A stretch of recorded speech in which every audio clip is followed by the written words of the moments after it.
Good afternoon, a very warm welcome to Florence. Another beautiful day in Tuscany as we bring you live coverage today of the elite women's road race.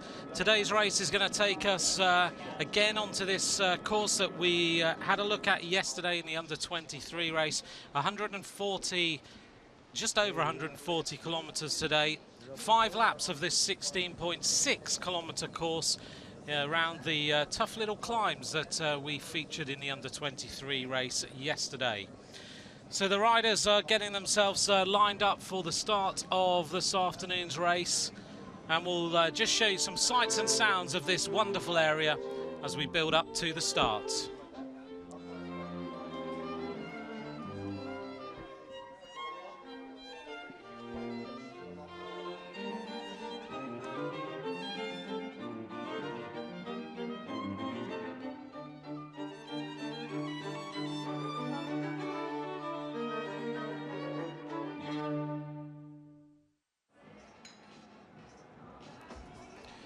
So here we are with the sign-on of the riders as they get themselves prepared for today's race.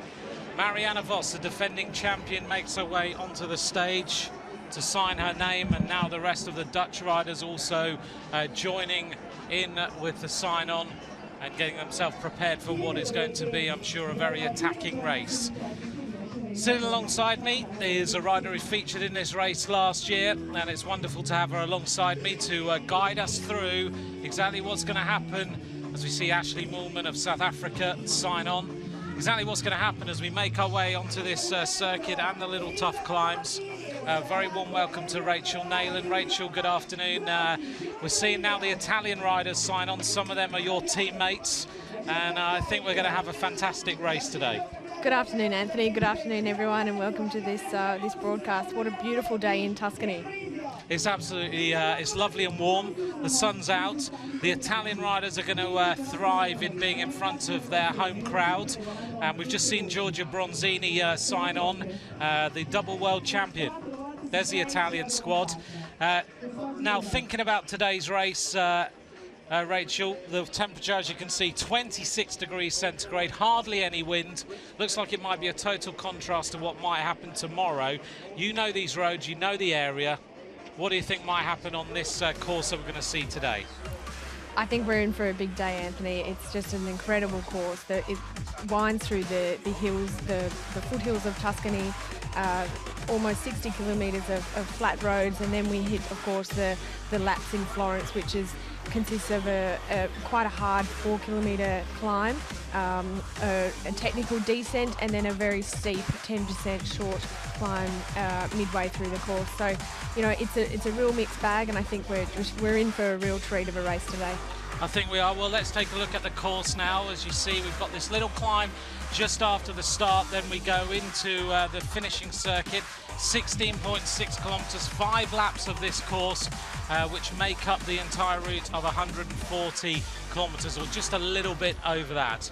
So a big field of riders now getting themselves lined up. 141 starters in this women's elite road race today. Right at the front, of course, the riders from the Netherlands. We've got a few sights and sounds in the background of some of Francesco Moser's bikes in his collection that he has.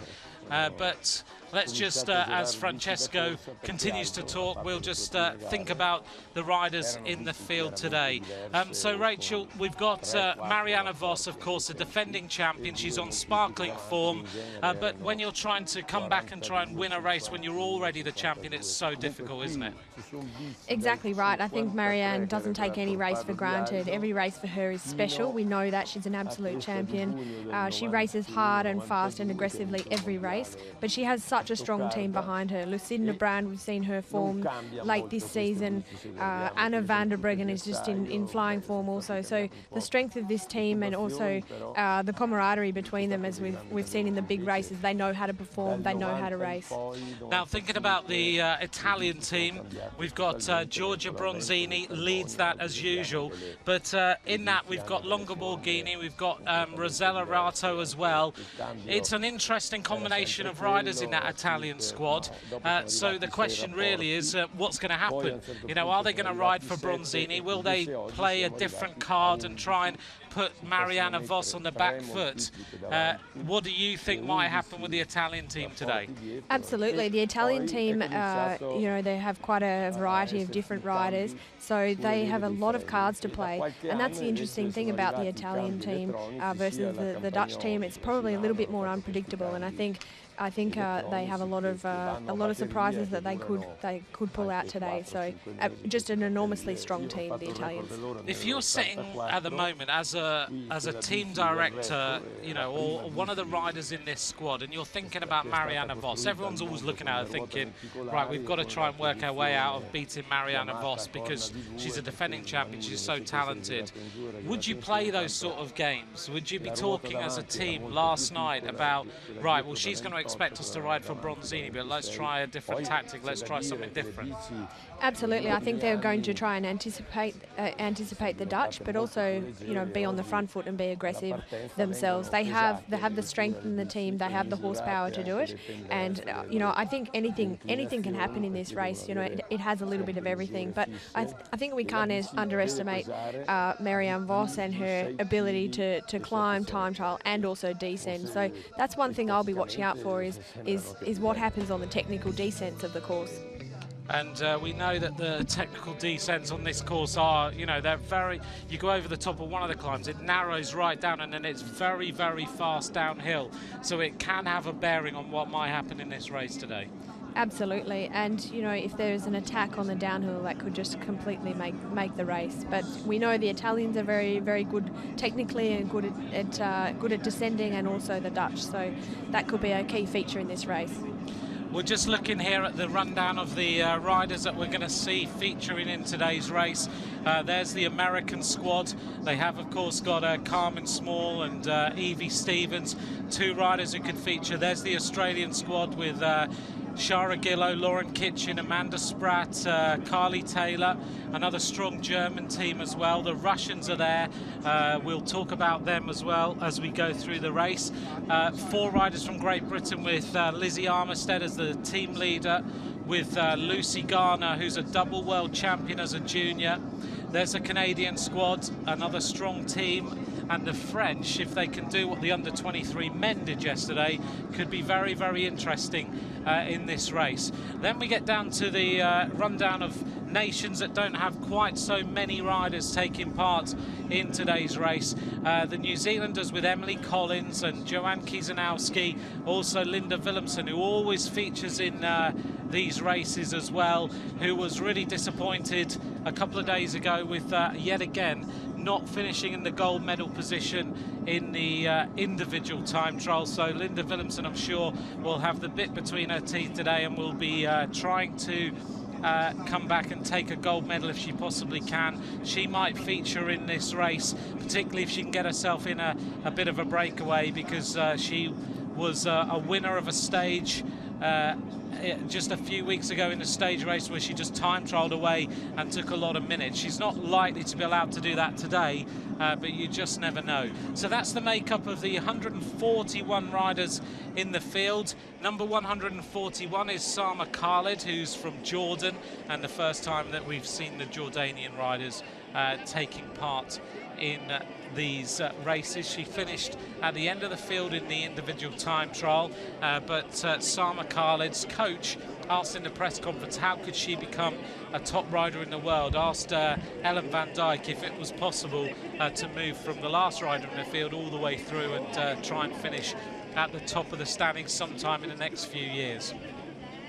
So very, very warm, a little bit of reflective atmosphere on the start line for these riders as they get focused, get ready for 140 kilometers of racing. It's a 57-kilometer run-in to the centre of Firenze. Then we have the 5 laps of 16.6 kilometers that the riders face. And we're lucky today in that we get to see the entire race, so you'll get to see all the attacks, you'll get to see everything that happens, you'll get to see which countries are in the moves, who's struggling, who's making the attacks, and exactly what's happening on the entire race, on the run-in, all the way to the finish. So Rachel, we're just about to get started.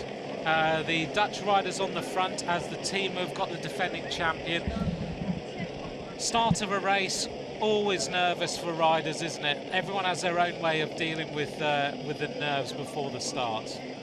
Absolutely. This is one of the most nerve-wracking parts of the race, just minutes before the start. Obviously, last year was my first World Championship, so I've only got one to remember, but it was an incredibly surreal feeling lining up in the green and gold, and I think all of these women right now will be feeling very patriotic about representing their country. Is that something that actually goes through your mind? You know, you're on the start line of a race like this. Do you kind of look there and go, wow, I'm in the Australian kit, and gives you some more motivation, those extra butterflies? Absolutely, it's such a special race. You're representing your own country. You have all of the people in your own home nation watching you, and you carry the pride of your country on your shoulders. So it's a very, very special race as opposed to any of the other races, you know, during the year. So the Dutch riders there with Marianne Vos, Lucinda Brandt, Loes Koenewick, Amy Peters, Anna van der Breggen, Ellen van Dijk, who's already won the World Championship in the time trial, Annemiek van Vleuten and Kirsten Wild. It's a really strong team to back up Marianne Vos, isn't it? Absolutely.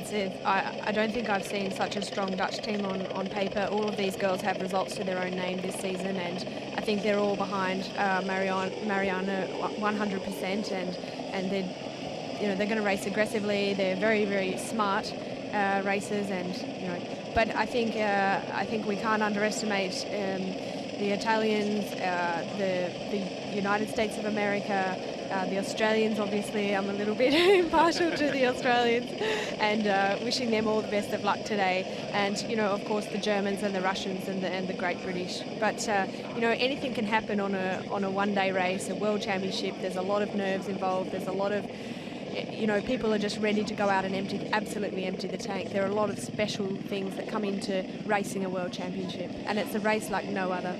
No, and tell me about the preparation as we just actually see the riders go off the start line now. The Dutch riders leading the peloton of 141 riders now out of the start. They'll just settle down, they'll get into the race, and then we'll see whether we get an early attack. Beautiful sunshine, lovely weather conditions. The patriotic fans of Tuscany, but all the other nations are now here cheering these great athletes on as they make their way off the start line. But in preparation for a race like this, what's the lead up like? What's the preceding few days like as you head towards a World Championship? Well, last year we had a really calm and tranquil lead-in. I mean, we were all just bonding together as a team.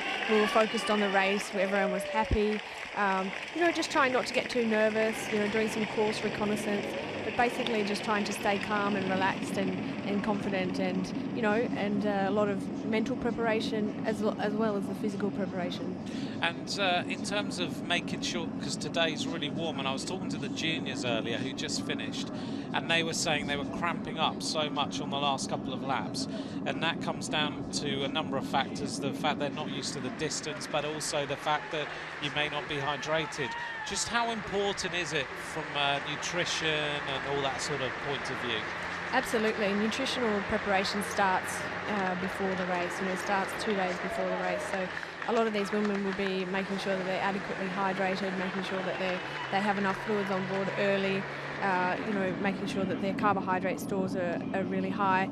It's a longer race than usual for the women. Normally our races tend to be only about 120 kilometres, so that extra 20 kilometres will make a difference today, and especially with the heat.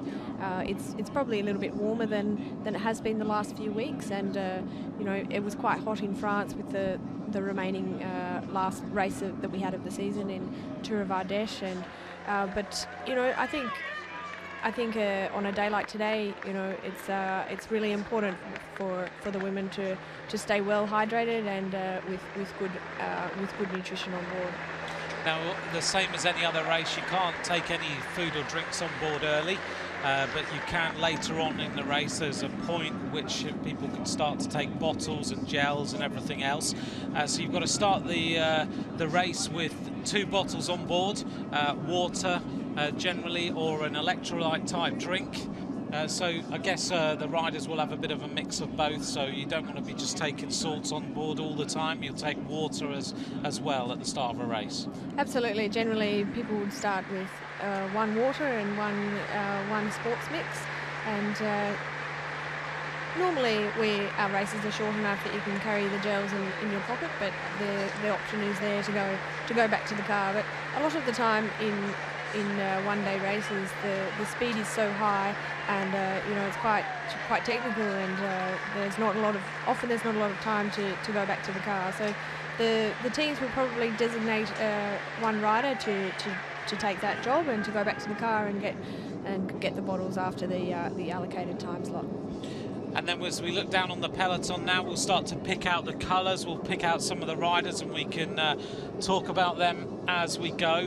What's this kind of team meeting situation? Do you know days in advance what your job's going to be? Do you have a team meeting the night before? Is it the morning of the race? What actually happens?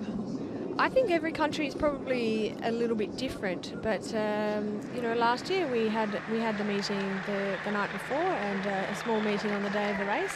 It's good, I think, not to have the meeting too far in advance, but obviously most of the women will know generally what's going to happen and what their role will be, because that involves a lot of physical preparation for that particular role.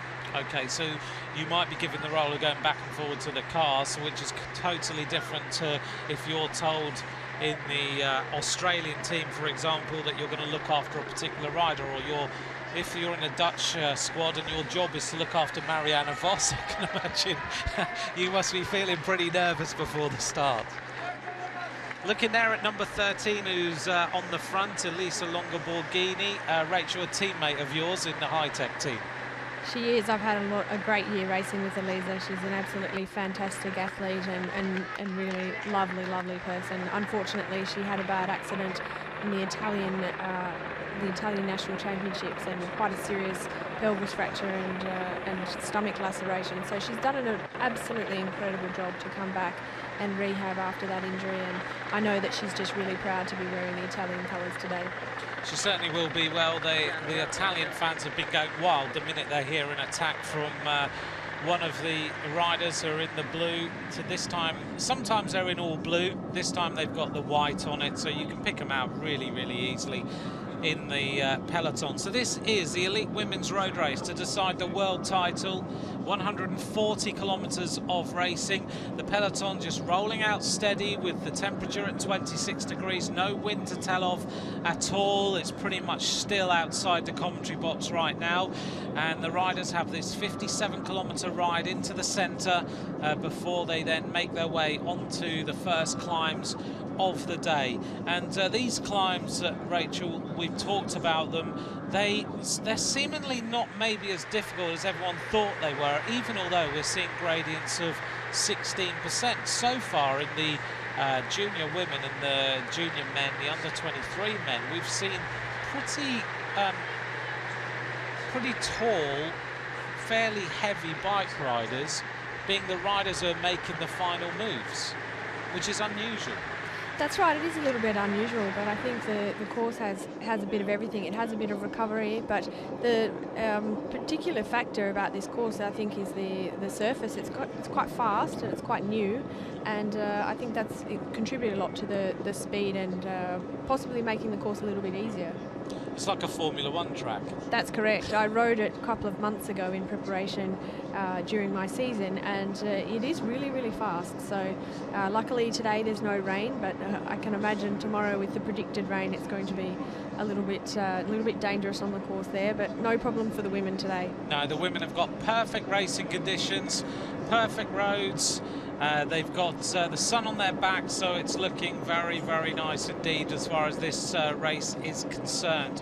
So far, they're just rolling out. There's no massive increase in tempo yet. Everyone just settling into the rhythm and getting used to the first few kilometers of racing. The cameras at the front just picking some of the riders out, and they're going to make their way down to the circuit. They're going to go past the bases of many top cyclists who live along the route. Let's just pick some of the riders out. Katie Colclough of Great Britain there, who is already a world champion of the team time trial from the other day. The Russian team over on the left-hand side. Here come the Swiss moving their way up towards the front, and that is Doris Schweitzer. And at the back, the Irish squad. One of the riders, they've only got two competitors in this race. Melanie Spath, who rides for the Tibco team over there on the right-hand side, just staying in the wheels as riders make their way up towards the front on the right-hand side of the peloton. Now, it is a fairly big peloton that we're seeing here as well. Generally in World Cups and everything, we see fields of around about 100, 120 riders, but we've got 140 odds here, haven't we? Yeah, that's right. I think it's a little bit bigger than normal, but the girls are generally used to racing in larger pelotons. You know, in Belgium and Holland, we tend to have upwards of 150. So I think it's relatively small for the girls today. So it's quite a small peloton compared to what we'd normally see in a World Cup. So that's interesting to know, because I thought that their fields would be a little bit smaller, but not generally. The women's scene is growing. It is still got a long way to go. The new president of the UCI, as of yesterday, this morning, he was in a press conference just across the road, and he said one of the first things he is going to do, and remember this, Rachel, because he said it about 3 hours ago, one of the first things he's going to do is start talking about 1 hour highlights package of every single Women's World Cup on television.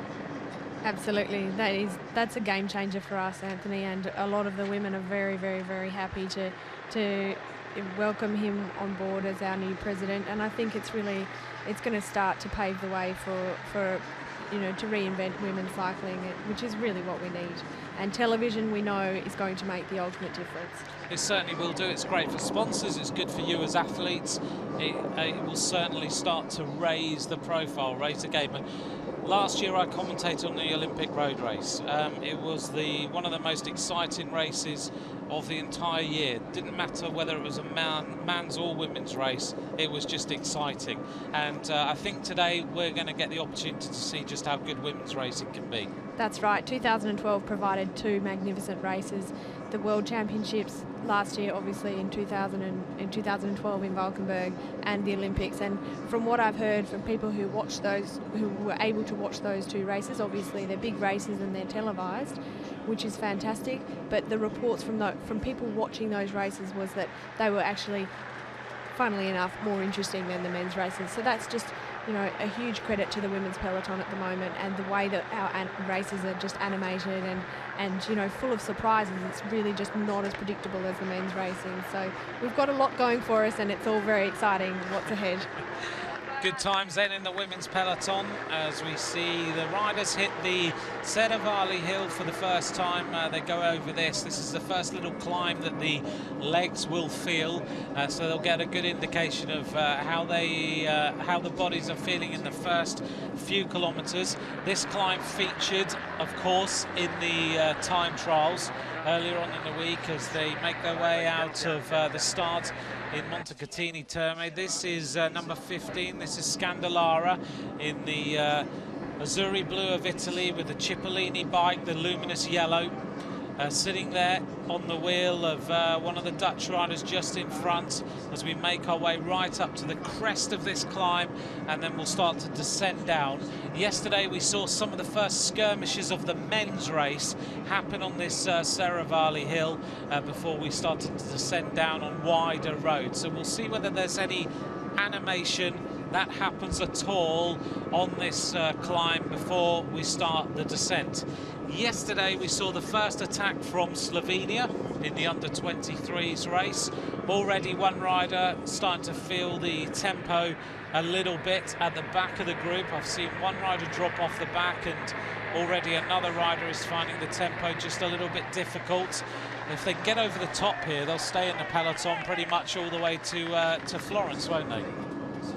Absolutely. It's quite flat after this little climb here, but You know, the wonderful thing about the World Championships is that it is all inclusive. It is the World Championships, and for the smaller nations who don't actually get to race in these pelotons all the time, don't actually travel on the UCI circuit so much. It's wonderful that they're here, they're in the race, and you know, they're racing with the best of the world. Yeah, I mean, we've got representatives, as I mentioned at the start, from Jordan, from St Kitts and Nevis, from Paraguay, Mongolia, Serbia, Israel, who've only got one rider here.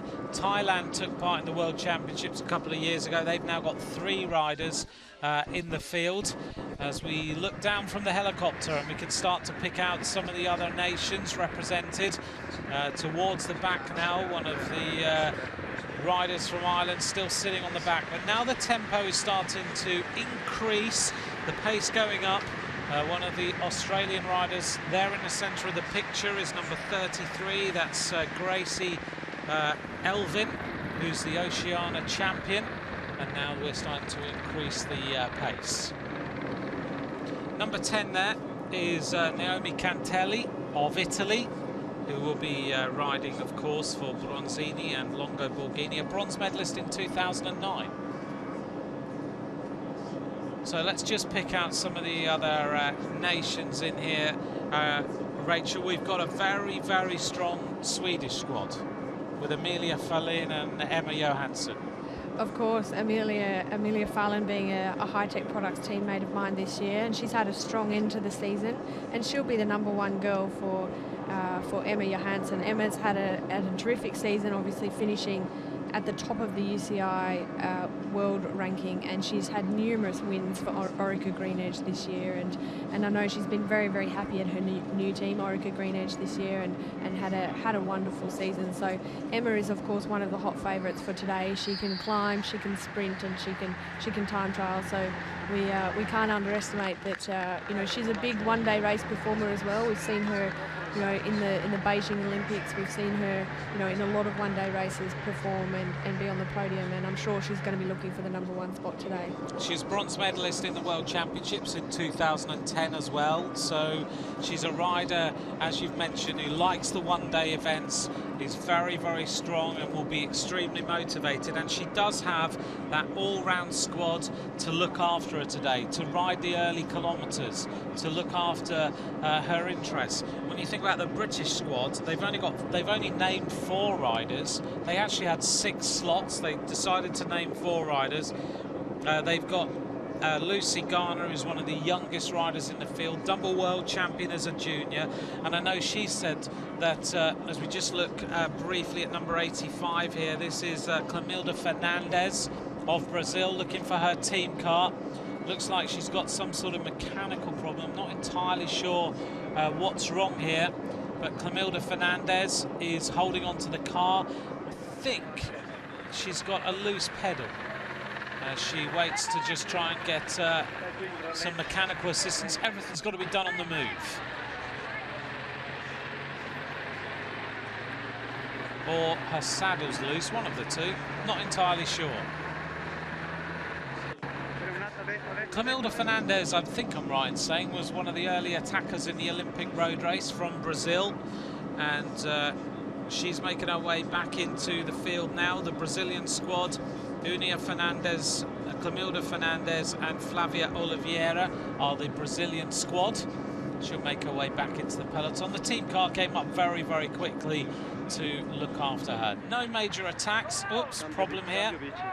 Looks like a bike change for one of the Swiss riders. This is a slow change. It's going to take a long, long time to get back into the peloton if you've got that slower bike change. Normally, Rachel, you'd expect them to have the bike ready. Yeah, but that was actually a neutral, the neutral spares. So possibly some problems in choosing which bike to give her or which wheels. But generally, you know, it's best if the team car can reach the rider as soon as possible. But sometimes you have to use the neutral provided by the race. And ideally, though, if you can, you would always have your own team. You'd always go to your own team car, get your own wheels, get your own bike, all that. But some of these nations only have neutral service. And this is the rider who's had the bike change. This is Patricia Schwager, of Switzerland.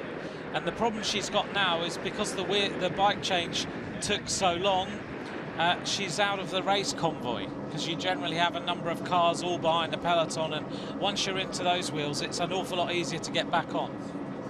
That's correct. You always try to look for the cars as soon as you can, put in a big effort to try and get behind the cars, and then you're allowed to drift behind the cars or to motor pace behind the cars, slipstream behind the cars until you can get back to the peloton.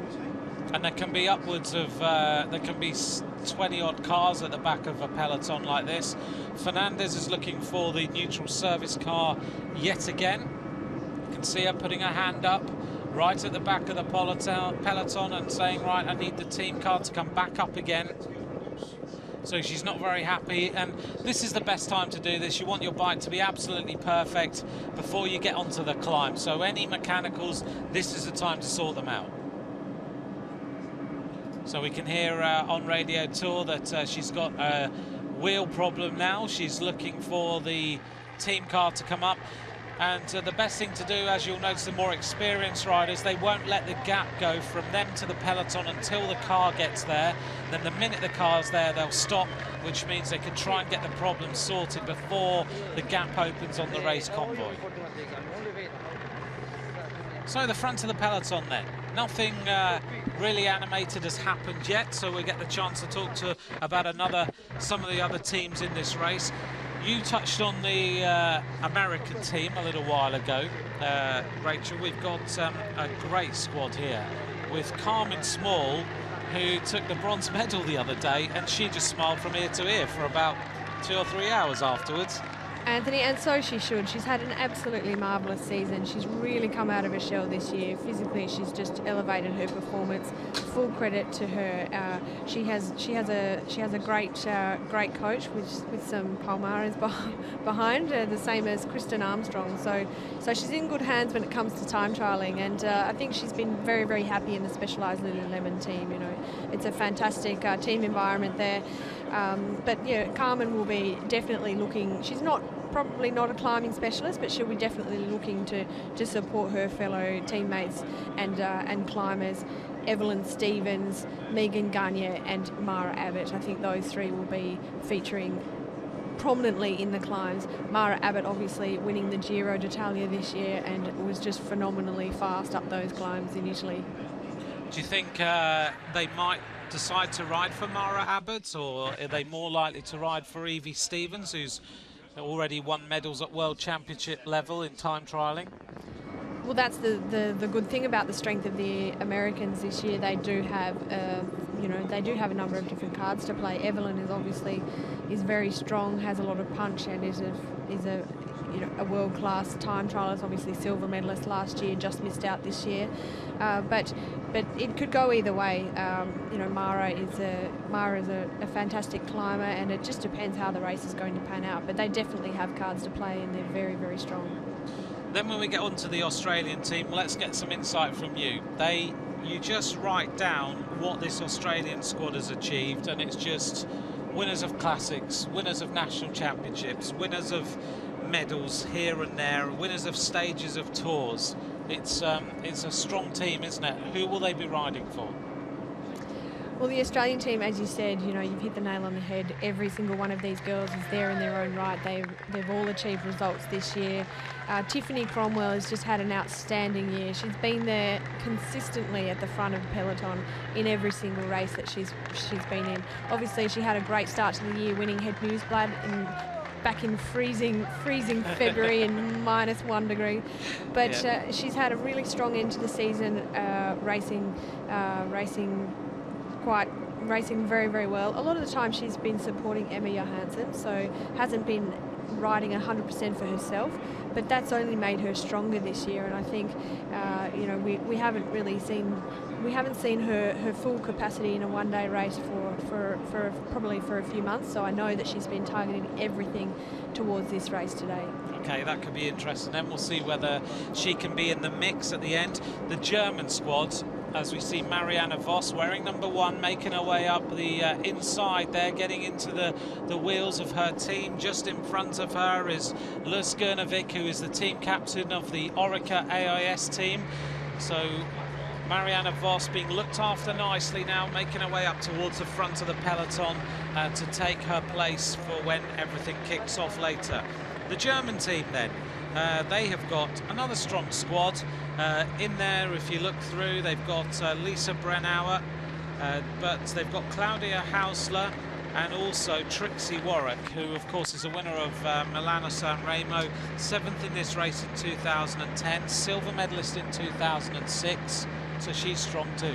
Absolutely, and she's come up well at the end of the season. You know, she had a clavicle fracture back in the spring, and that punctuated her season, and she had to have a little bit of time out and some rehab, but she's come up really, really strong at the end of the season. We know she's a classy rider. We know that she's a technically good rider. She's a smart rider. She can hide. She's efficient, and she has the punch. She has the sprint, but she can also climb. So I think they'll be riding for Trixie today, and but Claudia Hausler has really shown us she's back in her climbing form this year. She performed very, very well in the Giro d'Italia this year, and obviously winning the Tour of Toscana just 2 weeks ago. So I think the Germans, they again have two cards to play. So a lot of teams just really with a couple of leaders, and that's why this race is going to be so unpredictable and so exciting. Still things are relatively calm at the front of the peloton. Are you surprised we've not seen any moves yet? Well, I think, as we said before, it's quite a long race. It's 140 kilometres. I think the pace is quite fast. Don't underestimate that. It maybe doesn't look as fast as it is, but the teams will be using up their riders who are probably not the climbing specialists to really drive the pace at the front of this race at the moment. Don't know what's happened to Christine Majerus here of Luxembourg. She's got a problem. I don't know whether she toppled off on that corner or whether she's just needing a bike change or had a puncture or something. Looks like she might have toppled off just as they went round those couple of swooping corners. She's underway though, safely back into the race convoy, safely into the car, so she should get on quite easily. A little bit of a chase to happen. The Russian squad, who do you think in particular, anyone in that team they'll be riding for? Again, the Russian team is quite strong as well. Tatiana Antashina, I think, will be their race leader. She's performed very, very strong also in Trophy d'Or, in Tour of Ardèche, and in Toscana as well 2 weeks ago. So the late season racing has been quite a good indication. That quite a lot of climbing races in Ardèche we saw that are quite representative of the climbs on this course. So Tatiana Antashina has shown her face at the pointy end of the races the last few months, and I think that we cannot underestimate her. Then we look at Great Britain, and we've got 4 riders there, but there probably is no doubt that they're riding for Lizzie Armstead. I would have thought. They can't really, there's no doubt about that in the British team. Absolutely, I think they'll be 100% behind Lizzie. Yeah, they've got Katie Colclough, Lucy Garner, Nikki Harris. I know Nikki's been feeling a bit under the weather over the last few days and arrived at the British camp a little bit later than expected, but always a rider who can do a good job, and right on cue she makes her way to the front of the peloton so we can mention her, which is always useful. Thanks very much, Nikki. She can't hear us in her ear at all. The Belgian team with maybe riding for Lisbeth de Vocht or one of the other riders in there, but I think Lisbeth de Vocht is their national road race champion back in 2010. They are likely to be riding for her. Canada then, they've got Jolie Newmanville, 3rd in the Tour of Flanders. The Canadian squad a little bit younger than we've seen previously. Some of the experience of the Canadian squad are now retiring, and now the younger guard coming into play. She's very, very fast, Joelle, and she's actually a very, very tough climber. So she can hang in there on the climbs. We saw her performing quite strongly in the Tour of Ardèche a couple of weeks ago, and I think she can hang in there for quite a long time on this course, and then be obviously quite a threat in the sprint. She would be a threat in the sprint. Another team I just want to talk about while we see the peloton still rolling along and we get the chance really to get Rachel's insights as to what goes on in this peloton, who the riders are, and who we might likely figure at, as you've termed it, the pointy end of the race. Could be in the New Zealanders. Emily Collins, she won Omloop Hegeland, but she's a young rider. What's she, 21 years of age, I think. Joanne Keselowski, a silver medalist in the Commonwealth Games, but surely they're riding for Linda Willemsen. No doubt about that, Anthony. I think they'll be riding for Linda today. She's proven her form in the time trial, and she's proven her form in the last month in the races leading up to the World Championships. So she's a strong rider. She's a classy rider. She can climb, but she's a great all-rounder and definitely a one-day performer. Well, let's see whether Linda hides for a while, and then we see her rise to the top later on. Right, the insight then of your two teammates in the Norwegian squad. You've got Bjornsrud and Jonsson, who are both teammates of yours in the Norwegian team. That's correct, Miriam and Cecilia. Cecilia is a mother of two.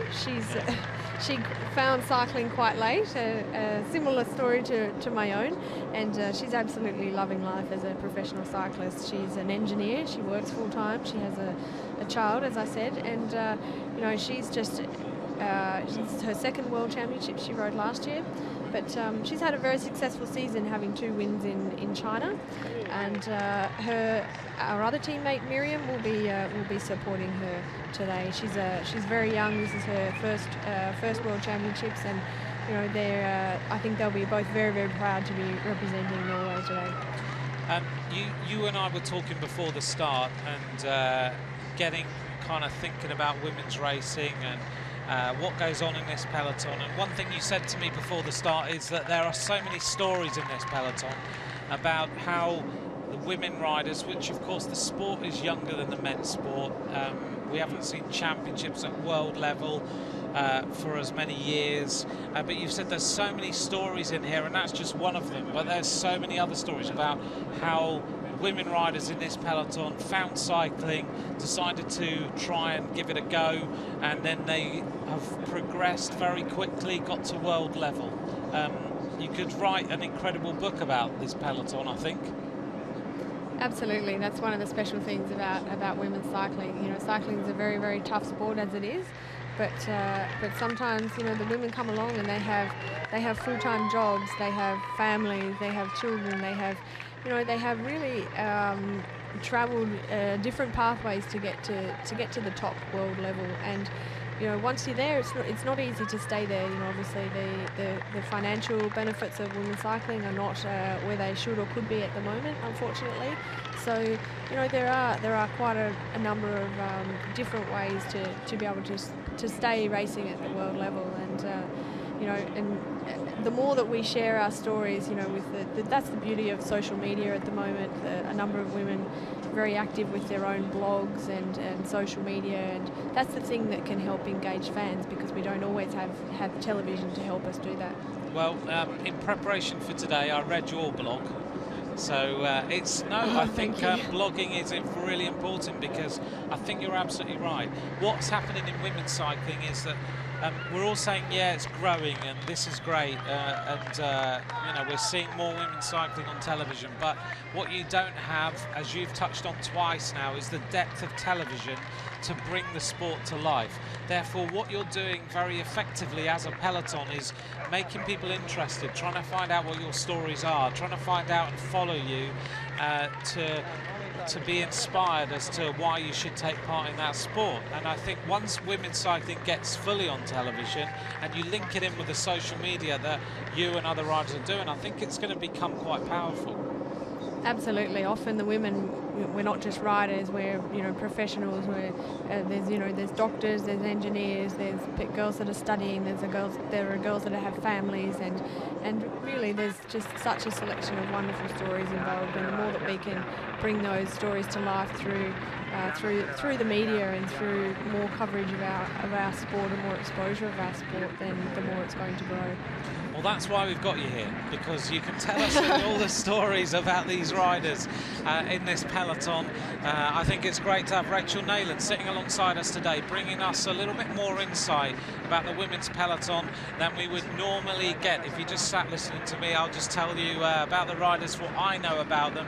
Rachel's got the benefit of sitting in this peloton and racing with these women and knowing the stories that they are all sitting talking about when they're in various different races all over the world. She knows so much more about these riders than I could ever wish to, because she's riding alongside them day in, day out. As we look down now on the peloton as they continue to make their way towards Florence to the finishing laps, 5 loops of 16.6 kilometres.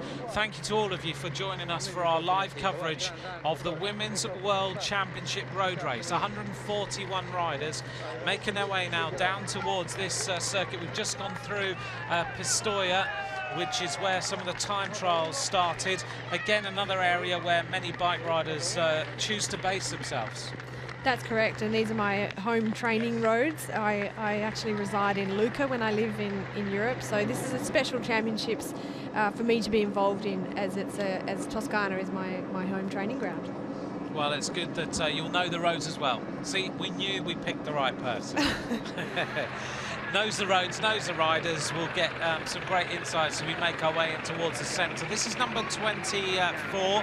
This is Mara Abbott. Yeah, it looks like Mara's in a little bit of trouble with her bike, but she looks to be staying quite calm. The mechanic is just attending to her back wheel there.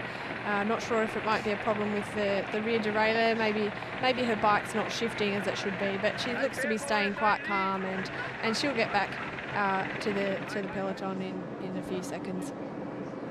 So Mara Abbott getting a little bit of attention now at the back of the peloton. One thing I wanted to ask, because I get asked this all the time, more and more women taking part in cycling, going out, getting inspired by watching this sort of racing. And we get asked a lot about what bike I should have. Do women have particularly different bikes, different geometries, or do you just have the standard road bikes that the men have? That's a great question, and I get asked this quite a lot, but it is individual preference. A lot of the bike companies are making women-specific frames, which are more compact and smaller. But the most important thing is that the bike fits your body, and that you go and see somebody who you trust to set up your bike, whether it be a mechanic or an experienced bike shop owner who can set up your bike to the correct measurements. Then, generally any smallish frame would suit the rider, but it is individual preference. But as I said, a lot of the bike companies are starting to tailor bikes more towards women's specific geometry. Okay, thanks very much for that. That's a good insight. The current speed is now starting to rack up a little bit, 45 kilometers an hour. We nearly hit the 50 kilometer an hour mark as the Brazilian rider stretched the pace. And the Brazilians are kind of a little bit like that. They're quite fiery, aren't they? They like to go on the attack as early as possible. There's the Australian team sitting all together, 3 of them. Wearing number 31 is Tiffany Cromwell. A couple of places behind her is Katie Colclough wearing number 51 from Great Britain. Over there on the left-hand side, one of the Spaniards. Right in the centre, wearing number 11 is Francesca Couts of Italy. Over there on the right-hand side, we get a glimpse of a couple of the New Zealander riders. Number 87 was Emily Collins. You can tell Emily, she's got her blonde hair flowing down her back as she sits in front of one of her teammates. The Russian team over on the left-hand side, as they start to set the tempo, they seem quite keen to ride tempo and try and keep this race together by the looks of things. They've always had a rider on the front.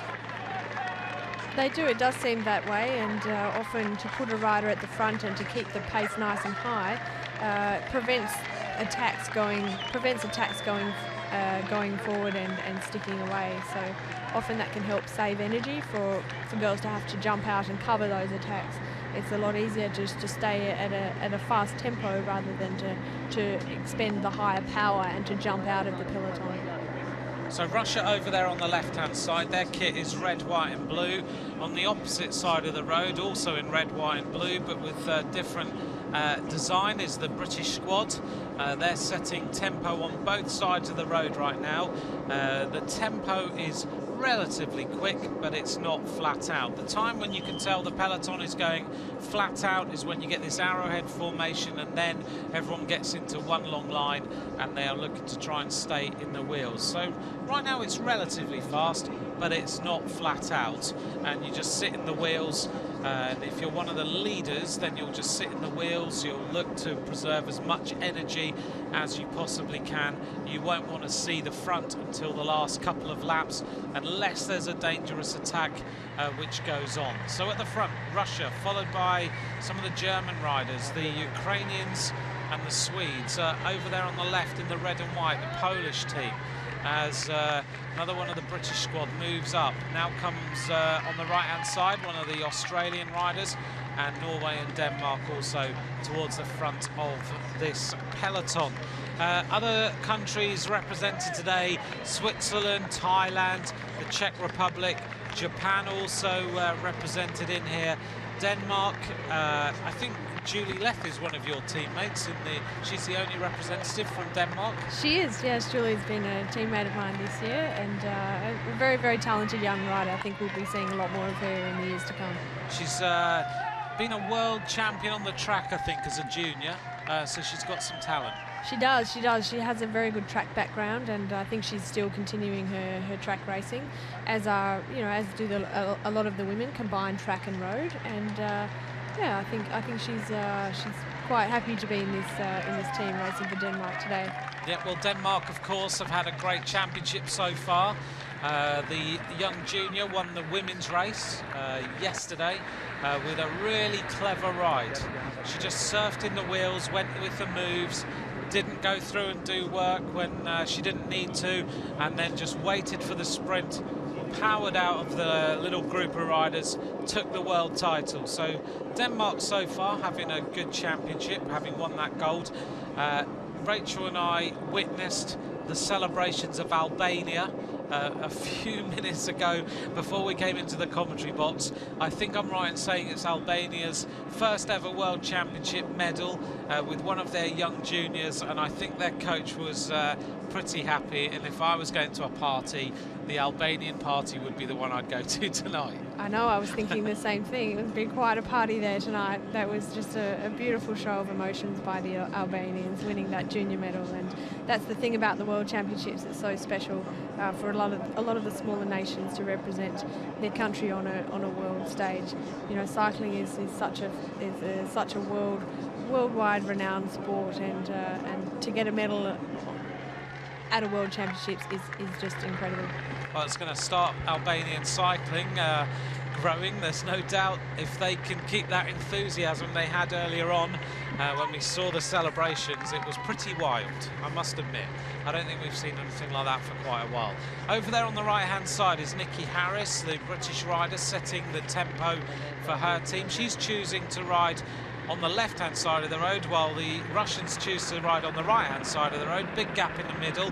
Nikki Harris is a very, very good cyclocross rider. She is riding at World Cup level as a rider for Great Britain. She is a very, very good mountain biker as well, Nikki Harris, and she's looking strong, riding the tempo. A little bit of chatting going on between her and Katie Colclough, and I think I'm right in saying is the rider on the wheel is Lizzie Armitstead, being looked after by those two riders just riding the pace. Why is it that they're choosing right now to have the Russians ride the tempo on the right-hand side of the road, and the British riders are choosing to set their own train? Now they're changing right on cue, aren't they? But why would they choose to do that? Well, there could be some discretion with the wind direction, but it doesn't look like there's too much wind out there today. I think that they've just decided they were having a little bit of a chat to each other, and they've moved over now. So I think they're letting the Russians take control of the tempo at the moment. So the Russians at the front there with Stolbova setting the tempo. Problem here for the Serbian rider, who has come off, looks like may just have touched a wheel or something like that. That's Kovacevic of Serbia. Doctor just making sure that she's okay. And they're just checking that the handlebars are straight. Banging the handlebars and getting the brake levers nice and straight before she gets back into this peloton. We're looking at things and thinking that the tempo is very steady, but you know, they're still knocking along at somewhere between 45 and 50 k's an hour, and if you touch wheels then you're just going to come down, maybe not get too badly hurt on these nice smooth roads today.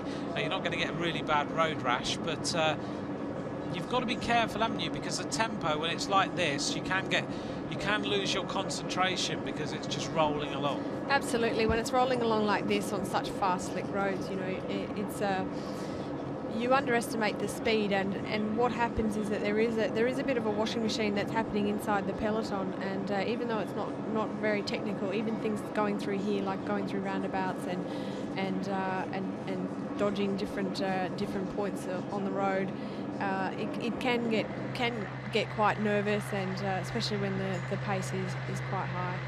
Nobody wants to crash in a World Championships, and everyone's trying to keep out of trouble. So it may look like it's nice and smooth, but I can assure you, everyone's trying to stay at the front. Nobody wants to be too far at the back. When you're in this, you're in the middle of this peloton, I guess there's an awful lot of. Is there chatting going on? Is it focused in a World Championship like this? Are you losing places all the time and having to go back up again?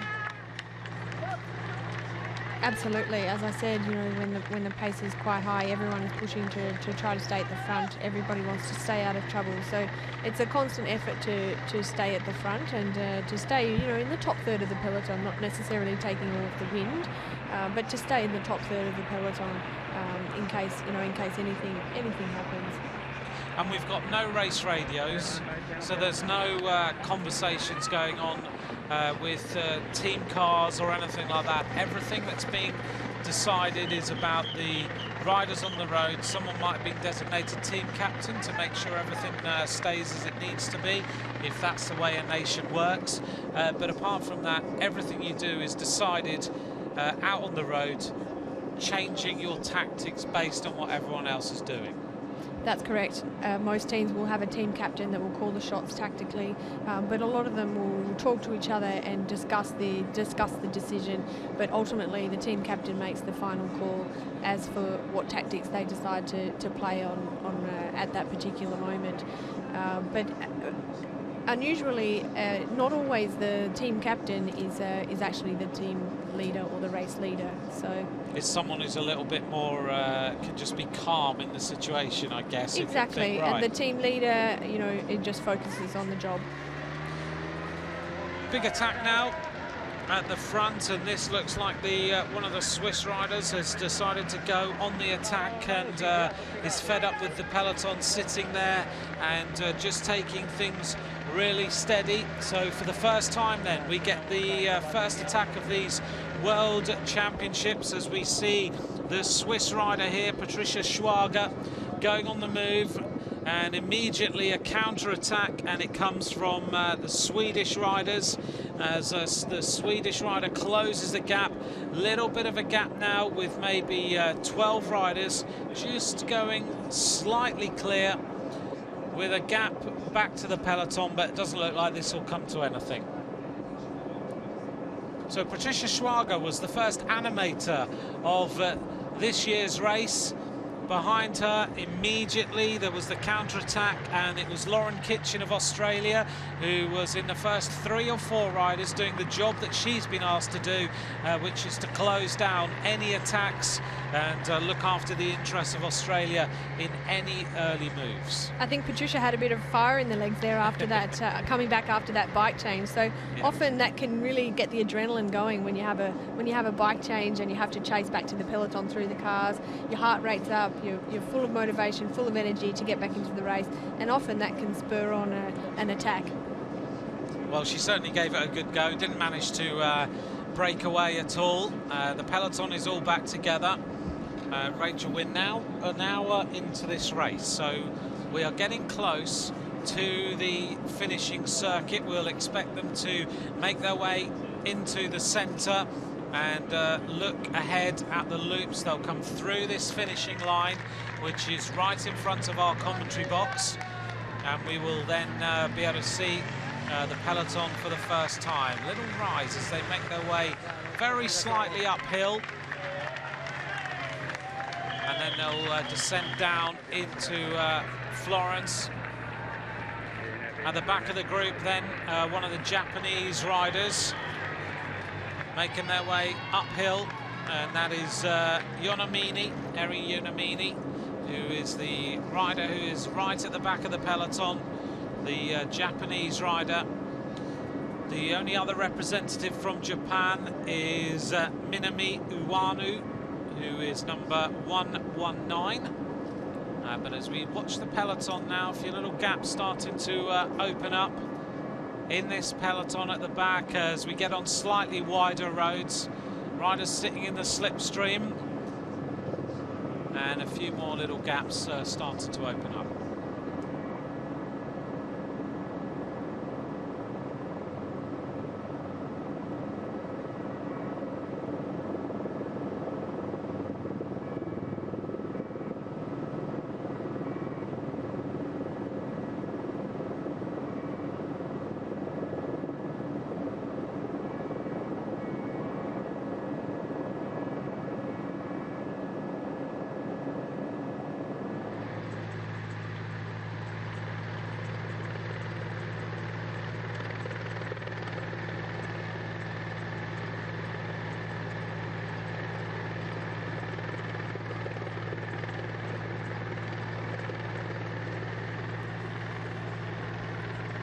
So the front of the peloton still being led here by the German squad over on the right-hand side. And now other riders making their way up towards the front. The Danish squad are represented, so are the Netherlands, looking after the interests of Marianne Vos, right on cue, wearing number 1. There she is, just spinning along and keeping those legs nice and supple. Alongside her, a couple of places to the left-hand side, is Lucinda Brandt, the Colombian squad. Number 92 there is Penuela of Colombia. Right in the middle of the shot now, number 26 and 27, Megan Garnier and Christian McGrath of the United States of America. As we look at the front of this peloton now, when they get into the centre of Firenze, you will see them go past the Duomo, and the crowds in the centre of Firenze are pretty big.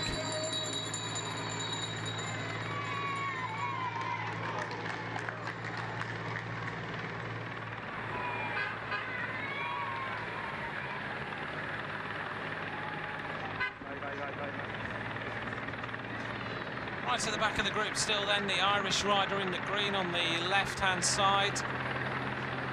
And the red control cars. There is the Luxembourger wearing number 94, and that is Christine Majerus, who has now decided to have a bike change, having had a crash earlier on, we think. So Majerus has had a bike change.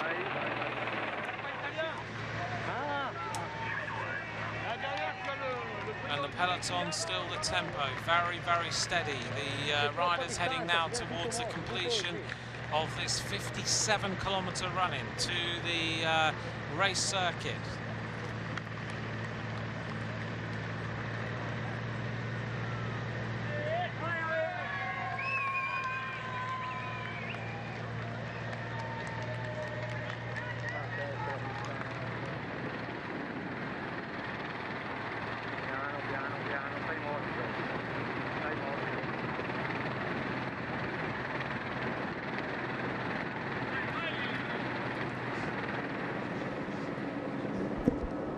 Now, I've just had news that SBS Cycling in Australia has tuned in, so big shout out and a big hello to all of the Australian cycling fans out there.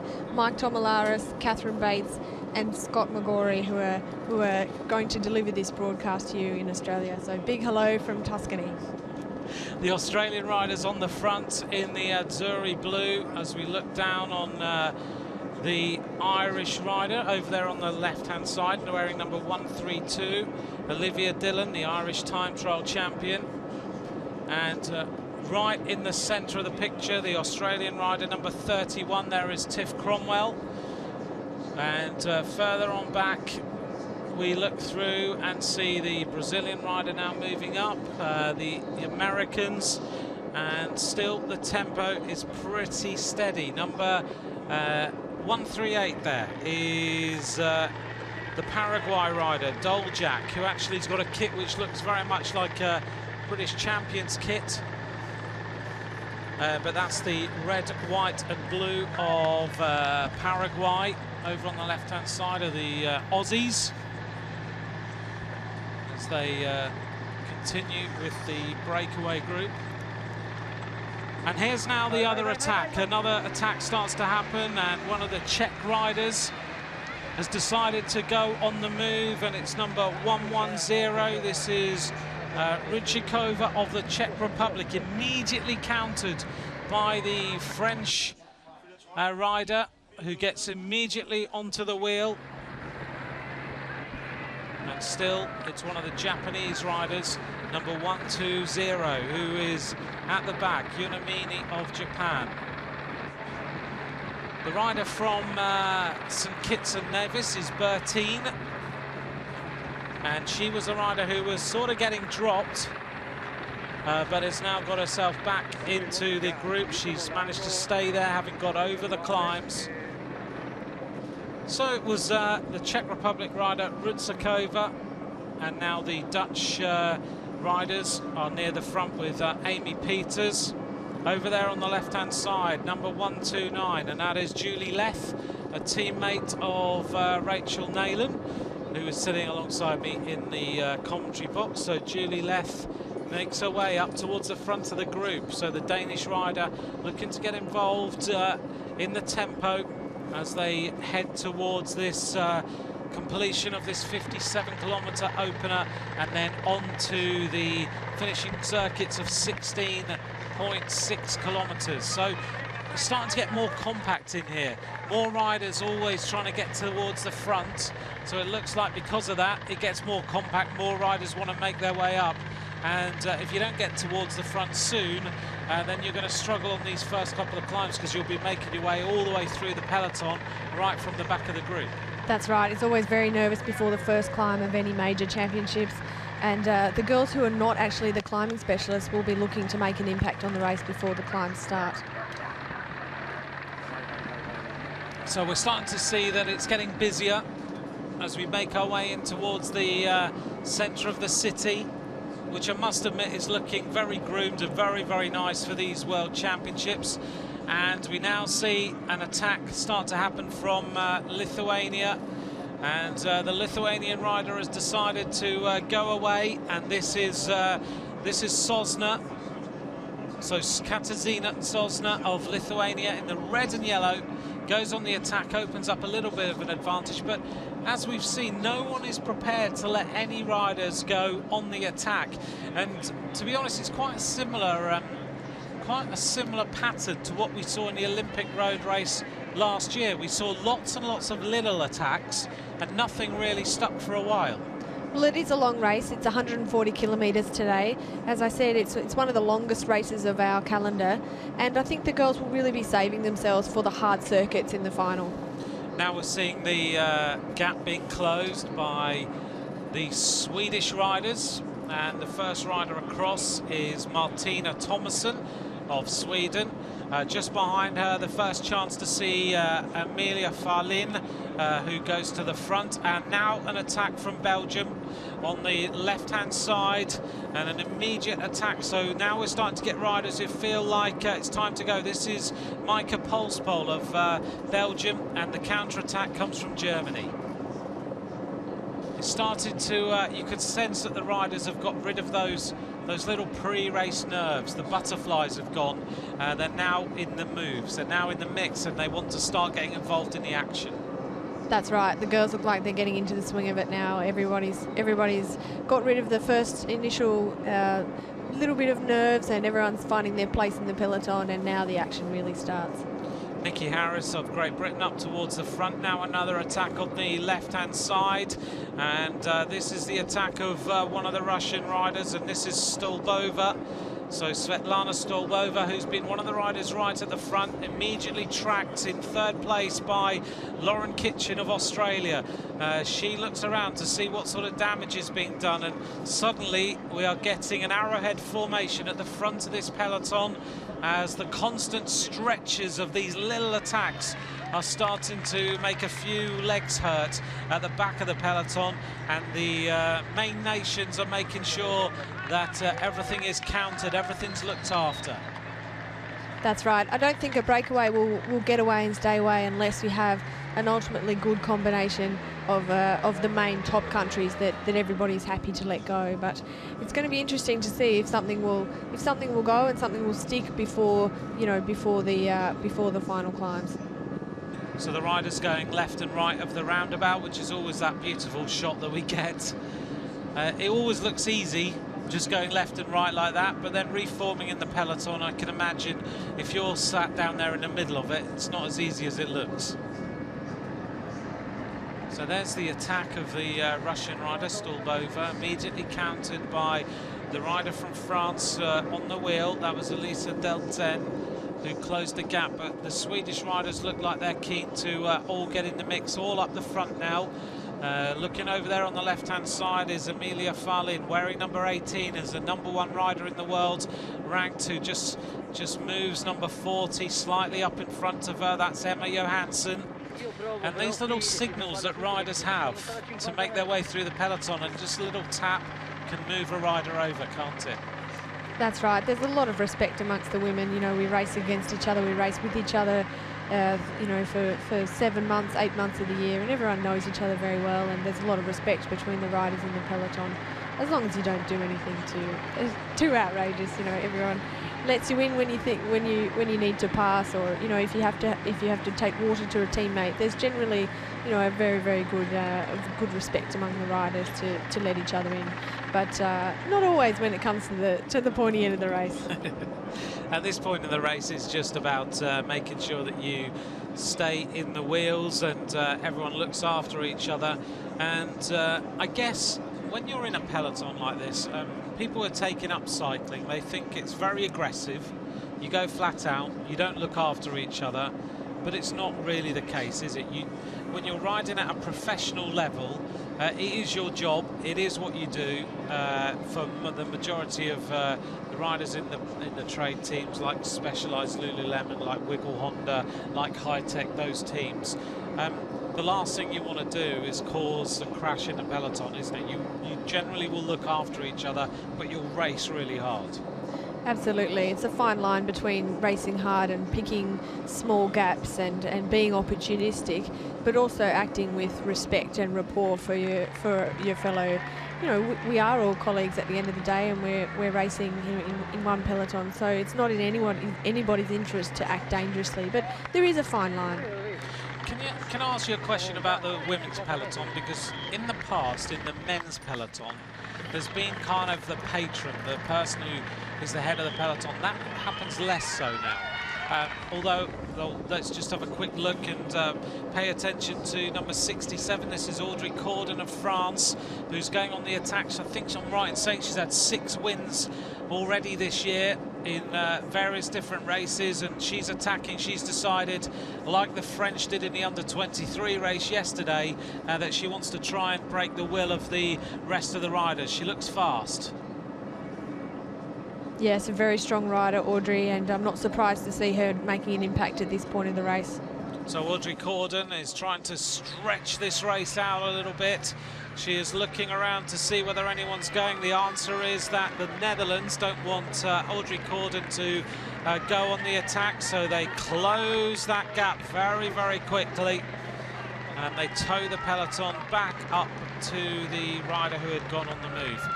So we're talking about patrons, and in terms of men's racing, they now don't really have that. They used to have the likes of Bernardino, those sort of riders. But we do now and then see Fabian Cancellara, for some reason, take that kind of patron role. In the women's peloton, are there riders who are the patrons of the peloton, the ones who look after what happens? Absolutely. One name that comes to mind, obviously, is Ina Teutenberg, and she had quite a bad accident, quite a bad crash in the spring this year, and we've really been missing her in the peloton. She's the ultimate patron of the women's peloton, and just such an incredible, remarkable champion rider, you know, of our era in women's cycling. She's done a lot for the sport, and you know, she's just a lovely person and an extraordinarily talented bike rider, and she really does call the shots in the peloton. And if Ina says something, well then, you know, you generally know that's what's going to happen. So we've been missing her at the tail end of this year, or for the majority of this year, but we're really hoping that she'll be back racing next year. So she would say whether she thought something was safe, unsafe. She'll teach a few riders whether the sort of moves they're making in the peloton are right or wrong. Absolutely, there are times when, you know, decisions do need to be made for safety and you know, and this kind of thing. And Ina's always got the best interests of everyone at heart. So she's been someone quite influential, and a rider that a lot of women look up to and listen to. That's interesting to know, as we see Katie Colclough on the front, looking after, in fact it's Lucy Garner, sorry, who is on the front. Now the double world champion as a junior. And Lucy is obviously riding her first senior world championship. Always difficult to move from juniors to go straight to elite level and to ride against this sort of competition. But Lucy Garner is a fierce competitor.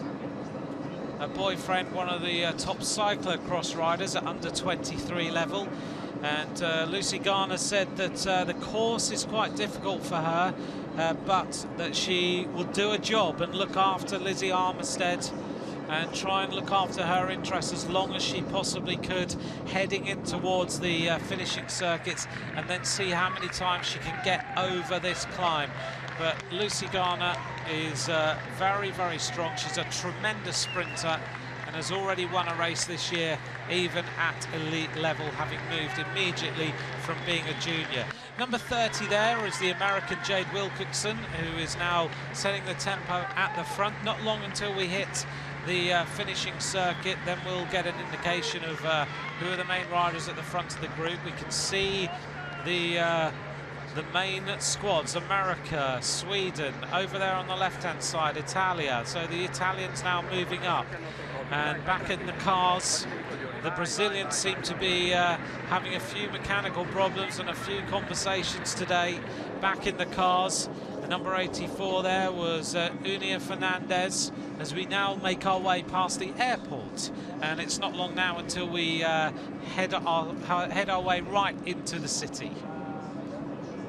And don't forget to take note of the beautiful Tuscan hills here. I mean, it's an incredibly stunning area to ride and to train, and you know, it's one of the reasons why I call it my European home. The hills of Lucca are just incredible. You know, you have such a variety of different climbs, short climbs, long climbs, good weather, good food, good people, such a welcoming cycling community. And this is the first time that the World Championships have ever been held in Tuscany. So it's a very special thing for Italy to have a World Championships, but it's an incredibly, even more special thing for a World Championships to be held in Tuscany. And I know all of the locals in Lucca and in my neighbourhood are very proud and excited to show the rest of the world how beautiful Toscana is. It is absolutely beautiful. You know, many people say, oh, I'd love to go to Tuscany. I've heard it's beautiful, but you get the chance on these television pictures to just see the architecture, the hills, the roads, and I think it will motivate many people to come to this area. I've been lucky enough, you live here, I've been lucky enough to come here on a few occasions in the last 2 years with the Giro d'Italia and you know, other races, and you do fall in love with the place. Yeah, it's not hard to fall in love with Tuscany, and but don't get the wrong impression. It's not all rolling hills and red wine and olives. You know, it also means hard work. But you know, for me, there's no better place in Europe to live and to train as an Australian. It's quite important to have a solid base overseas. You know, we're away from friends and family for 8-9 months of the year, and it's important to really establish that home, and especially also for the New Zealanders, the South Africans, the Australians, the Americans, you know, all the non-European nations. It's quite important to find a place where you can call home, and that's why a lot of cyclists choose, you know, Tuscany, or they choose, you know, the south of France. A lot of cyclists choose Monaco, and Girona is another really popular spot for cyclists to live. As we look at the front of the peloton, so it's the Swedish squad, the Italians, the Americans, the Dutch, all at the front of this peloton. When you go out training then around this area, Ashley Moolman now of South Africa in the green and yellow, as she makes her way up towards the front. Yesterday they had Lewis Meintjes, who took the medal in the under-23 men's race. When you're out training around this area then, is there a chain gang? Is there a bunch of riders who go out all the time? There's lots of bunches. I mean, the average level of the amateur rider here is actually quite remarkably strong. So you can find a bunch of any different level that you like. But there are a small bunch of professionals. A lot of Danish guys, the Saxo Bank guys, a lot of the BMC guys live in Tuscany. So I quite like training with the men. Obviously, it makes for harder training and tougher roads. So I quite enjoy getting out and amongst with those guys. So in your normal peloton, when you're out training around here, who are you riding alongside?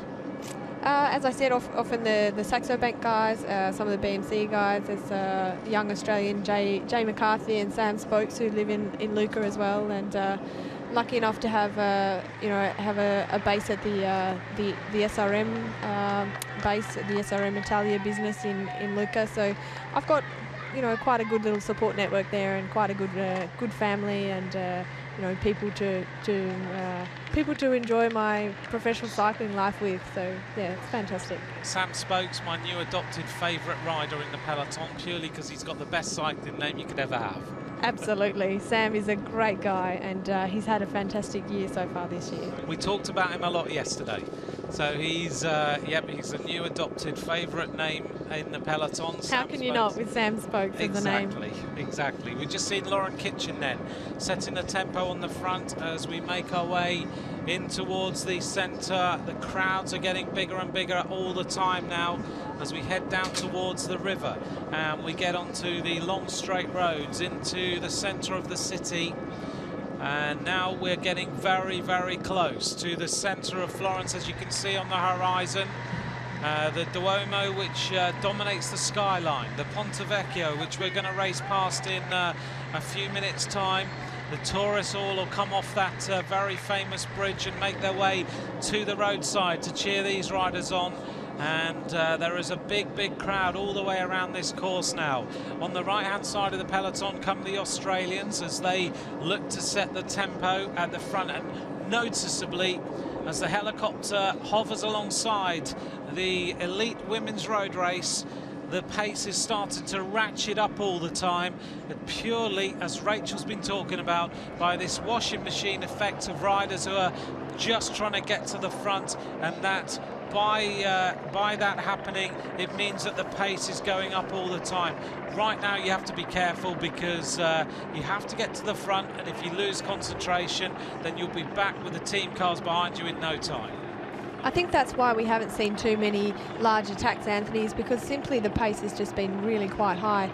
You know, we're almost onto the finishing, onto the main part of the circuits, and you know, and we've only been racing just over an hour, so the pace has been quite high, and I think that's probably the reason why there's been no breakaway established. Yeah, no one's able to get any sort of gap. Anyone who's managed to accelerate has not had the ability to even open up a gap of more than a couple of seconds before they've been reeled back in. As we look down from the helicopter on the city as they turn left and right into a little bit more of a technical section over one of the main roads, and then they'll head in towards the kind of slabbed area before they make their way down back onto the banks of the river, and then race into this finishing circuit, which they'll complete 5 times, the main part of this World Championship circuit along the railway now. And still a long line of riders now.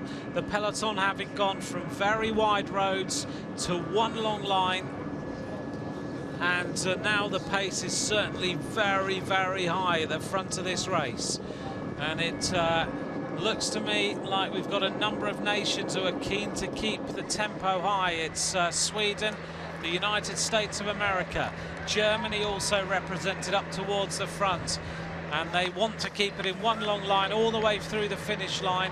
And then once you go through the finish line, you turn off and you immediately start to climb. You go past the Soigneurs tents on the right-hand side of the circuit, and then it climbs from there. So it's an important moment in this road race as the American team hit the front. So this is the moment, Rachel, where you've been sitting in the peloton following wheels, and then suddenly the body's having to adapt to a really fast increase in tempo. That's right, you can see the effects of that with the long, drawn-out, strung-out line of riders. And this especially happens when you have a lot of corners, a really high pace with three riders or four riders from the same team. As you can see, the Americans on the front driving it into the base of the first climb. So along the banks of the Arno River, the Americans towards the front, looking back down the peloton, a few riders just grappling for wheels as we now approach the famous bridge across the Arno River, the Ponte Vecchio, with the tourists walking around the centre there. They'll be looking across and thinking, God, there's a peloton of riders approaching. And that is absolutely beautiful, Florence. It is, isn't it? How can you have a better setting for a World Championships? This is absolutely gorgeous scenery. It is totally stunning, isn't it? The bridges across the river, the sun's out, and the peloton, having enjoyed the banks of the river, will now turn left. They'll go into the centre, and as you can see, the Tuscans have come out in their throngs to stand by the roadside, 3 or 4 deep round that corner. And when we get in towards the area around the Duomo, you'll have all the cafes, the restaurants, all the tourists will be out, and you'll now start to hear the noise, and the Italians will get the ultimate buzz round here. They'll want to ride near the front as the Americans set the tempo on the front of this peloton. Looks like Evie Stevens has moved up towards the front. Carmen Small leads the way through the left-hand turn. The British riders also up towards the front with Lucy Garner and Lizzie Armitstead looking after the interests of Great Britain. Linda Willemsen is also up the front as well for New Zealand, so she's surfed her way through. Here we are, wait for this. This is the backdrop to the Tuscan World Championships. The riders now making their way through this paved area. The birds fly across right on cue as well. And there's the Duomo. What a magnificent setting for a Road Worlds. That's right. I actually walked past all of this on the course this morning on the way here from the train station, and I just thought, wow, this in a few hours this is going to be just packed with people. And let's not forget, we have just ordinary tourists visiting the sites of Florence who are going to be probably a little bit surprised that they've stumbled across, you know, the world's best bike race today. The place to be is on the top of the bell tower there. As you look down, you can get a great sight of this race as it makes its way through the narrower roads, with everyone having enjoyed their espressos and their coffees. They're able to just sit there and relax and enjoy the sights. Moving up on the outside, wearing number 13, is Elisa Longoborghini of Italy. She's now getting motivated to hit the front. Carmen Small setting the tempo for the United States of America, with Evie Stevens right on her wheel. She's doing a fantastic job for the American squad. Sitting in on the wheels as well, and another American rider. So they are dominating the front of this race right now, followed by the Swedes. Over on the right-hand side, the German squad represented too. Now the question is, what's going to happen on this first climb, this 4-kilometre climb? Rachel, is it going to ignite, or we're just going to see a gradual wearing down process? What do you think? A bit of both. The first climb, there's always a little bit of nerves, there's a bit of tension. Everybody wants to get to the front and feel the climb for the first time. But at the same time, you don't want to take up too much energy on the first few climbs, because we know the action is going to happen at the end. It's going to wear people down. I think ultimately this is a race of attrition. Every lap we're going to see less and less and less riders. Every time you go around a corner, as we see there, the long drawn out line, it takes a lot of energy to come back up to the front. So the riders are going to be putting out energy to really try and stay at the front of the peloton, but try not to spend too much energy to stay there. the American riders, 3 of them, all at the front of the arrowhead, at the front of this peloton. Now we're back onto the banks of this river, and there's a few riders now trying to move up. There's a long tail on the back of this peloton now, and it's not long until we hit this circuit, the first of the 16.6 kilometre loops. Some of the squads will have ridden around here. In fact, the majority of the riders will have ridden around here a couple of days ago. You always have training day in the World Championships where you can ride around the course, the roads are closed, and you get the opportunity to see the hills for the first time. You can imagine a few riders who'd made their way here were a bit shocked by the steepness of one of the climbs here when they went out training and saw it for the first time. That's right. I think a lot of teams were. They weren't expecting the second little pincher, but that's going to be a game changer today. And I think any attacks that go on that second little climb that we will see shortly are just going to be very, very dangerous. But the particular thing about that climb is that there's a very, very sharp right-hand corner that goes into the climb. So the kilometres before that turn, everybody knows that turn, that right-hand turn, is very, very critical point. So the kilometres before that is just going to be all focused on getting to the front. In terms of gearing then, when we hit that climb, as there's a few people out rowing and canoeing around this area, though we've seen lots and lots of boats going up and down this river. There's a few bars as well. A couple of days ago we sat on the banks of the river and watched everyone. Oh, there's a crash here, so a problem here for one of the riders who has hit the deck, and the first rider to come off on this course is the Hungarian Suramina, who hits the deck, and still the American riders keep totally out of trouble. In fact, the majority of the American squad are near the front now. 4 riders all at the front. There's the rider who came to grief round that turn, and you don't want to make any mistakes like this. You'll never see the front of the race again. So the one Hungarian rider in the field is left on the deck as the riders try and move up on the left-hand side of the peloton. It's an American-dominated front of the peloton right now. Moving up is the British rider Lizzie Armitstead. Armitstead looking comfortable on her wheel. She's sitting right on the wheel of Emma Johansson, wearing number 18 if you're trying to pick her out. And I know that there'll be many of you watching wherever you are, enjoying the action, trying to pick out some of the riders. And after we bring you World Championship road races, we always get the messages either on Twitter, or I get them on email, or wherever it might be, saying that you were inspired to take up the sport. And I've heard that from anywhere from young girls at 8 years of age, their mums and dads sending messages saying now she wants to ride a bike, up to 40, 50-year-olds who've decided to ride a sportive purely because they've been motivated by the pictures we've brought, and it's always great to hear. Absolutely, and that's why I'm just thrilled to be here today, contributing to this broadcast. And it's especially nice to know that it's going all around the world, and you know, if I can help 1 or 2 people to be inspired to ride their bikes, to become fit, to become healthy, that's just an absolute pleasure for me, and I couldn't think of any better way to live my life. Well, sitting alongside me, if you're wondering and just tuned in, you're wondering who's the voice sitting next to me in the commentary box today. It's a great pleasure to have Rachel Nayland sitting with me from Australia. Rachel, of course, figured in the World Championships last year, took a silver medal.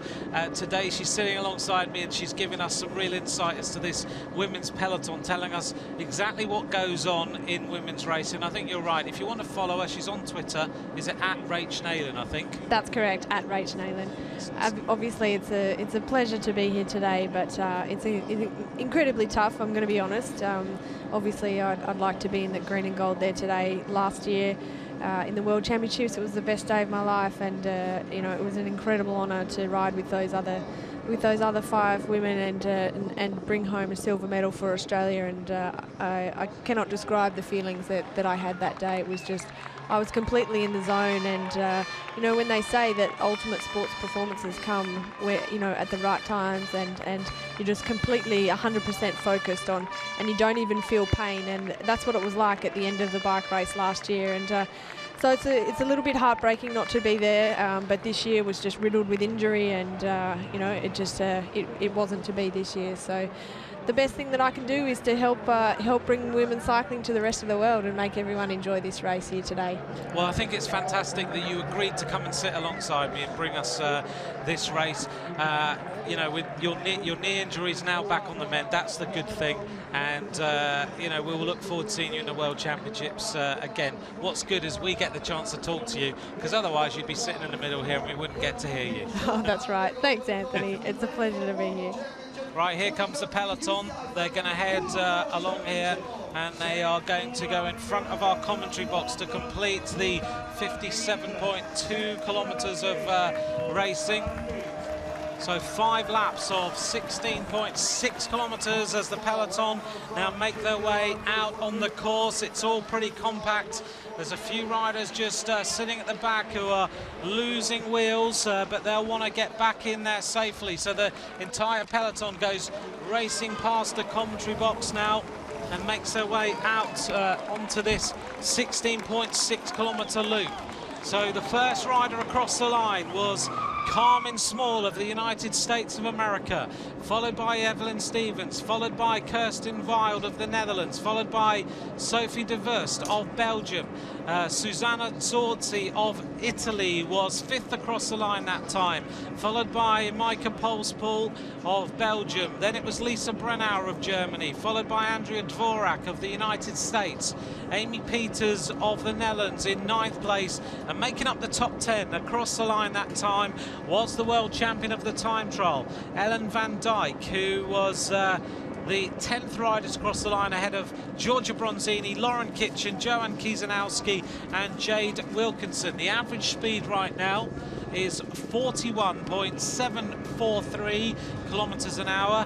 That 57 kilometers was done in a time of 1 hour, 22 minutes and 13 seconds, just to give you an idea of how the riders are ticking along. So 41 kilometers an hour, nearly 42 kilometers an hour. That average speed, if you are somewhere in the world that goes on miles an hour, is around about 25, just over 25 miles an hour, or 41.7 kilometers an hour. So it's still pretty quick. That is pretty fast, actually, and you know, as I said, that's probably the reason why we haven't seen a breakaway stick. The other reason is that it is 140 kilometres, and the rest of the course involves 2 pretty tough climbs. So the girls are going to be conserving for the action, the pointy end of the race, which is going to start right now. So my new term is pointy end of the race. That's going to be our term as we head in now. We get the GPS. There's the peloton on the course. Not long until they hit this first climb. Then we'll see whether there's going to be any sort of sort out, whether the peloton are going to ride tempo up that climb. It looks to me like the American riders are intent on trying to break this race up. They know, I'm sure, that they can't leave it to Marianne Vos dominating this race, and therefore if they can set a fast and hard tempo, they can get rid of some of her teammates and they can then isolate Marianne Vos. They know they've got some strength in numbers here. They know they've got Mara Abbott that you've mentioned as a winner of the Giro d'Italia for women. They've got Carmen Small, who's doing an incredible job for her team right now on the front of this group. And they know they've got Evie Stevens, who's such a great time trialist. The Americans look like they are focused on isolating riders like Voss, like Armistead, those sort of riders who are going to be dangerous to them. That's right. Let's not forget Carmen Small and Evelyn Stevens. They are part of the World Championship Team Time Trial squad, the Specialised Lululemon team, who really had an amazing display of teamwork in the Team Time Trial a few days ago, and incredibly strong, as we can see Carmen driving it on the first time up this climb. When I sat with Carmen Small in her press conference the other day, she was just really engaging, great to listen to. She was so happy with her medal in the World Championships. You know, most people are sitting there going, I only got a bronze. You know, she didn't. She sat there and went, it's incredible. Just to be there, to have a medal in a World Championship, having ridden so hard to get it, she just looked like, so that was complete for her. Absolutely, and you can see when it's so genuine, when a rider really, really earns their stripes and earns that medal, and when you can see the passion and the story behind it. That's just, you know, that's what sport is all about, and that's why we love cycling. Absolutely, you're totally right. We're watching now the peloton on the lower slopes of this first climb. Just to give you an idea of what this is like, it's around about 4 kilometers of climbing. It's pretty steady. And then you go down a fast descent, and then you hit this other climb, which is the one that rises up to about 16%. And there's a few riders really starting to suffer now with the tempo that's being set by the Americans. And it looks like the junior world champion, Lucy Garner's finding the pace just too much on this initial climb. She said she thought she was going to struggle on this course, having looked at it. She's a young rider, and it's really hard, isn't it, to go from being a dominant junior, 2 years running, 17 and 18 years of age, to suddenly riding against riders like Vos. That's right. It does take a while to get the legs to be able to survive in races like this, and especially the World Championships with the first hour and 22 minutes with an average of 41 kilometres per hour. I mean, that's quite quick, and the first climb will really sort out a few of the weaker riders today. So it looks like we've lost a few. We've gone over that first little steep section. The pace still is pretty relentless on the front of this group, and Rachel, you're nodding your head. It is fast, isn't it, up this climb? It is really fast, but look, it's not a surprise. The surface is really quick. This 4 kilometre climb is really not that steep in the scheme of things, and that's why they're able to really keep it at a high tempo and eliminate a lot of riders off the back. The reason why the American girls are doing this is because they know that the rest of the course, as we've seen before with the twists and turns and the strung out nature of the peloton, that it is quite technical on the second half of the course. So if they can make the peloton smaller, and then it's not as dangerous in those technical sections. There's a little group of about 12 riders who've dropped off the back here. Then another group of 4 riders as well who are a little bit further back, and still the Americans continue with the tempo. Behind them, looks like Germany, Australia also represented. Italy have a few riders up there as well. Further on back down the peloton, we're seeing one of the Irish riders. If you're back here, literally you can see just gaps opening. The tempo is incredible here at the front, and we have 70 odd kilometers to go until the finish of this World Championship, and already we are seeing the tempo getting rid of many riders. Wearing number 26 there is Megan Garnier of the United States of America. She's taken over the pacemaking. Sitting on the wheels is still Evie Stevens up towards the front.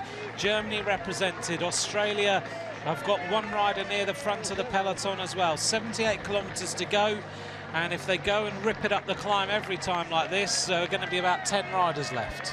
Absolutely, I think that's the way that this race is going to go. If it keeps a high pace on these 5 times up this hill, it's going to be quite a small bunch left. And let's not forget Megan Garnier, as we saw at the front of the peloton there. She is Voss's teammate on the Rabobank Live Giant team. You can see her riding a blue and orange giant bike, and she's been quite instrumental to the Rabobank team this year and ridden alongside Voss, so she can really anticipate probably how the Dutch really race. We're seeing more riders drop off the back, and some of them are in orange jerseys, so some of the Dutch riders are certainly losing a little bit of pace, and they can't go with the move, so we are starting to lose some of her teammates. So Marianne Vos may well find herself having to do the job on her own, and already we're getting to that point where there's probably only, what do you think, 25, maybe 30 riders left in that peloton as they make their way further up this climb and go past the French fans. At the front now, Australia represented, so are South Africa with Ashley Moolman. Of course, Ashley Moolman, incredibly strong rider in the one-day classics, but also the tours. And she's alone today, doesn't have any other teammates, but she's a classy rider, and she knows how to keep herself at the front and knows how to keep herself out of trouble. So she'll be using, she won't be probably won't be making too many moves early, but she'll be looking to save energy and to go with the moves that she knows are the dangerous ones. Pawlowska of Poland is the rider who's dropped there on the right-hand side. Melanie Spath, who rides for Team Tibco, the national road race champion of Ireland, unable to go with the tempo as well, as we make our way up towards the summit of this climb. And there is a good crowd at the top here. Little grandstand's been set up as well, which is adding to the atmosphere created on this climb. And all over the roads we're getting the names of riders painted and written, as we see a peloton which is much smaller now. There's probably about 30 riders left in that group. We'll get the exact number in a moment. So it's the United States of America, followed by the Italians. The Dutch riders are there. They look pretty comfortable. Further on back, and wearing number 14, the Italian rider Rosella Rato is climbing well, making her way up towards the front of the group. Further back is Amanda Spratt, who's unable to go with that tempo change. So the Australian rider trying to close the gap and stay there in the wheels. It's very hard right now to actually just stay there. It looks like a little bit of a tailwind on this section. Two Australian riders riding good tempo, wearing number 31 and 37, Tiff Cromwell and Carly Taylor. They look okay. That's right. These two girls from my home base in Australia, from Adelaide, and they've grown up together racing through the junior ranks, these two, so they know each other very well. And I think Carly Taylor is going to be right beside Tiffany Cromwell the whole way, right to the pointy end of this race, as I like saying. But Tiffany is our number one rider. There you see Shara Gillow, number 34. But the Australians we're all about racing for Tiffany today. Further back down this climb, another one of the British riders with the two Irish riders there. That was Katie Colclough, a world champion of the team time trial. Katie Colclough has said this is her last race as a bike rider. She's going to retire. She has achieved what she wanted to achieve. I personally think that's a great loss. She's a British rider who for some reason in Great Britain doesn't get noticed very much, but she's a world champion of the team time trial, and there's certainly an elite group of riders now, which I think we're going to see continue and just get smaller and smaller as we head towards the 63-kilometre point in this race. One rider just trying to stay in the wheels from the United States, right at the back of the group, and New Zealand represented. Also, you've just got to try and stay in the wheels, and maybe you recover later, but it's probably just the best way to describe it is carnage on this hill. There's riders everywhere, and it's the Americans who have dished out some pain to the rest of this peloton. They have put an awful lot of riders in trouble, and I think there are going to be a few more riders who are hanging on right now at the rear of this group who later are really going to suffer. Absolutely, and you can see the strong nations, the Dutch, the Italians, and the Germans, and the Australians, and the Americans are all quite well represented in this small group that we've got at the beginning. Joanne Kiesanowski is the New Zealand rider who suddenly is unable to go with the acceleration. If she can just hang on a little bit, she'll realise that the top is just coming up now. So across the top of the climb, Evie Stevens leads from Claudia Hausler, Carly Taylor, Rosella Rato, Tiff Cromwell, Elena Kushinskaya, Doris Schweitzer, Mariana Voss is ominously placed in 8th place across the summit that time. The Polish rider Nivedoma is in 9th place. Trixie Warwick of Germany also up there. And as we look further on back, Emma Johansson 18th across the top. Lizzie Armistead of Great Britain in 21st place. Georgia Bronzini 23rd. A lot of people saying Bronzini won't be there at the finish, but I think we're right in saying that many people think that Georgia Bronzini is just a sprinter, but thinking about her performances recently in some of the mountainous and very hilly road races, I think, Rachel, you would say she's climbing better than most people.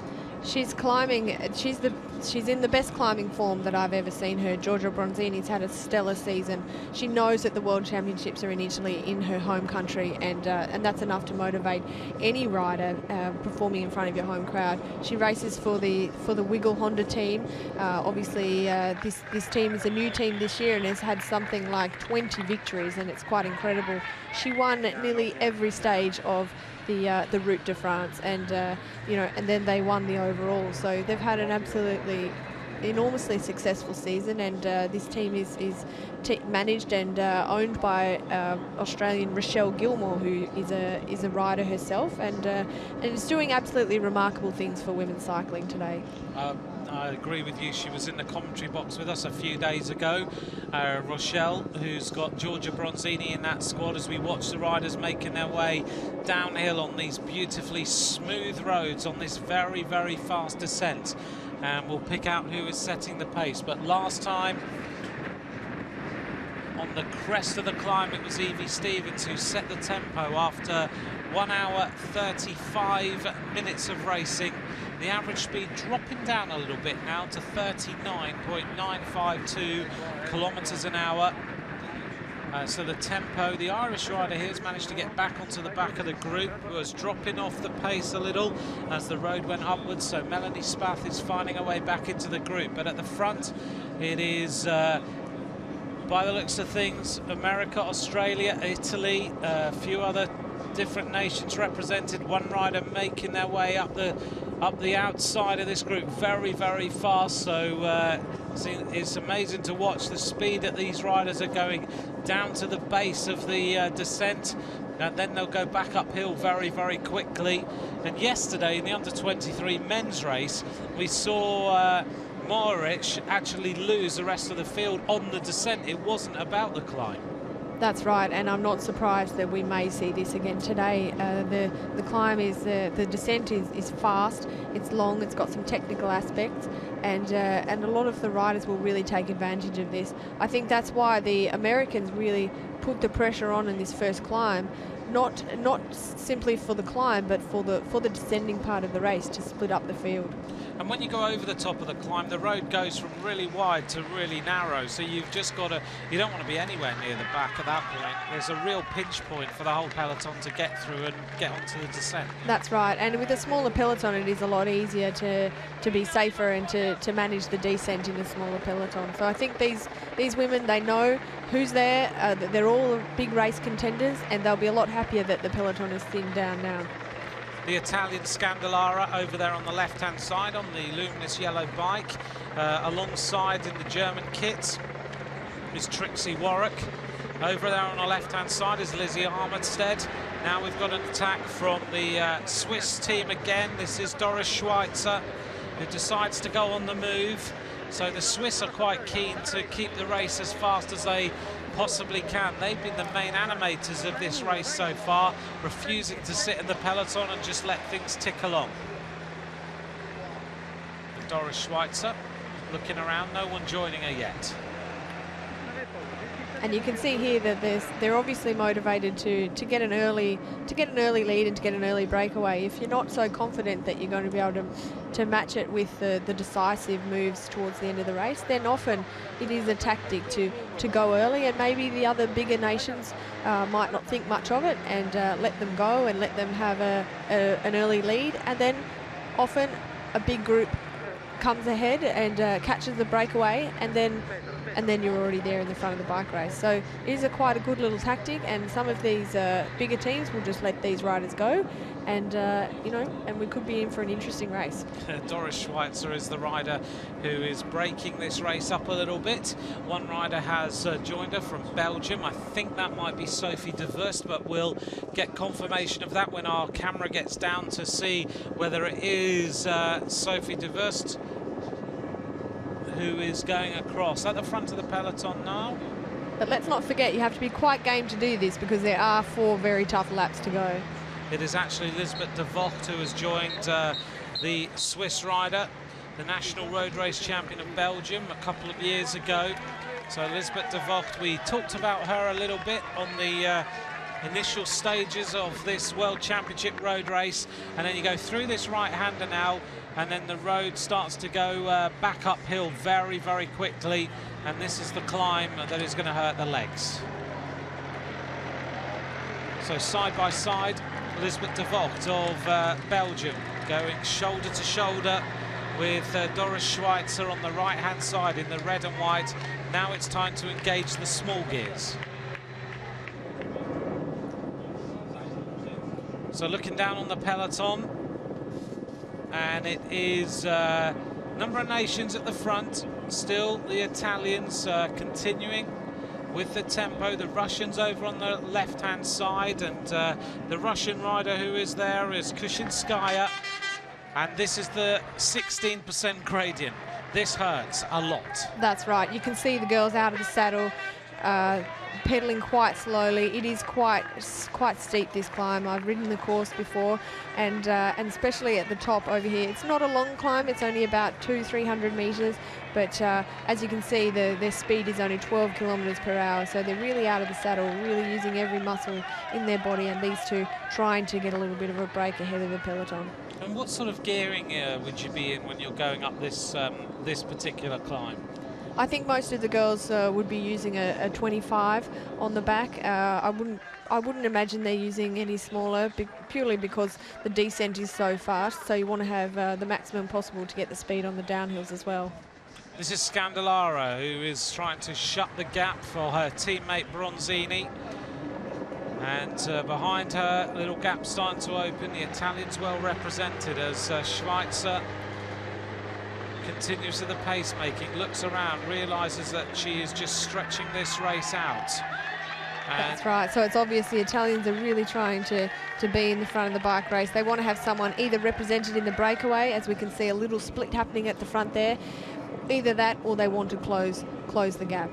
So the few riders have made their way across at 3 seconds at the top of that climb, and it is Scandalara of Italy, Niewiadoma of Poland, Carly Taylor of Australia, Kushinskaya of Russia, and then the peloton led by the American Evelyn Stevens in 7th place. Towards the front of the peloton, Emma Johansson, the #1 ranked rider in the world. Elisa Longo-Borghini is also there. Lizzie Armistead, Rosella Rato, Ashley Moolman, Trixie Warwick, Tiff Cromwell are all near the front of this group, and I think it's around about 44 riders who are actually in with a shout of the medals right now if the race stayed like this. And that's quite impressive. That gives you a really good idea of how fast the race has been and how hard it's been so far. Not with a lot of breakaways, but just the pure speed. We're down to only 40 riders, and we're only halfway through the race. We are only halfway through the race, so still a lot to happen. And at the front, the riders have calmed down. The tempo goes out of the race, having gone over that climb. 70 kilometers to go. If you're just joining us then, in the Women's World Championship road race, this is the state of play. 70 kilometers to go.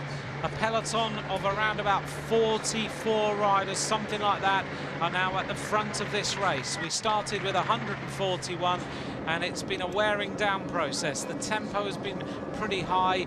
The climb was taken pretty rapidly there. We've seen a few attacks here and there from Switzerland, particularly looking to try and make some moves. They haven't managed it. It's been Doris Schweitzer and Patricia Swager who have been the two Swiss riders who've tried to break this race up. Apart from that, all the main contenders are still here. No one has dropped out of this race yet, so we haven't seen anyone like Voss disappear, Armistead, anyone like Georgia Bronzini, anyone from the United States like Evie Stevens, Tiff Cromwell. Those sort of riders are all still here in that group of 44. We haven't lost any big names in this Women's Road Race Championship as of yet. I'm sure that's going to change. The weather conditions are going to have a little bit of a bearing. It's very, very warm. It's about 27 degrees centigrade as we now turn left through the 3 kilometre to go point. And if you haven't watched any of the racing so far in this World Championship, this is a little point in this race that could be significant. Rachel, you come flying downhill, the tempo goes out of the race, and then you hit a climb which is only a few hundred meters, but it's a good springboard. That's right, and we saw that really sectioned off this front group, and made sure that the others didn't really get back on after the 4 kilometre climb and the descent. That's the particular unique thing about this course is the really steep climb in the middle of that circuit. So now you go downhill, you've gone through that little climb, downhill, you're going to turn back towards the finish. Then you've got this interesting little loop that takes you over a bridge across the railway, where if you're on the attack on your own, if you look across, you can see what sort of gap you've got, and you need to be out of sight. So that's another little rise. Turn left, downhill, turn right, then you're headed towards the finishing straight to complete the lap. So right now it is Switzerland. The pace is still relentless. One long line of riders. Second place, the Australians. Marianne Vos being looked after very well indeed by the Dutch riders. The Italians, loads of them there. No one getting dropped really from Italy. The Dutch have got 3 riders towards the front. The Australians now got a couple of riders here and a few conversations going on. That's right. You can only see blue jerseys and orange jerseys. So the Italians and the Dutch have not really seen the front of the peloton much. They're racing very, very smartly. They're very, very calm, and they know that that they'll be animating the race in the next couple of laps. They'll have their plan. This is where we head up over this railway bridge. You're just trying to get used to the circuit, and then you turn round, turn left, go downhill, and then you're back in towards the finishing area to complete this lap. So there we are onto longer straight roads, and this group of around about 44 riders are getting to the end of the first lap of this course. Number 71 on the back there is the French rider, Edwin Patel. The French squad made up of riders in particular, they've got Christelle Ferrier-Bruno, who's a good cyclocross rider. Aude Bianic is also in there, as is Audrey Corden, who went on the attack a little while earlier. 1 kilometre to go then to complete this lap, and we have a little attack starting to happen. One of the Belgian riders just testing the pressure again to see whether they can get a move going. It is the Swiss rider is having to do all the work and shut the gap. And still, we've had no big attack. No one able to take any massive amount of time. It's all about a wearing down process in this World Championship road race. The riders then making their way up this finishing straight to complete the lap again. And it's going to be interesting to see whether the laps speed up. We're around about just after 4:05 in the afternoon. And the first riders across the line will be one of the Belgian riders, and still it is the United States of America who set the tempo behind as this first rider heads up towards the completion of this lap. Will be the first rider across the line, and then we'll see how big this peloton is and who is setting the tempo at the front. So the first rider then heading up towards the completion of this first 16.6 kilometres on this finishing circuit. All the cars in front with the neutral service wheels and bikes on them. But it's now for the first time, the first little gap that we've had. And it is the Belgian rider who leads across the line that time, and that is Maaike Polsbol, who is the leader. Behind are the Americans leading the peloton again and setting the tempo. There they go, past the completion of that lap, and it's a very, very small group of riders who set the tempo. The interesting thing about this point of the race is that with such a small group of riders at the front, a lot of girls are, they don't have their full set of teammates. So they're really going to be looking to the bigger nations like Italy and the Dutch to really start making the moves. So Polsbol of Belgium going on the attack now and will try and get to the base of the climb with a little bit of a lead. Going well and setting a nice tempo. Don't forget you can join us on Twitter, hashtag Toscana 2013, and if you are getting inspired by listening to the comments of Rachel Nayland, she's at Rach Nayland on Twitter. Follow her through the winter and into her season next year as we see the rider on the front poles bowl setting a nice tempo. Looks like it's got a lovely fluid pedaling style, and going up past the soigneurs on the side of the road, who are now starting to hand bottles out. No musettes getting handed up by the looks of things. It's all about just fluids right now, getting some fluids, some electrolytes into the body. That's right. It's very, very warm. It's probably about 27 degrees out there. There's not a lot of shade on this course either. So with such a hard and fast start to the race, all the girls are going to be looking to get fluids on board. Most of the time in women's races, we don't tend to eat sandwiches or bars, and it's quite hard to really chew. And a lot of our races are really full gas from the start, so we don't have that lull where we sit up and let the breakaway go away. And as you can see, especially in a one-day race, it's really hard and fast from the start. So it's not always that easy to chew and take on real food. So the choice of nutrition in women's racing is more towards gels and sugars and electrolyte drinks. When you get towards this area, right, in the World Championships, where you've got all the soigneurs on the right-hand side as you ride up to them, and you're looking for bottles and all that sort of thing, it's chaos. That's right. You have to really signal and use your voice to move over to the side, and make sure that you're over there. If you need a bottle, you make sure you're over there in good time, so that you're not cutting off riders and trying to make any sudden moves, because it can get quite dangerous at the feed zone. But importantly, you need to make sure that you get a bottle when you need to, because that can make or break your race. If you don't have enough hydration on board or enough sugars on board, the last thing you want to happen is to have good legs, but to not be able to put out energy, not to be able to make the moves or go with moves because you go hunger flat, and that's just the worst possible thing that could happen.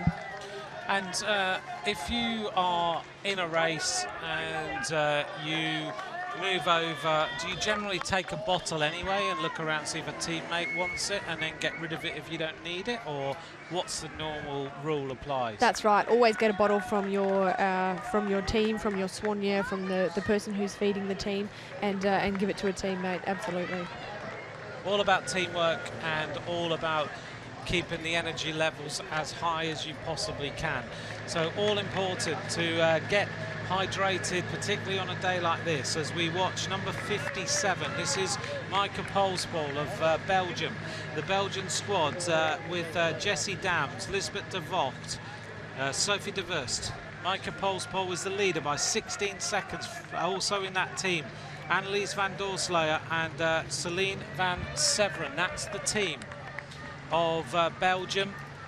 15 seconds now, the advantage. The Italian squad still with this rider who's setting the tempo and has been, and doing a fantastic job for her teammates Bronzini and Longoborghini. Valentina Scandallara wearing number 15 today, and if they end up as the winners of this World Championship, then I think Scandallara will be enjoying a few glasses of Prosecco courtesy of Giorgia Bronzini or Longoborghini at the end of the afternoon, because she's done some amazing work. Absolutely, but let's not forget Tatiana Guderzo. She's in very, very good form. She knows how to ride well. She's got the experience already being a world champion, and I think they could be riding for her as well. Also, Naomi Cantelli. Look, the Italians are just a class act this year. They absolutely are. Bronzini, Naomi Cantelli, Francesca Couds, Tatiana Guderzo, Elisa Longoborghini, which I couldn't say the other day, so Rochelle told me just to call her Lamborghini, Rossella Ratto, Valentina Scandallara and Susanna Zorzi. I've been practicing Longoborghini for the entire week since then. Well, she does have quite a famous professional cyclist as a brother who rides for the Liquigas Cannondale team, and same with Rosella Ratto, and both of their brothers actually are professional cyclists and race for the Cannondale team. So those two girls have followed in the footsteps of their older brothers, and I think that's why they're pretty fast and pretty strong, because they always train with the boys. So that must be a bit of a secret. They use them as a motorbike to sit behind and race around the various roads of Italy. Yeah, pretty good to train, I think, with the men, because then the pace is quick and you get stronger all the time. But there's always been talk as well about the possibility of Marianne Vos racing against the men. She wants to, doesn't she? Well, that's right. We're allowed to race with men in amateur races, and you know, it's the only way to get fitter and to get stronger and to work on your technical skills and speed. The men's races are a lot faster than ours. So, you know, it is quite a good training tool to race and train with the men. I'm lucky enough to have Mario Cipollini as a neighbour actually in Lucca, and I often enjoy trying to hold his wheel, in fact, and it doesn't always happen. I have to have good legs on a day to hold his wheel, but you know, that's just a good example of how you can improve as a female rider, to really, you know, to sit behind the men and to motor pace them, to try and hold their wheel for speed, for strength, and for also technical aspects. So your motor pacer is Mario Cipollini. Now we found out. Now I've let out the secret. There we are. That's why Rachel Nathan can ride a bike so fast, because she just sits with Mario Cipollini out training on the Tuscan roads. Right, number 26 at the front, setting the tempo. It's funny, the last time I was here for the Giro, I was here for an extra day before I went back. I had a little break in between being here in the stage in Florence to going back quickly and then coming back for the end of the Giro. And I was in one of the cafes one day, and Mario was in there holding court with various people. He's still such a draw, isn't he? He is, and look, you know, riding alongside Mario, he's just all-encompassing. He loves cycling fans. He just embraces the sport of cycling. He still rides his bike 4 hours a day and absolutely just welcomes anybody on two wheels. So, you know, he's a fantastic ambassador for this World Championships. He's home in Toscana, and I'm sure he'll be really watching today and encouraging these championships. I'm sure he will be, and I'm sure he'll be here tomorrow, won't he? I would have thought he'll be out watching somewhere around the roads. Right on cue, there you go. Absolutely, and of course tomorrow's men's race actually starts in the city of Lucca, the historical walled city, and that's of course Mario Cipollini's hometown.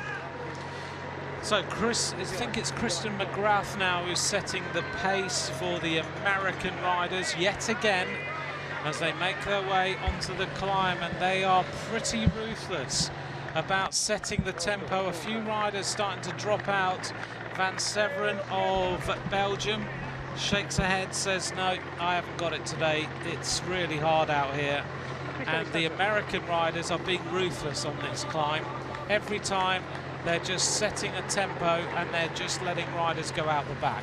That is a great word, ruthless. This race has been ruthless right from the beginning with the pace. As you say, we haven't seen any large, you know, powerful attacks, but just the pure speed, and how the Americans have really driven the pace up these climbs is just, as you can see, the bunch is very, very small already. I think there was 44 at the top of the climb last time. It looks to me like we're going to end up with about 35 by the top of this rise this time, just purely. But if you look at the tempo of the rider on the front, it is Kristen McGrath. She's riding really steady. I mean, it's fast, but it's steady. And behind her is just, everyone is really hurting. She looks really good today. That's right. It's very, very steady, and I think the Americans are very well drilled today, and they've got one objective in mind.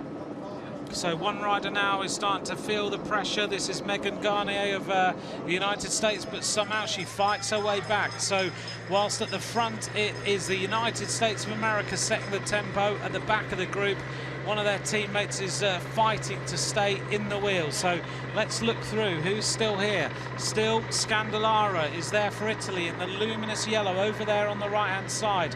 One of the Aussies just behind her, looking very comfortable. And over on the left-hand side, the Dutch with Marianne Vos, the familiar style of Vos, looking very steady, just keeping the tempo up. And over on the left-hand side of the peloton, we see Ashley Moolman, easy to pick out in the green and yellow colours of South Africa, maybe motivated by seeing yesterday Lewis Meintjes take the silver medal in the under-23 championship. When you are in a hotel with some of your teammates and they walk back in with a medal, then you go to bed thinking, I might have one of those tomorrow, and your motivation increases.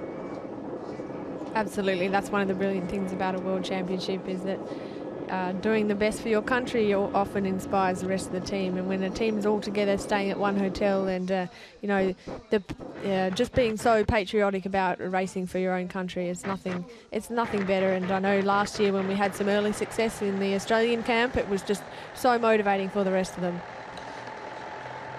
So around this area right now, you'll have the different hotels, the different teams are based. It's like a who's who of the world of cycling walking around the areas around Florence right now. You see different personalities, people that you just see in the peloton all the time, and the fans arriving, the atmosphere is growing all the time. Right, so the Americans still setting the tempo. Am I right in saying it's Mara Abbott right in there on the barriers, who's looking very, very strong today? She's the rider who has got the shorts slightly rolled up a little bit. The suntan lines will be looking good by the end of the afternoon. And looking down on the wheels, number 9, Giorgia Bronzini, sitting at the back of the group, just sitting tempo, staying quiet and not showing her face at the front of this peloton at all. That's right, that's just trademark Georgia. She's a very, very efficient rider. She rides very, very smartly. She knows that she's not a pure climber. A lot of the other girls in this bunch are traditionally more climbing specialists, but Georgia is not. She can climb exceptionally well, but what she's looking to do is just hide, conserve as much as possible so that she can hang in there for another 3 laps. So Bronzini sitting on the back of the group, the world champion on 2 occasions, back-to-back wins in 2010 and 2011. Again, another rider with a story. She contends with having, she's in the Italian army, so she has to spend some of her time outside of training, being at work as well. That's how it is. Bronzini is an incredible competitor. She's also very, very amusing. She's got a good sense of humour, and while she's a fierce sprinter and fierce competitor, she's always able to crack a joke. That's right. She's very friendly, very funny, and very, very warm and welcoming competitor, and she's a fantastic ambassador for the sport of cycling. She was telling me one day a few weeks ago that quite often when she finally gets to go home, she'll get home and she'll go out training one day, and then the next day, when she's staying at her mum's house, her mum will open the door and there'll be 50 riders waiting to go out training with her. Isn't that amazing? That's just that just epitomises the sport of cycling. You know, it's just so, it's all encompassing. You know, you can ride alongside your next door neighbour. It doesn't matter what level they are. If you're riding for a slow, easy ride, you can take someone along with you. You can have a chat. You can have a coffee, and that's something I love about the sport as well. You can take people with you on your journey. You can share it with them through the media. You can share your travels. Now it's a lot easier with the social media and blogs and websites and Twitter and everything, and it's just such a wonderful experience now that the sport of cycling is really growing worldwide, and we're lucky enough in Australia to have such a great cycling industry now, and a lot more professionals doing well on the world stage, and that just inspires the younger generation to take up the sport. You're absolutely right. As we watch the peloton go racing now down this descent, there's about 43 riders hanging on in that group. So we're not seeing too many riders drop out of the back. So let's just run through some of the riders who were at the front when they went over the top of that climb. It was Tatiana Gudurzo, who was the leading rider across the top. The average speed at the top of that climb, 38.6 kilometers an hour. 2 hours and 3 minutes of racing have gone by. Carly Taylor of Australia in 3rd place, Longa Borghini in 4th, Van Vleuten in 5th, with Marianne Vos in 6th place. Rosella Rato also up there. Evie Stevens in 9th. Van der Breggen, who last year figured in the World Championships, in 10th place. Georgia Bronzini in 11th. Further on down, Tiffany Cromwell in 16th place for Australia. Ashley Moolman in 17th. Lizzie Armistead, the Olympic silver medalist, in 21st place. Looks to me like she's just sitting, staying out of trouble, not getting herself into the red zone yet. Emma Johansson sitting a couple of places behind her, and Linda Willemsen of New Zealand in 26th place. And there's no surprises here, really. All of the top hitters, the predicted riders, the favourite riders for this race, they're all there in the front peloton.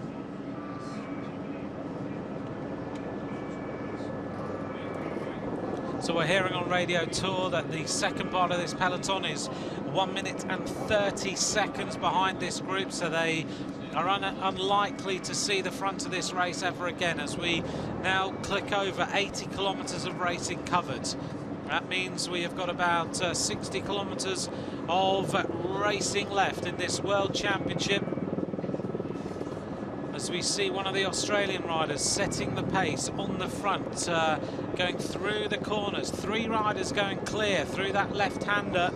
So a little breakaway purely forming on the descent, and we've seen this on a couple of occasions so far, that this descent is actually causing some problems for riders who are unable to stay on the wheels, and it is actually causing the splits to happen. We saw the same thing happen in the under-23s yesterday. The winner of the junior men this morning, the son of Adrie van der Poel, Mathieu van der Poel, took the victory, and he opened up a bigger gap on the descent as well. So it is becoming a critical point in this race. If you are not a good descender, then you will lose the wheel and you will disappear out of the race. 3 riders on the attack, sitting just behind the TV motorbike, and Australia represented as the rest of the peloton try and shut the gap. And that's Tiffany Cromwell from Australia. She's a very, very good descender. She's very confident. We saw her in the Giro d'Italia bouncing around at the front of bike races, descending with Marianne Vos, who's well renowned as one of the best bike handlers in the peloton. And Tiffany's now establishing herself as one of the best bike handlers in the peloton as well, with her attacks on the descents. And you can see that her move at the front there has really thinned down this bunch, and they're really making an impact on this descent. You can see she's absolutely thriving going down that descent through the corners, leaning the bike left and right.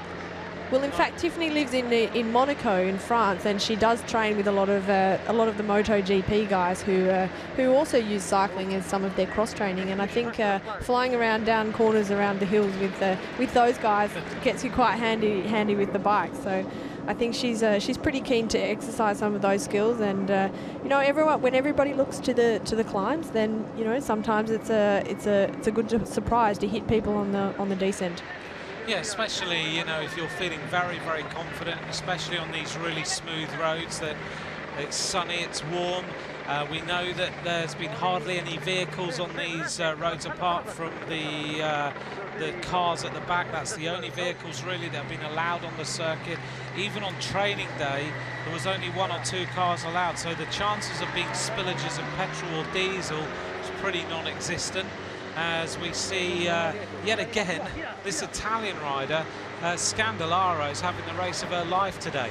So Scandellara goes on the attack, immediately tracked by Doris Schweitzer of Switzerland.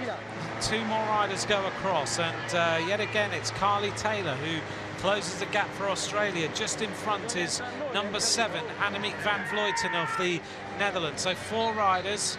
They were the first, they were in the front as they went down the descent. They closed the gap, and behind them, everyone else safely riding back onto the wheels. As we hit the climb this time, we'll see whether there's any fireworks and whether we get rid of any of the 43 riders who are left in this front group. And you can see how incredibly patient the Dutch girls have been. They really haven't seen the front of the peloton at all until now. Yeah, they're riding an intelligent race, aren't they? Marianne Vos, we've seen her once so far, and quite often, and it's the same pattern in men's and women's races. If you don't mention riders, the chances are they're there, and they are riders who are going to go on the attack later. Have you seen Linda Willemsen yet? There she is. She looks really easy. Exactly, that's correct. That's right. Bronzini as well, sitting Not at at the back, not at the front, just hiding. Exactly right. As a friend of mine says, his coach, and he rode at Olympic level, he says his coach used to say, your nose doesn't need to touch the wind until 10 meters from the line, as long as you're first. That's exactly right. It's not always a popular way to win a bike race, but sometimes that's the way it needs to be. I think a couple of words that really sum up the attributes needed to be successful on this course is in fact confidence and patience. I mean, you can see that you need to be confident on this course, but you just need to be patient because it's going to wear down every lap, and really at the end of the race, you just need to be there in the final move. Yeah, absolutely. Well, one rider's starting to struggle on the climb. It really kicks you, doesn't it? Suddenly you can go from feeling good to your legs don't like it at all. So the tempo being set by Scandalara as they make their way up this climb again. 33 riders have reached the point at which the timing is taken on this rise, and suddenly this race is changing, so only 33 riders in that front group right now, and it's Scandalara, Van Vleut and Carly Taylor always near the front. Tiff Cromwell also there, Lizzie Armistead, Pauline Ferrand-Prévot, the French rider, Rosella Rato, a teammate of Rachel's, is also near the front in 9th place, as is Tatiana Guderzo and Elisa Longo-Borghini. So 33 riders now, an elite group of riders as they made their way up that very steep rise. By the time they get to the flatter roads, maybe 3 or 4 more riders will come back, but it's still a gradual wearing down process, and the Dutch riders, as we've talked about, looking after Marianne Vos, keeping her out of trouble. And you just have to wonder when Vos will decide to launch her first attack, because there is no doubt, I would have thought, that that attack is coming. Absolutely, there's no doubt. I think Vos is yet to show her face, and we're really in for a treat the rest of this race. She knows, though, that there are all her major competitors, all the major threats, they're all still in this small group. Again, the Americans decide to keep the pace going. They don't want anyone to come back to them. They want to continue with the workload. They are very keen to keep the tempo as high as they possibly can. The Swiss rider is also keen to keep things going, is Doris Schweitzer, wearing number 109. She's constantly on the front of this race. And number 18 moves up on the right-hand side, Emma Johansson, the Swedish rider. And I'm actually quite surprised to see her go to the front. Maybe she's thinking the race for her is not quite being tactically run the way she wants it to be, and maybe she'd rather try and split this up a little bit more, or just wants to ride and see what it's like at the front.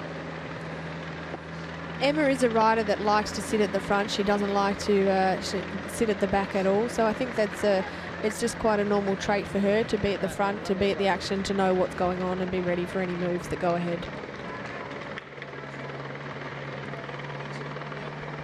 So welcome to all of you watching the World Championship road race for women. We started with 141 riders.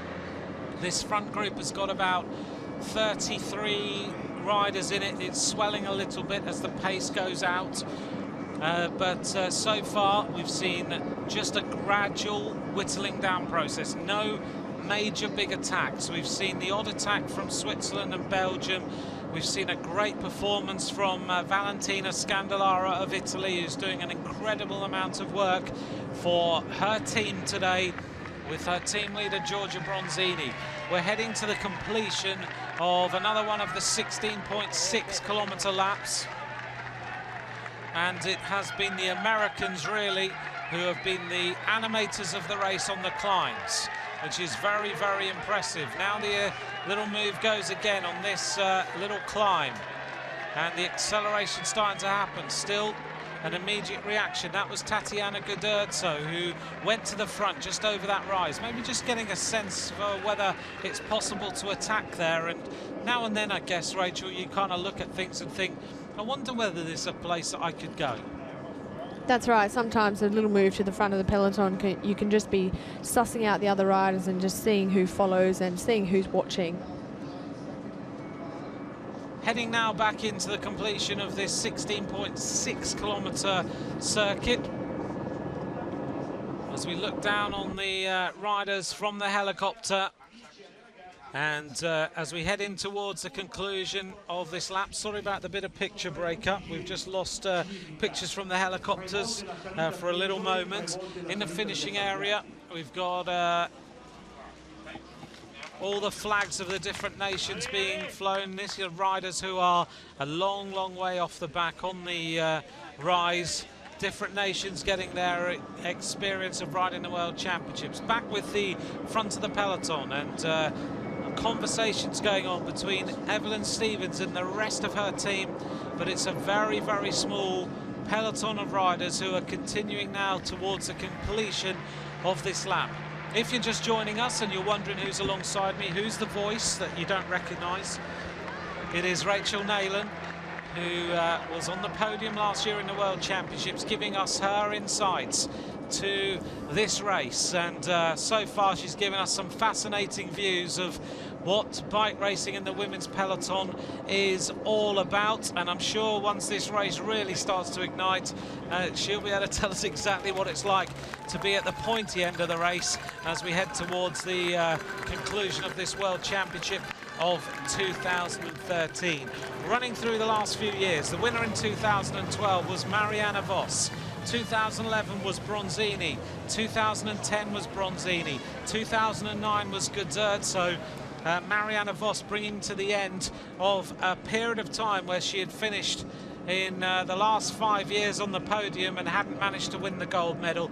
Now she wants to defend a title, but it's one thing winning it once, it's another thing getting back-to-back victories, and one rider who's in this group of riders has done that. That is Giorgia Bronzini, who wants a hat-trick of victories now as her teammate comes up alongside her wearing number 13. Longa Borghini gives her a pat on the shoulder, has a conversation, because she knows that if they can get Bronzini to this point in the race, the chances of her being beaten are pretty limited. Absolutely. It looks like the Italians are really looking after Giorgia. You can see Elisa giving her a pat on the back, having a little conversation, and the conversations that we can see going on between the team directors and the riders are really, really, really important at this point of the race. They need to decide exactly how they're going to play their cards.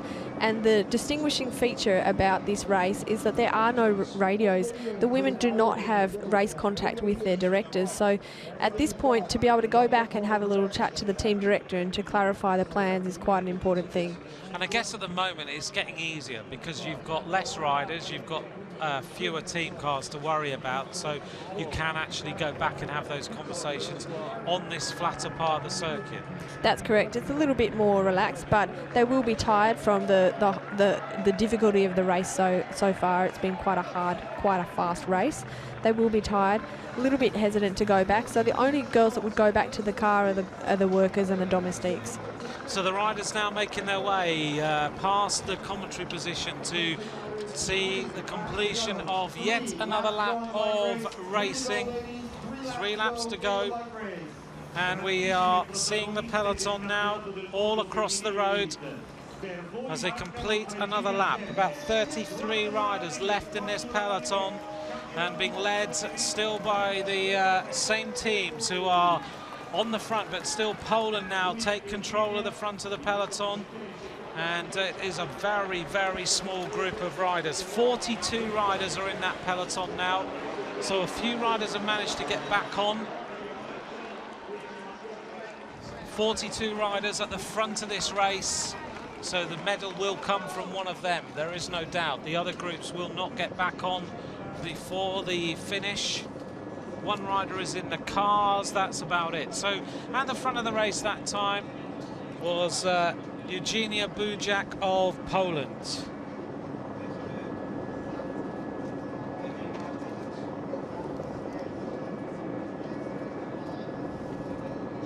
So that lap was completed in around about 28 minutes. The average speed still just a notch under 40 kilometers an hour.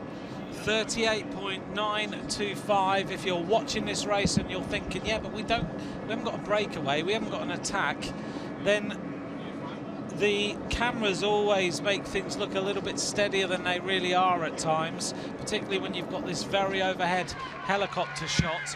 But right now, just bear in mind, one of these climbs is 16%, one of them is 4 kilometers, and these riders are averaging somewhere still over 24, nearly 25 miles an hour since the start.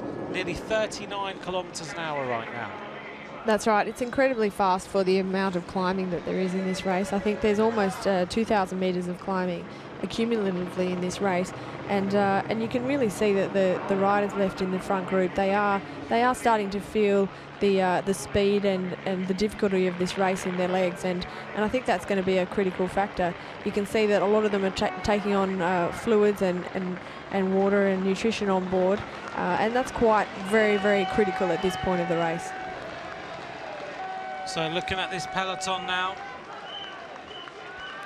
as they take on their bottles and they make their way back uphill yet again. 2 hours 19 minutes of racing. The riders hitting the 90-kilometer point. So we have got 50 kilometers of racing left in this World Championship. And let's not underestimate the bravery of some of these riders. You know, they've sacrificed themselves for their teammates, for their nations, and they've had a job to do in the first 60, 70, 80 kilometres of this race, and they've stuck to it, and they've really created what the race is right now. The other day I was lucky enough to be out having dinner with a couple of ex-pros. One was Dan Lloyd, who rode for Garmin, and Jez Hunt as well, who rode for Sky and for Garmin. And we had this conversation about working on the front of a peloton, and we were having a conversation about working in the Giro when riders are asked to ride on the front for 100k, whatever it might be. And I think I asked a question which Jez Hunt thought was clearly a very stupid question, which was, what happens if you get told that you need to ride on the front for 100k and you really don't feel like riding on the front for 100k? And he looked at me and just went, well, it's your job. You have to do it. No matter how tired you are, you have to sit on the front and you have to ride there. And that is the case. That's exactly right. And a lot of people in the general public, I guess, don't understand that cycling, it's a team sport. And if that's your job, then that's your job. And you might not... Your job might not actually be to finish the race. As you can see, there's only 40 women left in this peloton, and every other rider will not likely finish this race. So that's an incredible thing about cycling, that you can sacrifice yourself for the benefit of your teammate. But once you get that medal, it's for everybody. It's for the whole team. See, that's the one thing that you've touched on here that a lot of people, you're right, just do not get. They don't understand how riders can finish 20 minutes down and why they can't stay with the pace and why they don't finish bike races. And they'll say, you know, hang on a minute, he only did 3 laps. I don't understand why that works like that. And you're giving us that insight as to how it all works. You're given the job, you're told, ride on the front. And you're probably told in the meeting as well, I guess. It doesn't matter if you only do 3 laps. We want you to do 3 laps to the best of your ability. That's right. And the tactics are all about how you use every team member to the best of their capacity to contribute to the most ultimate result for your team. So some of these riders, their job would just be to go flat out and go 100% on the first climb, as you can see what Carmen Small did, and look at the result. Yeah, I mean, right now you still have 4 American riders, and they've seen and been motivated by the work done by Carmen Small. They've said, they've looked at her and gone, she did her job, now I need to do mine. So that's why Evie Stevens and their teammate Mara Abbott are now surrounded by everyone else, because they now know they have to carry out the plan. That's right. You can almost taste the camaraderie in between the teammates. When things like that happen, you can just see how much it lifts and motivates the other teammates. and especially in the World Championships where you're patriotic, you're racing for your country, and there's just I guess a irreplaceable bond between countrymen. This reminds me right now, and I haven't kind of really thought about it until the last sort of 10-15 minutes of this race gone by. This is reminding me a little bit of how Great Britain won the World Championships in Copenhagen for Mark Cavendish. They had a plan, they followed it, they've followed it to the letter. Right now, America, the USA are doing exactly that.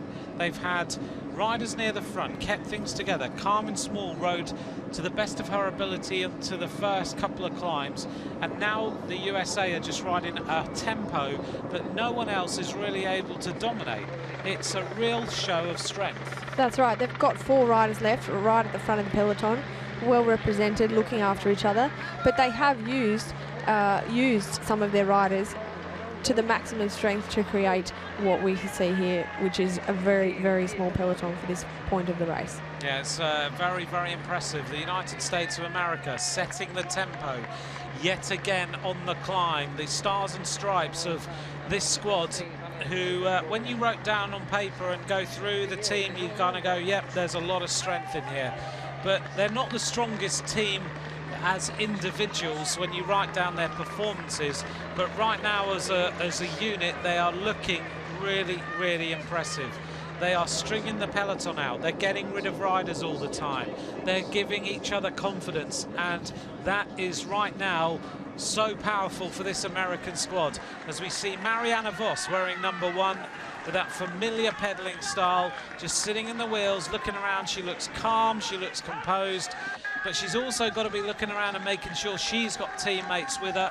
She's got Anna van der Breggen wearing number 5, who was 5th in 2012, and other teammates around her. So they've still got some numbers. Absolutely. Ellen van Dijk, I mean, if anybody remembers and saw the Olympic Games road race last year, Ellen was absolutely phenomenal working for Marianne, and obviously she's a World Championship time trialist now, and she's just come up, you know, leaps and bounds this season. She's just had a remarkable season and really come out of her shell.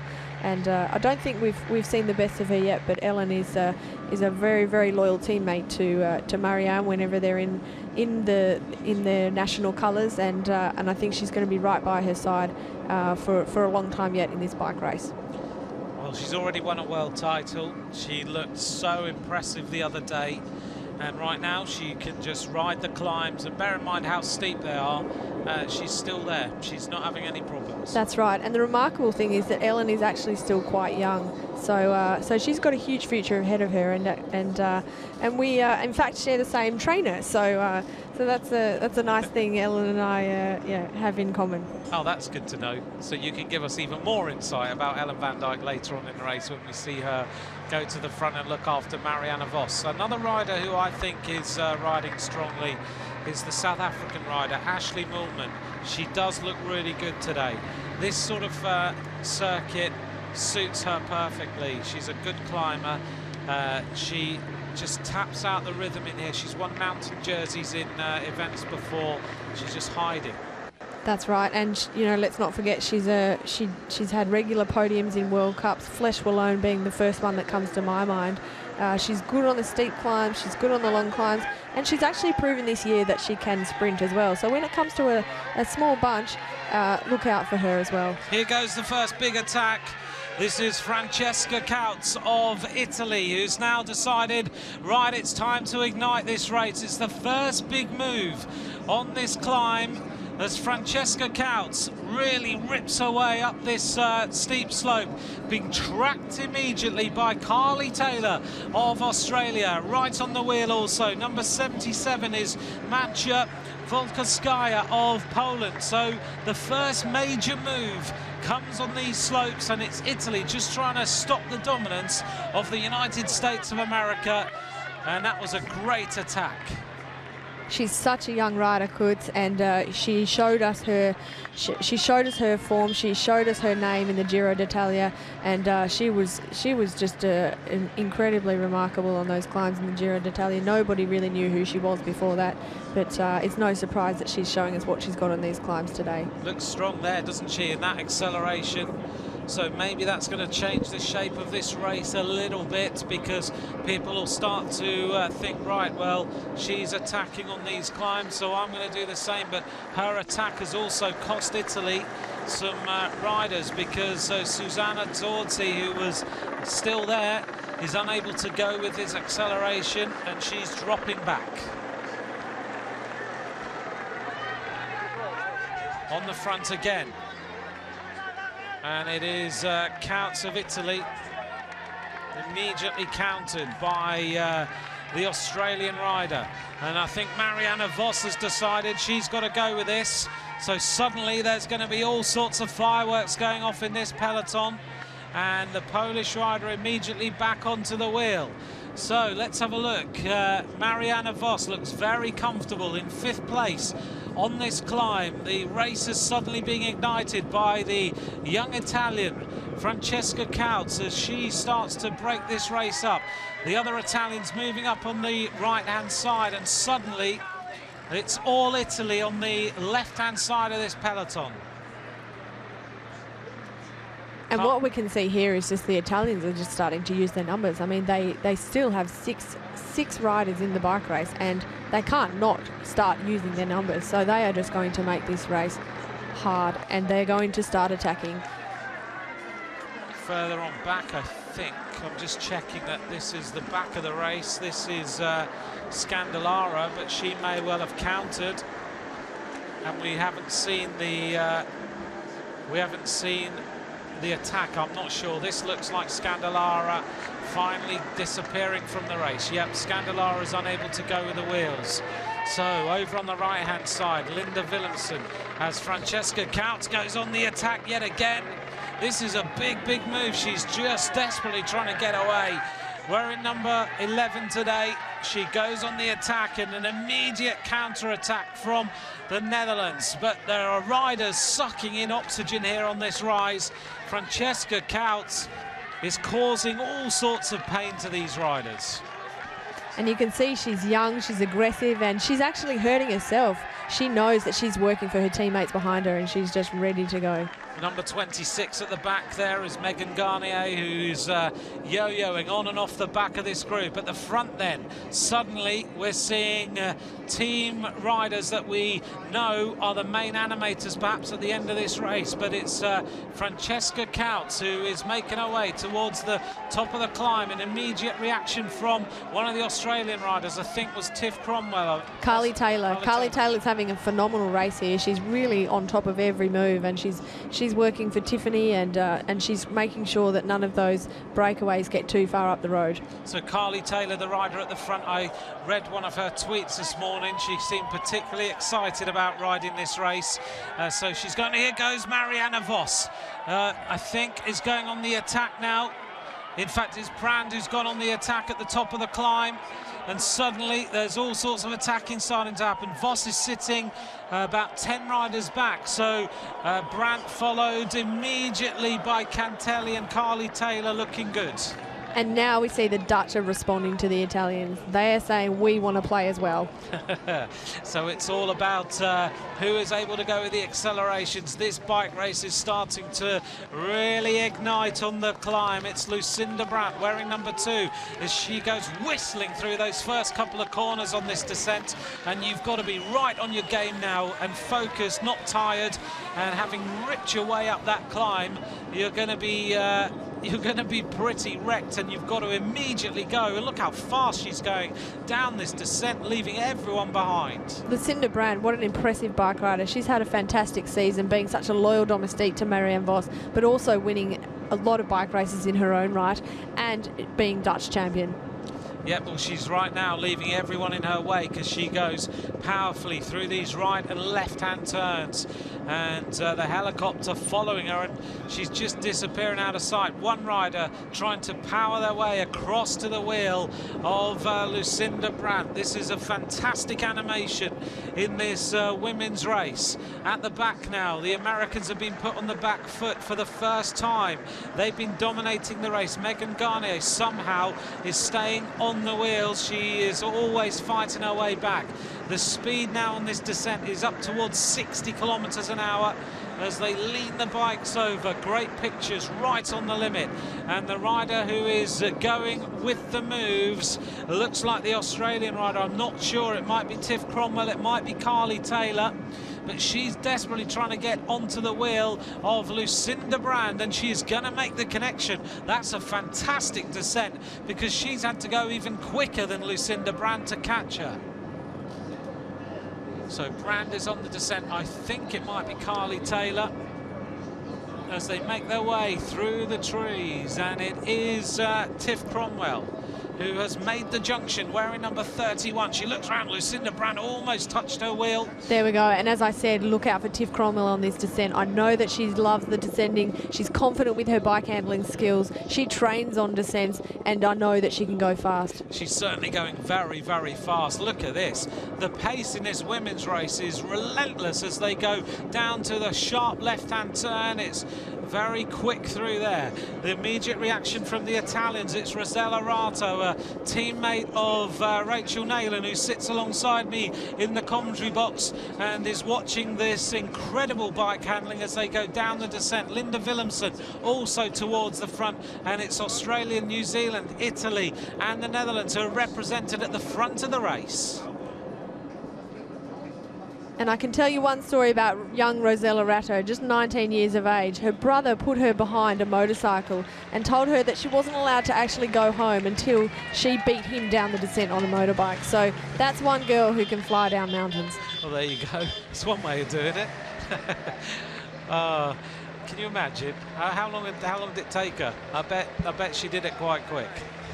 Within a couple of hours, I think. Didn't take her long. Right, 49 riders left in this race now, but the front group is much smaller than that as we watch the riders go down the descent. And the two riders in the lead now are Tiffany Cromwell of Australia and Lucinda Brandt of the Netherlands. And now it's down to the riders in the Azzurri blue and white of Italy, who have got to go and try and bring this back, but the Polish rider is not really working. Another group trying to come back to this elite group of riders who are at the front of the race. Linda Willemsen in the black looks very, very comfortable indeed. She's been going with every single animation that's happened at the front of the race so far, but Tiff Cromwell and Lucinda Brand are on the move now, and one more rider. Looks like it is number 7, and that is Van Vleuten of the Netherlands is there in the gap.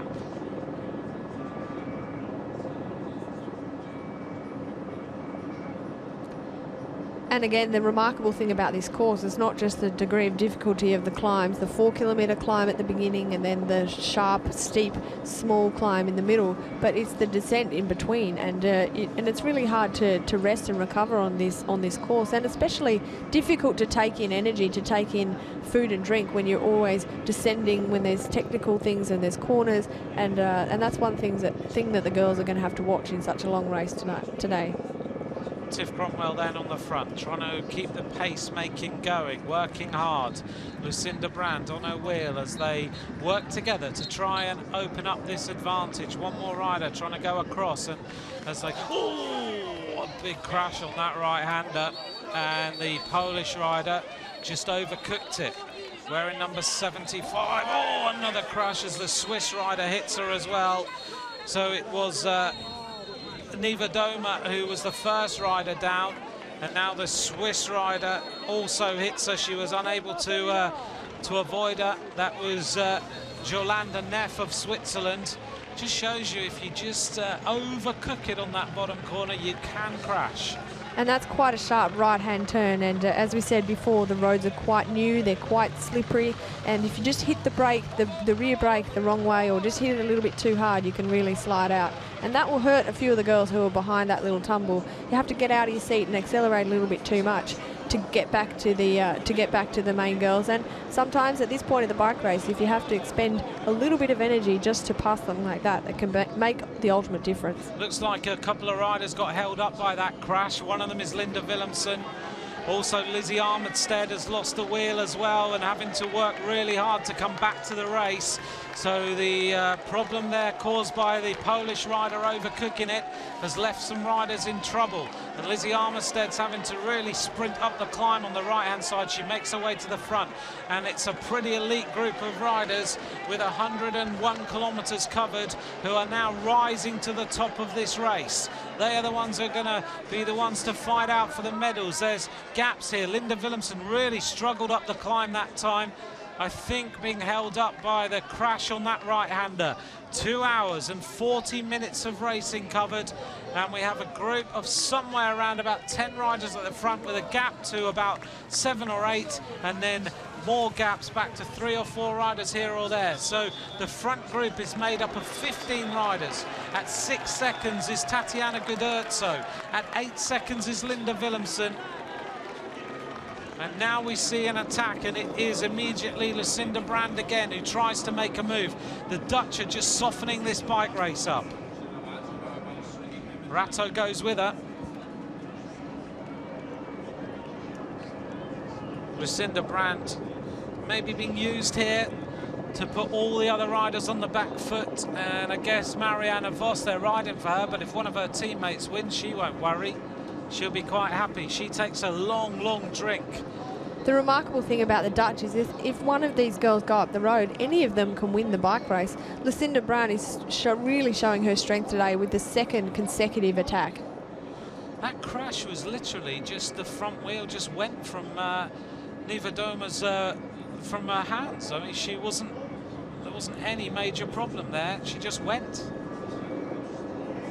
You can see Gudurzo there got caught up in that crash, and that won't really help her, but I think she'll be safely back in the peloton. Yeah, Gudurzo was sliding all over the place there, trying to right the bike.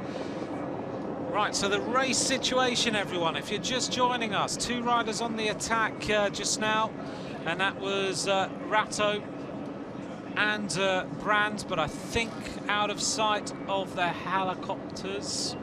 We've just seen them caught. Now we are seeing one rider go to the front, and that is number 26, Megan Garnier, who is back in the race.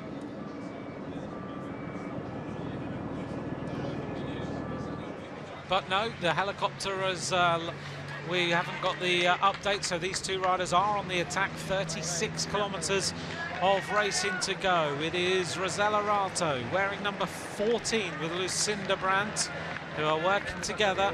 Ratto is 19 years of age, rides for the same team as Rachel Neylan. Alongside me here from High Tech, and on the front is Brandt, so working well together. And Ratto is looking pretty confident, looks very, very composed as they go downhill now back towards the centre of Florence.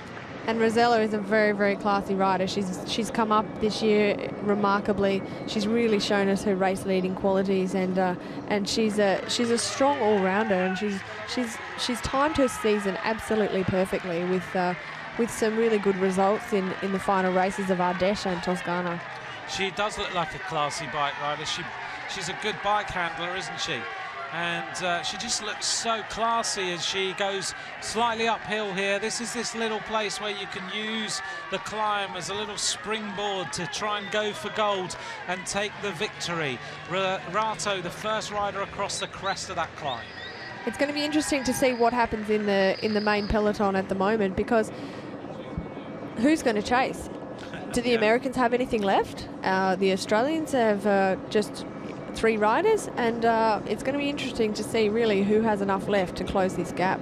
Yeah, there's not many riders left there at all as we look at the helicopter shots of the decimated peloton making their way in towards the centre of Florence to complete yet another lap. This race is getting faster again, and as we look at the front, it is Russia actually have decided to take up the chase, and this squad, not many riders left as they go through these turns.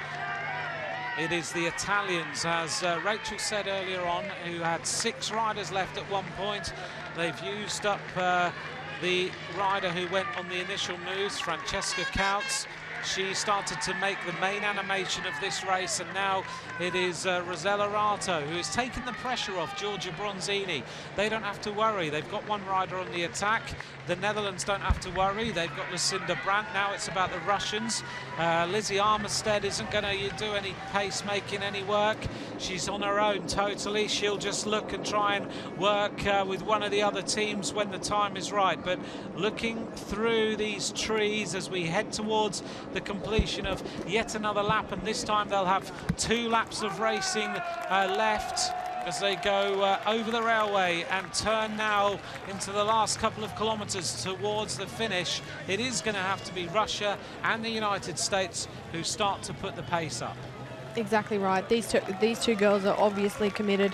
They are working together really well, and they can make a huge lead. I think they can make a big impact, because behind them, the Italians and the Dutch are very, very happy with this situation. They're confident with their 2 girls ahead, and it's up to all of the other countries to chase and to bring it back. But also, as we mentioned, you know, the fact that they've been riding for Marianne Vos doesn't mean that one of her teammates can't win. She'll still be happy as long as they get the gold medal in the Netherlands at the end of the afternoon. That's all that matters. That's right, and that's the same philosophy that I know that the Italians ride by.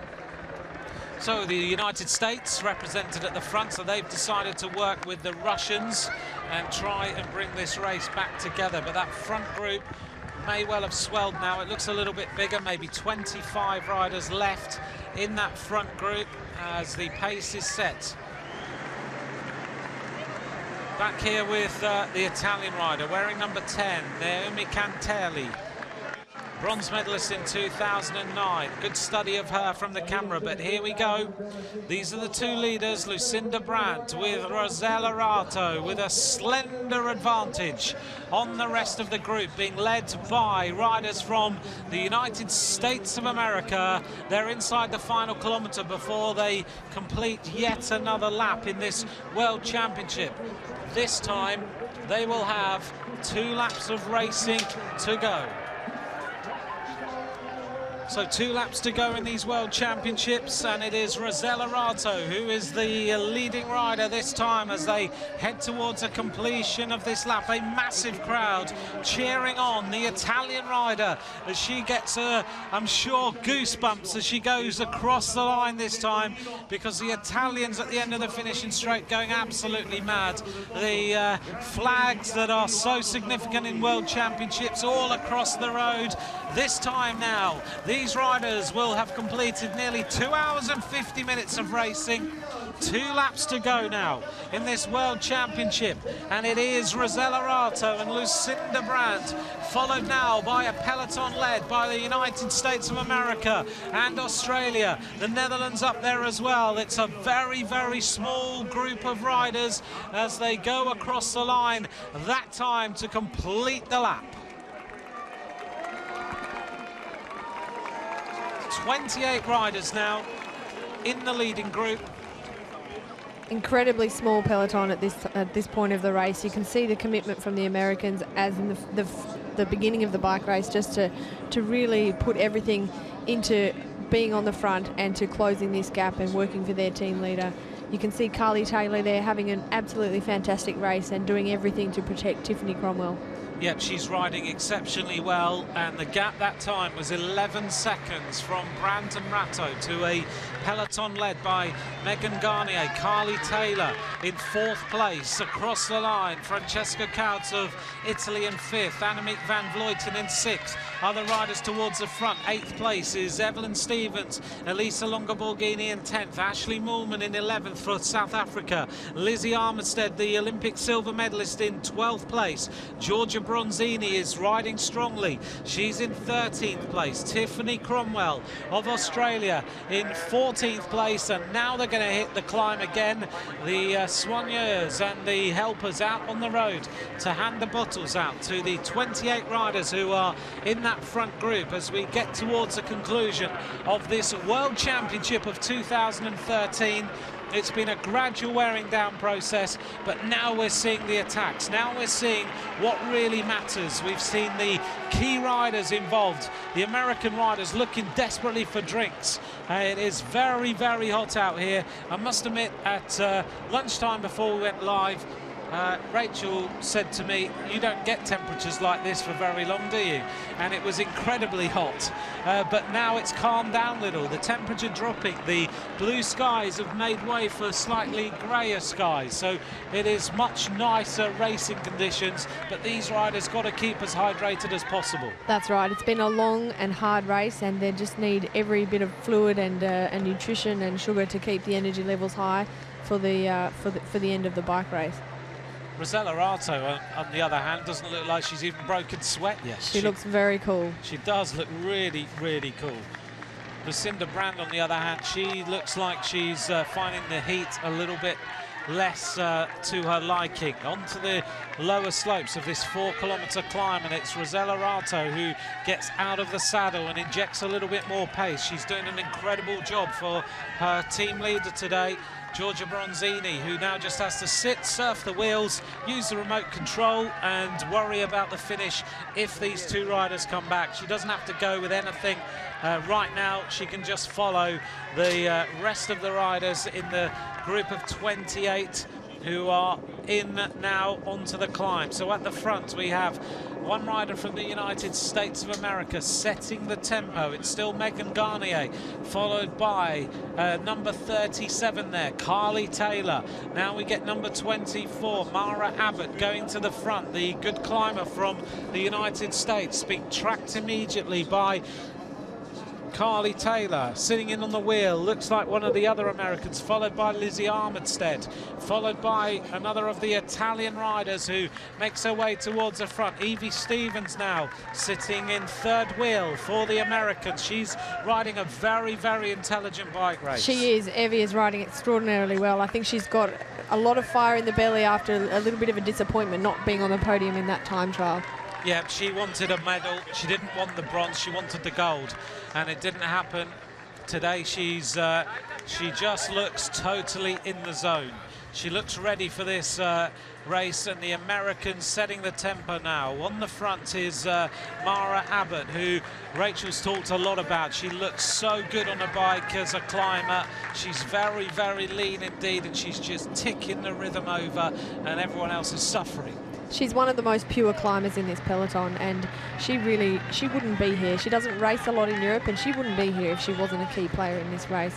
And now it's time for Mara to really show her colours. She's not the most punchy rider. She doesn't have a lot of pure, raw, short-term 10-second, 5-second power. So what she does is she really keeps a high speed on the longer climb. So when you see her go to the front, you know you're going to feel the pace. And that's how she won the Giro this year.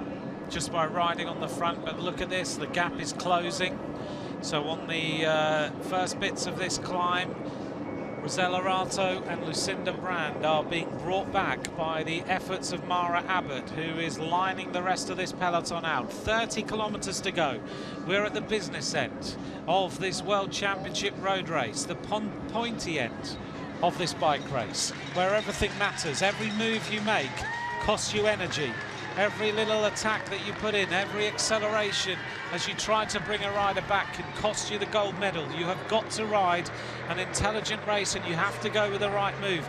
Now the acceleration happens from Trixie Warwick. Germany. She looks good. Now that's a good little move from Trixie. Trixie Warwick now wearing number 43 for Germany, sets the acceleration up, and yet again, it's impressive. Lucinda Brandt immediately counters behind her. The Italians lining up as well. So Trixie Warwick is keen to keep the pace going. She's obviously comfortable. Silver medalist in 2006. Towards the front, Rosella Rato, and on the wheels, Evie Stevens. Also there is Lizzie Armitstead. I think Yema Johansson is also towards the front too. And one of the Australian riders in the mix yet again. The two Aussies are working fantastically together, Carly Taylor and Tiffany Cromwell, and I think you know, they don't have the biggest numbers in this point of the race, but they're racing really intelligently and they're talking a lot to each other, which is really quite important. So I guess at this moment in the race, with 30 kilometres to go, the conversations turn more to, are you feeling all right? Is it your day? Is it my day? Do you think you can bring home a medal? I guess you have those sort of conversations. Yeah, that's right. The conversations can really vary at this point of the race, but it's all about being open and honest with each other and making the best possible decision for the bike race and for your country. Yeah, and the last thing you do in a team when you're riding at World Championship level, you'd be honest. You wouldn't say to your teammate, "Yeah, I feel great," and then finish 10th, would you? If you were feeling bad and feeling rough, you would put all the onus on them to try and win. That's exactly right. Number 44, this is Antoshina of Russia, making a move on the climb and looking to try and prize a few riders off the front. We've seen lone wins, though, in the last couple of races. Riders able to go away and time trial all the way to the end. So don't think that you can't win this World Championship in a lone breakaway. It's very, very possible. The sheer number of attacks that are happening in this bike race now is really leaving it quite open. So it's I think it's going to be a real surprise packet in the last lap to go. Looking down then from the helicopter, this is the World Championship road race for women. Now we get another acceleration. I'm wondering if that's the style of Counts again as she goes up this climb. Number 11 it is. So Francesca Kels looking again, so good. That's one way to get your name out there. But I can tell you she would be so motivated in front of her home crowd. So she races across to Antoshina wearing number 44. And it is Counts who closes the gap. In the gap now is another rider, and this is number 5, and this is Van der Breggen, who you're not surprised, Rachel, that she's involved in the attacks. Not at all. Van der Breggen is an exceptionally strong rider. She's proven that. The number of podiums throughout this year, and obviously the way that she rode for Marianne Vos last year in our breakaway was just absolutely incredible. And now Counts is unable to go with the acceleration, and it is Evie Stevens now who stretches the race out, and Marianne Vos is having to work really, really hard to go with it. She jumps across to the wheel of Emma Johansson. On the wheel there is number 13, and that is Longa Borghini. So a group of riders numbering 6 make their way to the front of the race. Behind them is number 12, and that is Godurzo. And behind them, the Australian riders trying to shut the gap. Tiffany Cromwell senses the danger as Marianne Vos jumps across to the leaders. And this move is absolutely decisive. You can see some of the riders really struggling now, trying to close this gap, and it's still early on this climb. As you see, Evelyn Stevens move to the front. Evelyn Stevens, gritted teeth as she catches the wheel now of Anna van der Breggen, the Dutch rider, setting the tempo up this climb.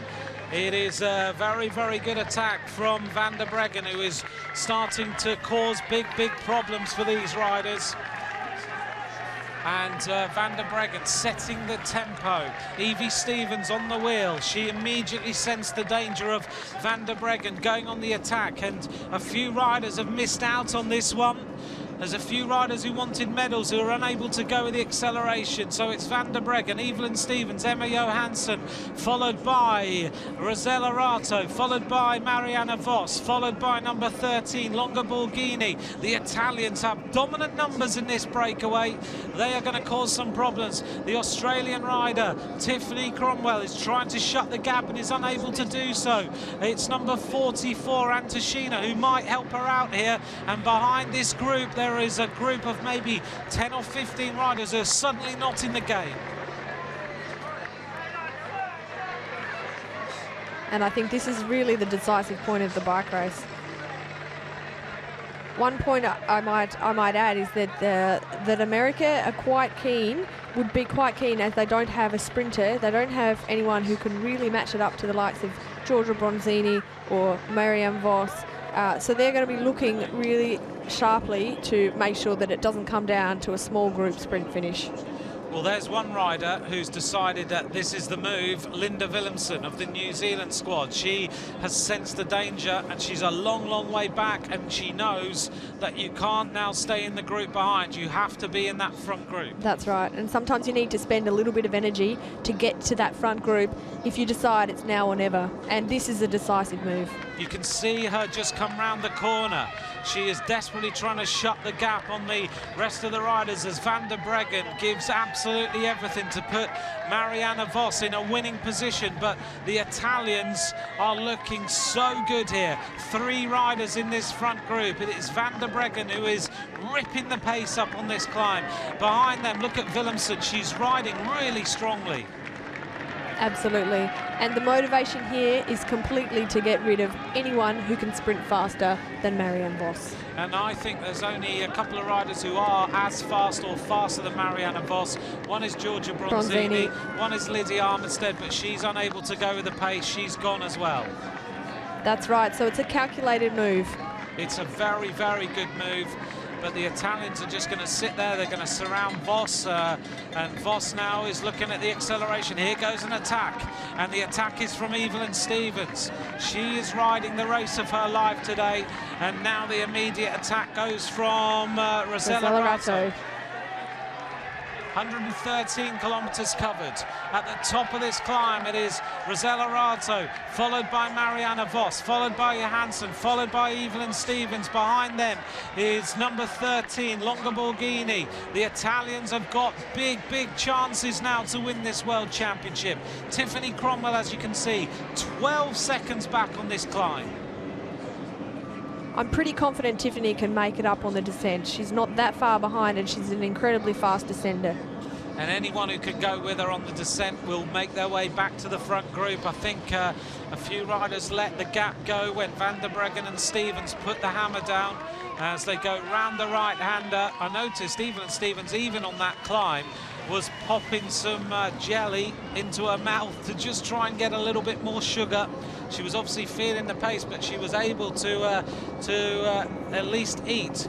The advantage now of those leaders, let's run through them. A group led by Trixie Warwick at 36 seconds, and a group led by Megan Garnier with Lizzie Armitstead at 47 seconds on that climb. That's a massive acceleration. On the front then, the Italians are going to set the tempo. It is a group of 7 riders on the descent. The question for me now, Rachel, is what happens whether the Italians, because they've got 3 riders, whether the Dutch say, hang on a minute, this isn't going to work here. I think the Dutch are still pretty confident with these 2 riders. They know that how strong they are between the 2 of them. They've proven that last year in the World Championships. They work very, very well together, Van der Breggen and Vos. And the Italians, whilst they still do have the numbers in this small group, I think the Dutch won't be hanging around for anything. Okay, well, they're quite happy then, so they set the tempo. Evelyn Stevens and Emma Johansson are quite happy here. They don't have to do any work. They can just sit on the wheels if they feel like it, I guess, because they've got 3 Italians, 2 Dutch, and I guess there'll be a problem if they don't go through, but they really don't have to work. That's right, and we really haven't seen Emma Johansson touch the front of the bike race at all. She's just been calm, relaxed, patient, as I said, which is one of the attributes that you really need to be successful on this course. And she's done a remarkable job. She hasn't spent any extra additional energy. She's just hidden herself, conserved, followed wheels, and now she's at the front of the bike race. And that's just the classy thing about Emma Johansson. So Emma Johansson riding very intelligent bike races. Van der Breggen rides for Marianne Vos. Vos sitting in the slipstream as, interestingly, Johansson and Stevens go shoulder to shoulder down this descent, and Stevens decides that maybe she'll sit on the back and follow everybody else. Van der Breggen setting the pace through that left-hander. The question is where the rest of the riders are. To lose 47 seconds on that acceleration just shows how fast Evie Stevens and Van der Breggen went up that climb. Great job by Tiffany Cromwell to come back on that descent and rejoin the front group. That was impressive. There's a rider who can descend. Never mind Rosella Ratto beating a motorbike. Tiff Cromwell is one. They're now in the front group, so Australia represented. So it's 3 Italians, 2 Dutch, 1 Australian, 1 American, 1 Swede. That's the makeup of the front group, as Evie Stevens has to work exceptionally hard just to get in the wheels as Marianne Vos looks across at her teammate, and now the conversation starts. So it looks like the Dutch are happy with this situation. Marianne Vos going to the front, talking to her teammate Van der Breggen. And what I think she's trying to say to Van der Breggen is, don't work. The Italians have the numbers here. Let's let them play the race how they want it. Tatiana Guderzo taking advantage of this situation now. So Guderzo looks around to see what's going to happen, and yep, you're absolutely right. Rachel, they have to ride. They have to put one rider on the front, and they have to maintain the gap that they've managed to grow. One rider's still in the gap. Who is this? Is this the Russian? This is Antoshina, who didn't manage to go with Tiff Cromwell down that descent. So Antoshina was 8 seconds down at the top of the climb. Tiff Cromwell was 12 seconds down. She's caught her, passed her, and got on the group already, and they've only just hit the flat roads. That's right.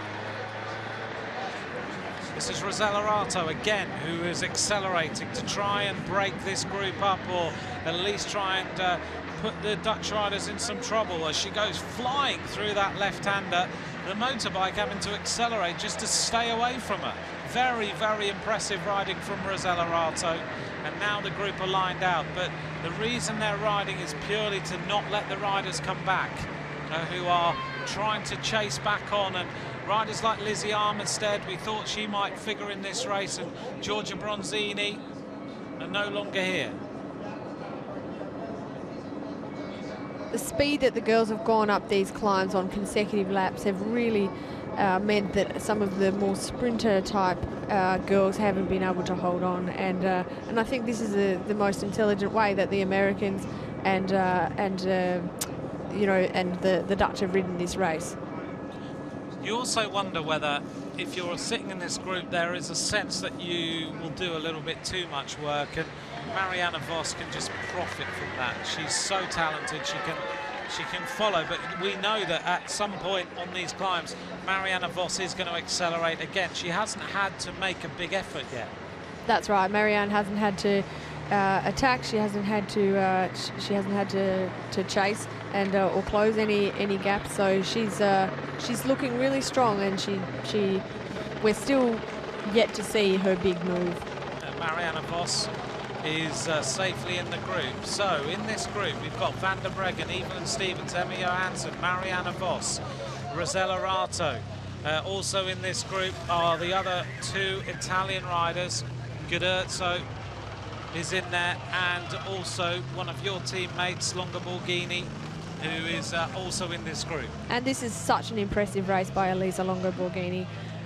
Not long ago, she was in a hospital bed with a fractured pelvis and a laceration in her stomach. So she crashed in the national championships, and just what an athlete to come back from that. I have full respect for her. Very, very impressive. Linda Willemsen is having to ride steadily to try and come back to this group, but she's struggling on these steep sections. The rider who's with her, I think, is Claudia Hausler of Germany. And as they make their way over this climb again, it is Marianne Vos sitting in second place. Tiff Cromwell is turning herself inside out to stay in this group right now. And Claudia Hausler now leaves Linda Willemsen on the steeper slopes, with the average speed dropping down now. It is still this elite group of riders. Tiffany Cromwell having to ride a very fast pace on that little section to try and stay there. But now we've got another acceleration from the Italians, and Emma Johansson tracks the move of Marianne Vos over the top of the climb with 118.5 kilometers covered. It is 8 riders at the front. This is the chase group, who are a long, long way behind now. Antoshina and Claudia Hausler having to work hard. So at the front of the race, it's Rosella Rato, Marianne Vos, Emma Johansson, Evelyn Stevens, Van der Breggen, Guderzo, Longa Borghini, and Tiffany Cromwell, who is riding flat out to just try and stay there. She's 4 seconds down at the top of the climb. And there's absolutely no surprises here. All of these women have proven themselves time and time again in the climbing races of this year, and it's really playing out to be such a climbing specific race today.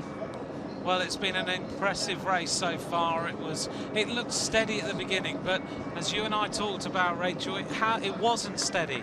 It was still well over 40 k's an hour as they rode in towards Florence for the laps. Then we've seen the pace drop back, but the pace they've ridden the climbs has just been so quick. So now they relax. Drinks being taken. Marianne Vos taking loads and loads of fluid on board today, wearing number 1. Johansson glances across. The 3 Italians are... I don't know what's being said, but it's interesting. Tiffany Cromwell safely back in there. Evie Stevens, to me, today looks like she's got her race head on. She's looking, I don't know what it is. There's a more animation about Evie Stevens today. Absolutely. I'm seeing such a fantastic race by Evelyn Stevens. I know that she's so motivated after a disappointing time trial. Well, not disappointing, but I know that she would have wanted to get on the podium and defend her silver medal from last year. But sometimes that can make your next performance. You know, the psychology involved in the ups and downs of sport and cycling really can it can create your results in the future. Well, she's another rider where you've talked about who's got a great story. She was working full-time in an investment bank in New York with a very high-flying job. Her sister gave her a bike. She went and rode in Central Park. She loved riding her bike. She gave it all up, and now she's riding World Championships. That's right. Evelyn Stevens is one of the most impressive stories of women's cycling, but there's many more. So at the front of the race then, the Rosella Rato of Italy, Marianne Vos of the Netherlands, Emma Johansson of Sweden, Evelyn Stevens of the United States of America, Anna van der Breggen of the Netherlands, Guderzo and Longa Borghini, and one lone Australian in Tiffany Cromwell as they go sprinting up this little rise. Look at the pace. It is flat out, and Marianne Vos is tracking all the little accelerations. Number 13 at the front. If you're trying to pick out the different Italians, is Longa Borghini. The rider who is in the luminous yellow colours, number 12, is Guderzo, a silver medalist previously in this race in 2004 and the world champion. And now we get an attack from Tiffany Cromwell of Australia. Well, she's decided, I don't want to wait for the climb and get dropped, so I'm going to go on the move and try and break away and see whether anyone can go with me. So the Australian is the first to try as we head towards the faster, flatter roads. But also she knows that if it comes down to a small bunch sprint, that her chances are less likely. So it's in her best interest to make the group as small as she can and make sure that the sprinters and the likes of Giorgia Bronzini do not catch up to their group. Yeah, Bronzini is just looking, is quite a long way back now. She is in a group, and I think they're 1 minute 41 seconds behind, with Lizzie Armistead, Van Vleuten, Trixie Warwick, Carly Taylor, Ellen Van Dyke, Ashley Moolman, Megan Garnier. They're the riders. There's a big group of riders trying to chase back, but they're not making much of an impression. The only rider who might time trial back, because she is a time trialist, is Linda Willemsen, and we'll see when we go in across the finish line this time whether Willemsen is getting anywhere close to catching. And I'm hearing that there's a group at 27 seconds, which may well be the group including Linda Willemsen. If they get back on, they're going to be very, very tired because they'll have chased for a long time. But there is still a bit of messing around going on here, so they could come back. And now we see the Italians, they've really sorted themselves out. It's pretty obvious now that they're riding for Tatiana Guderzo. You can see Elisa Longa Borghini at the front. And now they make way for an attack by Tatiana Guderzo.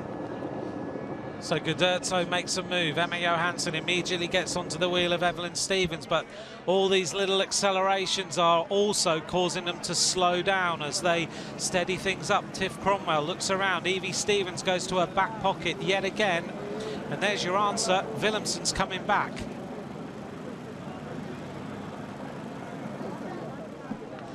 So this time round, these riders will reach nearly the conclusion of this World Championship road race. and they're going to be given 1 lap of racing to go, and then it's all going to be decided on the final lap of racing. Now Marianne Vos and Van der Breggen are having a little bit of a conversation between themselves. 1 lap to go this time. 3 hours, 14 minutes of racing. And the question is whether Willemsen and Claudia Hausler are going to get back to these leaders, and I think the answer is going to be yes, because these riders are now chatting amongst themselves and they have nullified the bike race because the Dutch don't want to work. The Italians are having conversations about how to beat Marianne Vos, and Evie Stevens and Emma Johansson are saying, well, it's not up to us, girls. You better get on with the work. And Evie Stevens and Emma Johansson can just conserve energy. If you notice, Stevens is constantly in her pockets trying to get anything out of them and finish getting sugars inside her with 1 lap of racing to go. So this is the World Championship. This is the elite women's road race. We're seeing a group of 8 riders being chased out now by Antoshina, Claudia Hausler and Linda Willemsen. 3 hours, 15 minutes of racing, and the bell is about to sound now. 1 lap to go of 16.6 kilometers, and it's all about the final couple of climbs. Here comes Claudia Hausler, Antoshina and Willemsen. They are going to catch the leaders before they hit the final climb, but is it going to be time? Because I'm sure we're going to see some more accelerations before the finish. It's going to be a real showdown on this final lap. Rachel's nodding alongside me, because Willemsen, if she gets the chance, I'm telling you, if she can make it up one of these climbs, Linda Willemsen is big danger, because the last 2 races we've had on this circuit have been won with time trialists breaking away and riding to the finish, and that's what Linda Willemsen is. Linda has the capacity also to come away from this group, because the Dutch and the Italians might just look at each other. It's an interesting combination. The junction is made. We now have 11 riders going for the medals in this World Championship road race. The 11 riders are Van der Breggen of the Netherlands, Marianne Vos, the defending world champion, Elisa Longo-Borghini, Rosella Rato and Tatiana Gudurzo of Italy, Emma Johansson of Sweden, Evelyn Stevens of the United States, Tiffany Cromwell of Australia, Claudia Hausler of Germany, Antoshina of Russia, Willemsen of New Zealand. The next group come through at 1 minute 22 seconds on Radio Tour, and there's 2 riders in that group, Kushinskaya and Ferron Prevot, but they are a long way back. So 11 riders now making their way up the first bit of the climb. And what an interesting combination. We have 3 Italians and 2 Dutch, and the other riders are just single. They don't have any other teammates. So it's really up to the Dutch and to the Italians to make the rest of this race, to either attack or to put the pace down on these final climbs. It's a fascinating combination, isn't it? Right now, the Italians with strength in numbers, the Dutch with the best rider in the world. What do you do? How do you win this race? The last thing you want to do as well is let Marianne Vos use one of these climbs as a springboard for victory. So any single rider's got to sit there and go, I need to go with the move when it happens, or try my own hand. But then you can, that way you can use your own attack for Marianne Vos to use it as a springboard, and you know if she jumps on your wheel, the chances are she's going to leave you.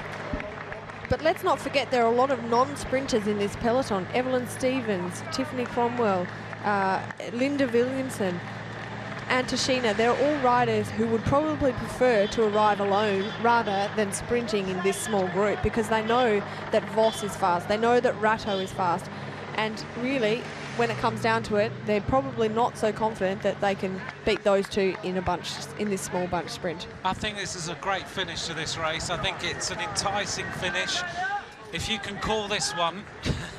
it's incredible because you have got all the big names. Maybe the only name that we would have expected to be here is the Olympic silver medalist Lizzie Armistead. She hasn't really made it. She's not had the great season. She's been ill a bit, but apart from that, you have got the big names who were on the start line who are here. They're the ones who have animated the race. They've made the moves. Maybe the only other rider would be Bronzini, who you would have expected to be here, but she hasn't been able to go with the accelerations on the hills. That's right. The key to this bike race has been to be able to withstand the multiple accelerations on this climb. And as I said before, Mara Abbott is such a strong climber, but she loves the long, steady climbs and doesn't like so much the increase and decrease and of the power that's happened on these last few climbs with the repetitive attacks. Well, it's been an incredible race so far. It has been a gradual wearing down process, and Rachel alongside me said you need to have patience to win this race, and that's what right now Marianne Vos is going to have to play. Patience to just work out when she can use her attack to good effect. All the other riders are just going to have to make sure they're on the wheel. Linda Willemsen moves up for New Zealand. She looks behind. She realises that still she's in with a shout of the medal. Tiff Cromwell had gone on the attack. She's been dropped a couple of times. She'll be very, very happy that this pace is now calmed down on this climb. I think Vos is waiting for the steep slopes. That's what she's worried about. She knows that she can jump away or she can win it in a sprint. Willemsen sitting there, Johansson alongside her. It's still really, really steady.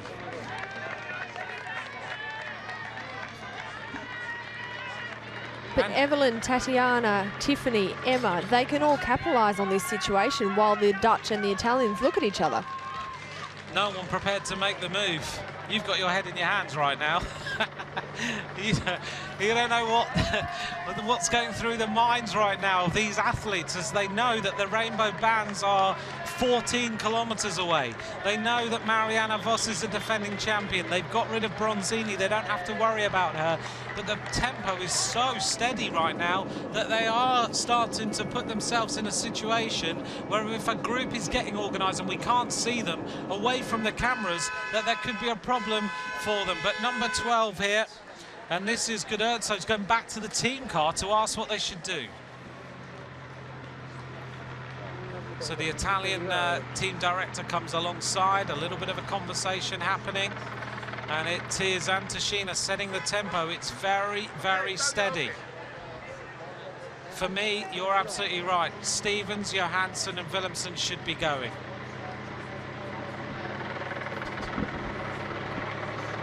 I think Johansson's pretty confident, though, if it does come to a small bunch, that she does have the speed and the punch to sprint in the final.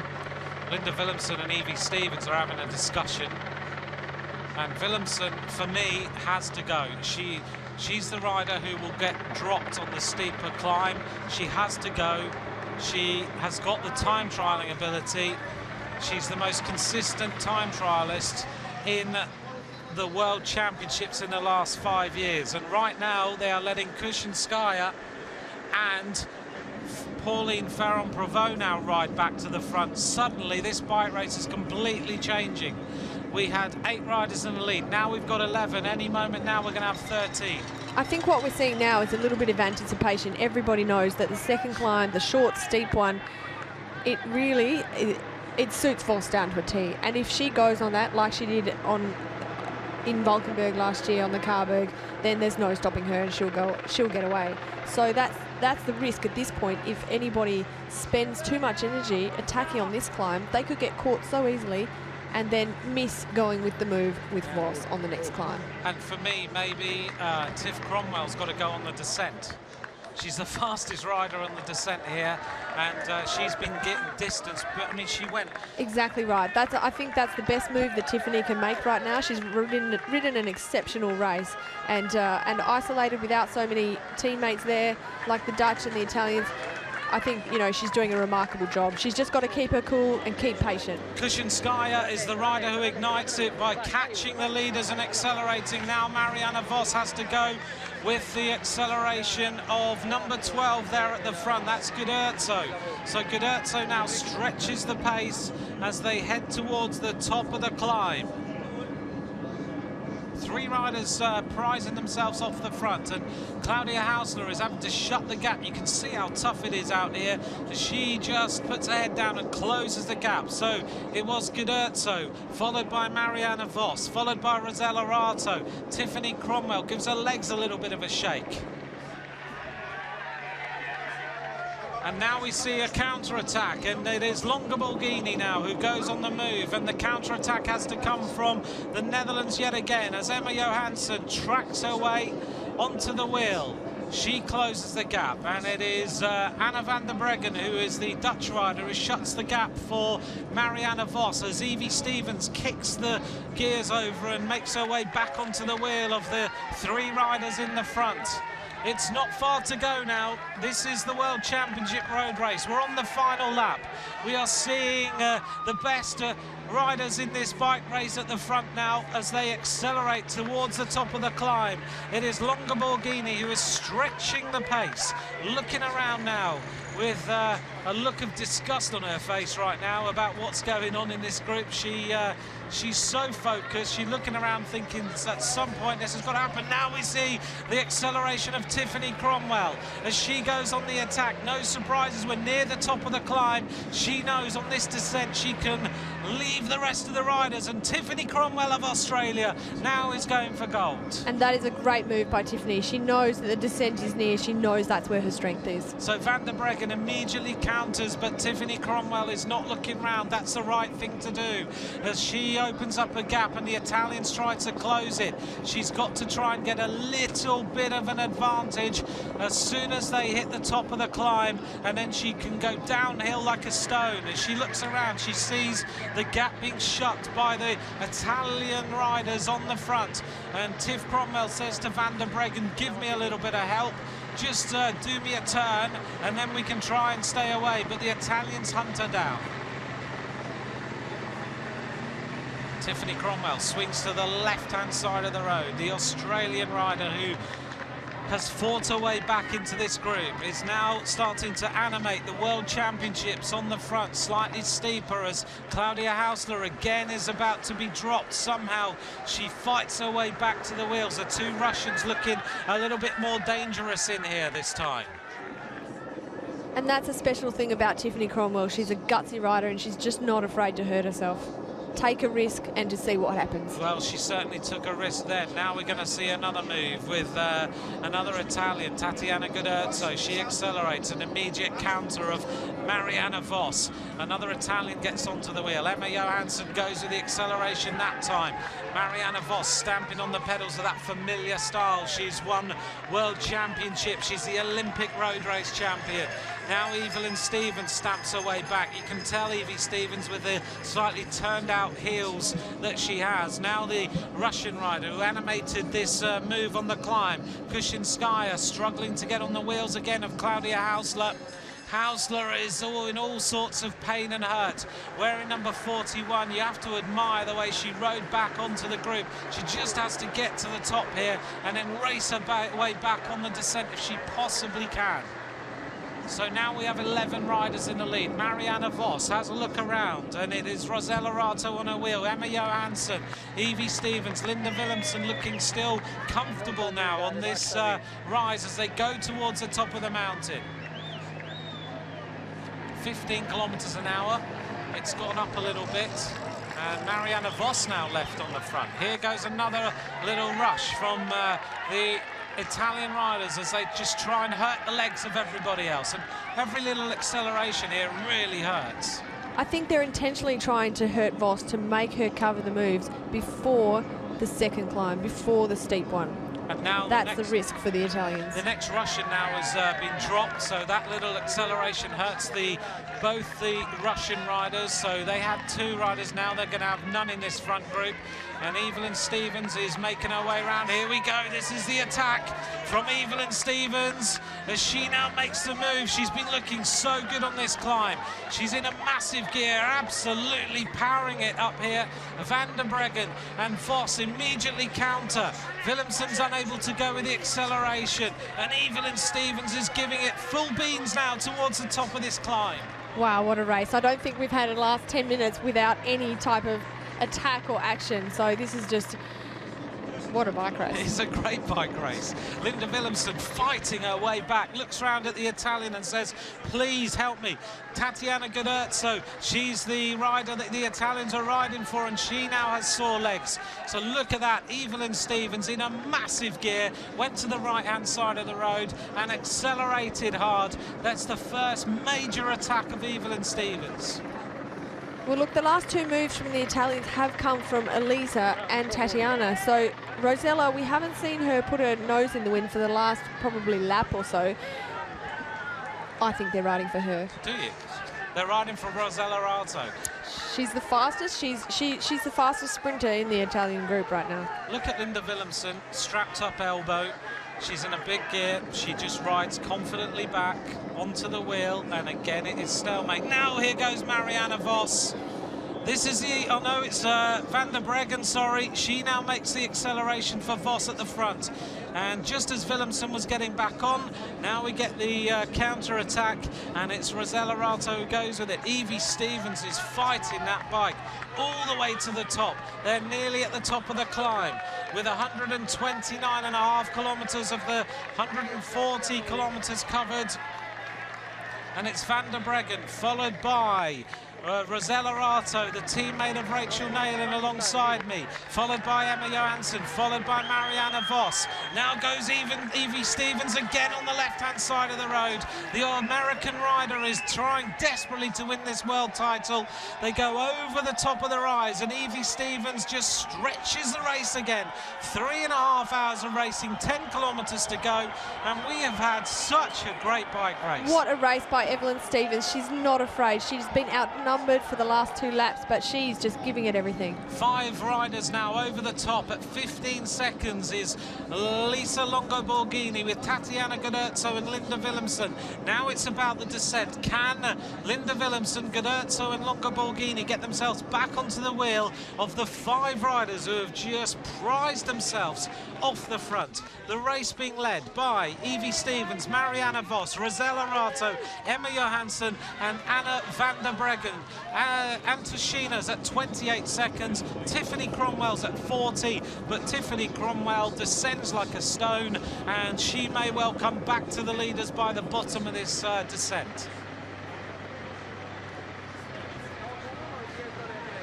Rachel, we're here in the advantage now on Radio Tour is 12 seconds on the descent as they hit nearly 60k an hour, going downhill on smooth roads as the Italian Ralto leads Marianne Vos, leads Emma Johansson, followed by Van der Breggen, and suddenly the Dutch have domination in this group.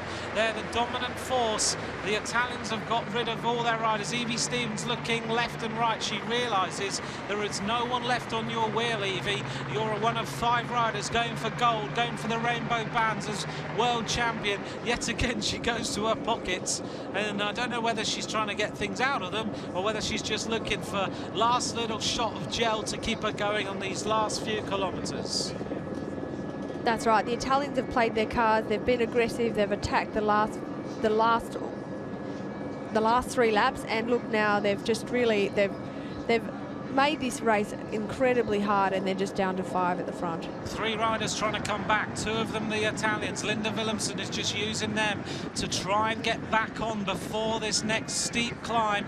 This is where Marianne Vos is sure to ignite the race as the 2 Italians take all sorts of risks on the descent to try and put themselves in with a chance of winning this world title. Tiff Cromwell, we're not sure where she is. She was 40 seconds behind at the top of the climb.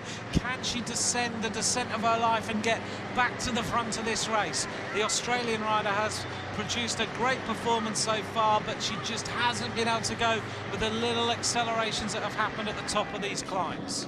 Tiffany's had a great race. She's really proven what a fantastic all-round bike rider she is with her climbing and descending, and I really hope she gets back to this front group. So Rosella Alto setting the tempo, actually probably doing the wrong thing here. because if she knew her two teammates were only 14 seconds behind, and with two Dutch riders in the group, all she has to do is just sit in now, let the race come back. Evie Stevens, look how much she's having to sprint just up over this little rise in the road just to stay in the wheels. Those shoulders are going a little bit. She has a little chat to herself almost. You can see the head nodding as they go round the right-hander. She's back on the wheels. This is flat-out bike racing in this Women's World Championship. Now they're going to head in towards the next climb of the day. It's not far away, and that's surely the springboard for Marianne Vos to go for the gold medal of these World Championships. Springboard is a great word. It's a climb that can do a lot of damage, and Marianne Vos, if she accelerates on this next climb, I think she can leave them all. She's going to the front. She's looking around. She slows down. She doesn't want to go from the front of the group. She wants to make her way to the back, and then she wants to jump all these riders, properly get rid of them. And here go the Italians. They are riding their way back. Rosella Rato needs to just sit up, let these riders come back so she's got some teammates.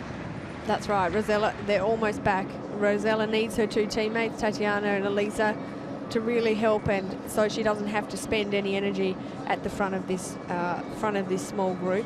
She's a very, very fast sprinter when it comes to the end, and I think she can really match it with Vos and Johansson in the sprint. So 5 riders at the front, 3 riders chasing. It is the Italian train that are now trying to bring themselves back to the front of the race, and Linda Willemsen has had so many lives, she can't have many left.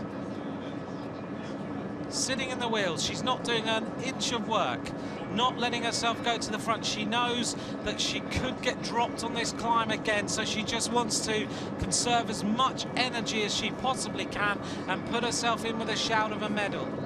And she knows that these two Italians will be doing everything they can to get back to their isolated teammate up the front. So Linda has really a good situation right now. Well, if you're watching these World Championships, this is the Women's Elite Road Race. We are near the end of the race as the 5 riders now are about to be joined by 3 riders racing their way back. And Linda Willemsen is about to join the leaders with the 2 Italians. And suddenly the Dutch have gone from the dominant force in this race to now the Italians having the upper hand. And I wonder, well, the fact that Linda Willemsen is hanging so far back, she's going to launch herself down the right-hand side of this road. Here go the Italians, though. Willemsen is obviously suffering, but she's back in the race. 8 riders now on the move as we head towards the final climb of the 2013 World Road Race Championships. And now it's about who can go on the attack. And on the front now is number 13, Elisa Longoborghini, setting the tempo as they hit the steep rises. This is where you just have to dig deep. This is where Evelyn Stevens is going to now go on the attack on the front of this race. Emma Johansson immediately goes. Marianne Vos is going with it. Willemsen is unable to go with the acceleration yet again. Somehow they've just got to stay in the wheels as they go up over this steep little rise. Johansson goes. She's shutting the door on Marianne Vos, which is exactly the right thing to do. Willemsen is left with the 2 Italians yet again. Marianne Vos now makes the move. Here she goes. Vos is going. And here Johansson we go. is now trying to stay on the wheel. The Italian Rato is trying to go, and Vos is giving it absolutely everything. You can hear outside the commentary box the whole of Holland, the whole of the Dutch fans have gone absolutely mad as they watch Marianne Vos now sprint away. Johansson and Rosella Rato are unable to go with the chase. What a move by Marianne Vos. Now Johansson is just trying to hunt her down over the top. They'll have to descend so fast as Marianne Vos tries to find another acceleration on the steep slopes. Look at this. She's absolutely sprinting. She's hurting, but she wants this. She wants to back up her World Championship from last year. She wants to prove again that she is the best in the world. 5 seconds is the advantage at the top of the climb. The question is it enough? Is it enough to give Marianne Vos the win?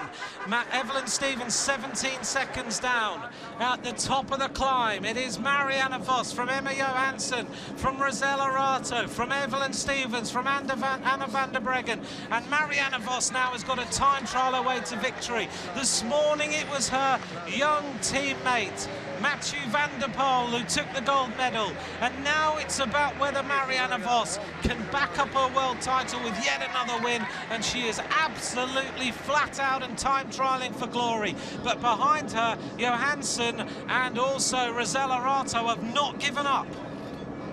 No, they're actually still quite close, and they're working hard together. They know that this could be the podium.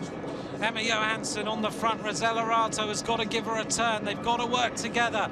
They have got to try and hunt her down. Two riders are better than one. And Marianne Vos is not going away. Look at this. Vos has put in the acceleration, but the world's #1 ranked rider, Emma Johansson, has managed to limit the losses. It is a fantastic race now as we head towards the end of the World Championship for women. Who is going to take the victory? Marianne Vos is powering on for all she is worth. But what a race. There's been so many twists and turns and changes of cards and people showing their hands and coming back, and oh, it's been incredible. It has been an incredible race. 4 kilometres inside the final 4 kilometres as Johansson and Rato try and match Marianne Vos pedal stroke for pedal stroke. They can see her in front, but she is now sprinting for all she is worth to try and take the title. Rosella Rato is going to give Emma Johansson a turn. She goes to the front. Johansson in the blue and yellow. Marianne Vos onto the faster roads now as she takes all sorts of risks downhill. She goes right to the right-hand side of the road. She's going to give it absolutely everything into the aero tuck. Rosella Rato is there. Johansson goes through. These two riders still working really, really well together to try and bring Marianne Vos back. They're not far behind as Vos turns left up this steep little rise. She'll have the advantage. Rachel, this is an incredible view of a world champion trying to defend her title. Incredible scene. She's giving it absolutely everything, and you can tell that she knows that they're not far behind at all. She knows that they're working together. Johansson is flat out over the top. She can see Marianne Vos just in front of her. Rosella Rato hanging on for all she is worth. Teammate of Rachel Neylan is sitting alongside me in the commentary box, and she said a while ago that they were riding for Rosella Rato. Here is Marianne Vos alongside me. Some of the commentators, the Dutch commentators, going pretty mad as they see Marianne Vos now turning left-hander in towards the finishing area. Are they going to catch her? Is she going to hang on for this victory? It's an incredible time trial, and still the gap is there. It's just a few seconds. Johansson is sprinting flat out. And these two know that if they don't work together, then this could be, they could lose a spot on the podium. If they work together, then they're top 3. Here goes Marianne Vos, leads down. 2 kilometres of racing to go. The rider who has won just about everything in world cycling. She can turn her hand to the track. She can win the Olympic road race. Oh, she turned right. I thought she'd looked round and not realised that right-hander was coming up. Such is the cornering ability. Now they're going to go up round over this railway track. As she turns left, they can see her. It's like a velodrome here. It's like a pursuit around this top left-hander. Marianne Vos sprints down the other side. She leans a bike over around the right-hander, and now it's about 1 kilometre to go. They are just a slender few seconds behind. They're absolutely using all of this road like a time trial just to make up seconds, vital seconds at the moment. This is going to be an incredible finish. It is Marianne Vos. Emma Johansson is all she's worried about is just getting there and trying to go for gold. She won't care whether she gets a silver or bronze medal. It is Marianne Vos with a flat-out time trial all the way to the finish, being chased down by Emma Johansson of Sweden and Rosella Rato. Rato now sprinting for all she's worth. These two riders have given it everything. 1 kilometre of racing to go. It's just a few slender seconds between these riders. Vos's shoulders are going left and right all over the place. Emma Johansson can see her in front of her. That's Marianne Vos heads towards the last few hundred metres of this World Championship. Rachel, what a race. What a race. This has just been an incredible performance. It's changed hands so many different times, and these girls are so strong. They've proved themselves all year, and I think Rosella is trying to be a little bit opportunistic, staying in the slipstream of Emma. She knows that she can probably hang on and sprint around Emma for the silver. I think that's what she's thinking right now. I want the silver medal. I don't want bronze. Here we go then with Marianne Vos. It's all about the silver and bronze now behind her.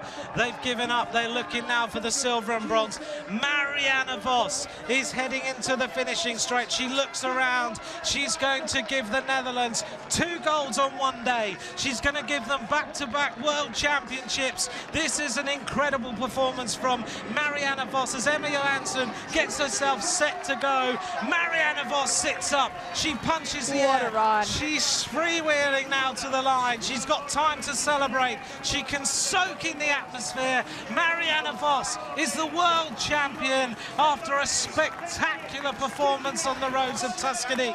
Vos is the champion. Now it's about the silver and bronze medal. Who's going to take it? Emma Johansson is leading out. Rosella Rato is going to try and come past her to take the silver. The Italians are going wild to try and will her there, but Johansson finishes second and Rosella Rato finishes third. What a World Championship race we've seen. What a race. And I can tell you that is just the longest straight of your life. It was an incredible race. It really was. Everyone tried every single possible tactic they had to try and win today. But Marianne Vos takes the championship yet again. She has to sit down. She's going to be pretty exhausted after this race. Well, everyone tried. Everyone gave them everything they had to try and get rid of her, to try and play into their tactics. But it all came down. The Italians are pretty happy. They've got a medal. It's going to be a very emotional, I think, Marianne Vos. She had to work so hard. She did. She earned every bit of that race, and they raced so smart. They were outnumbered a lot of the time by the Italians, but what an intelligent race by the Dutch. Very, very impressive. Here she is. She's just looking. She's trying to recover. And we have to remember when we get to the end of bike races that these riders get surrounded straight away by everyone. And we forget that she's been racing here for what has been 3 hours and 44 minutes of racing today. And immediately she's surrounded. She's got to get her breath back. Here we go then. This is the result. Marianne Vos wins, 15 seconds ahead of Emma Johansson of Sweden. Rosella Rato in third. She takes the bronze medal, and you'll be happy, Rachel, one of your teammates, not one of your country riders, but one of your teammates takes a bronze medal today. Oh, what a talent. She's just so young and just so strong. I mean, it's been a pleasure to work with her this year, and but equally Elisa Longo-Borghini, what a race that she did. Put everything on the table for her teammates. She knew that she wasn't in race winning form today, and you know, what an athlete to do that for your teammates. And we've seen that by the Americans. They just gave everything today, and with a top 5 result in the road race for Evelyn Stevens, I think that's a brilliant result. She gave everything to get on the podium, but to finish 5th is just, she'll be very happy with that. What a race. Well, Marianne Vos now is heading into the presentation area. She'll try and recover. But remember, we've still got a lot of bike riders out on this course. I'm sure we'll see all of them come in. It means an awful lot, doesn't it? She's won so many titles, but for her, every single one she celebrates. But today looked like it meant an awful lot to her. She had to work so hard to win. And that's the spectacular thing about Marianne Vos. She does not take 1 second for granted. She does not take one victory for granted, no matter how small the race. And that is just the remarkable thing about a true champion. Yeah, I mean, today she's had to watch as riders attack and attack and attack, and she's had to ride them down. She's had to go with every move. She's had to match them pedal rev for pedal rev. She's not had she's had the teammate in Van der Breggen, but she's still had to ride. She's still had to be there. And everyone, like Evie Stevens in particular, has given her full barrels today, hasn't Absolutely. She hasn't just followed wheels. She's actually contributed to the race and attacked and been aggressive. But let's not forget that the Dutch were outnumbered 4-2 for a large portion of the tail end of that bike race. Yeah, impressive performance from these riders today.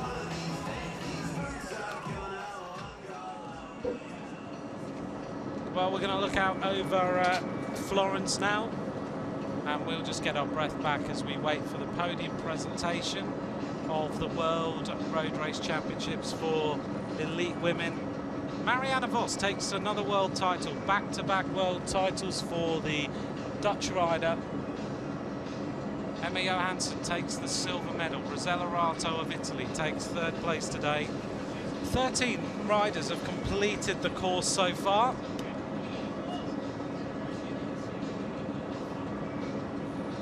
And we're still waiting for the next group of riders to come in. Evelyn Stevens finished fine 5th place after all that attacking. Linda Willemsen finishes in 6th place today. Megan Garnier of the United States now just finishes 14th place. The next group coming in, the Dutch riders sprinting to just get in the top 20. And they cross the line now.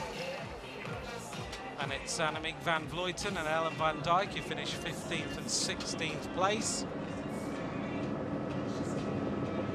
Looking out over the Duomo, which was the area where the riders rode into before they hit these finishing circuits. Seems like a long time since we were there. It was a long time. Particular thing about this bike race, 3 hours and 44 minutes. It's it's probably the longest bike race. Yeah, it's of the year. It is, isn't it? 3 hours 44 minutes for these riders. And the average speed today, 37 kilometers an hour.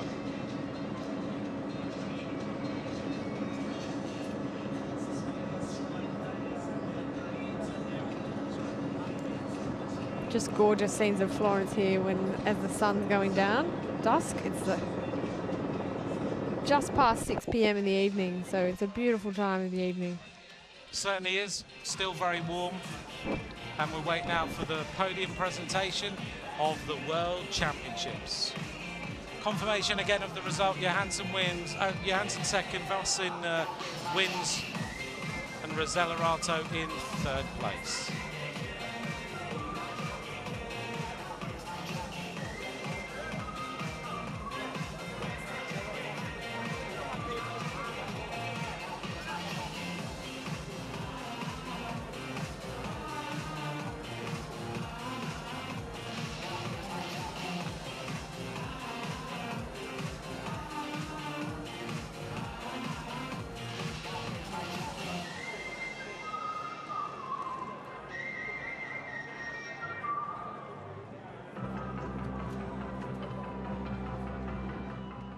Congratulations, you were the big favorite today, but you still have to do it. Was it a Here tough is race? Marianne Vos.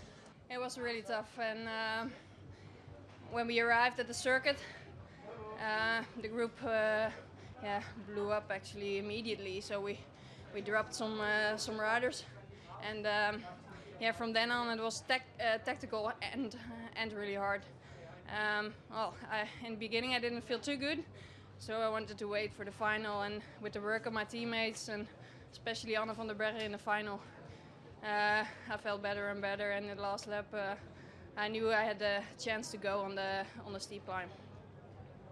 What does this world title means to you? A lot.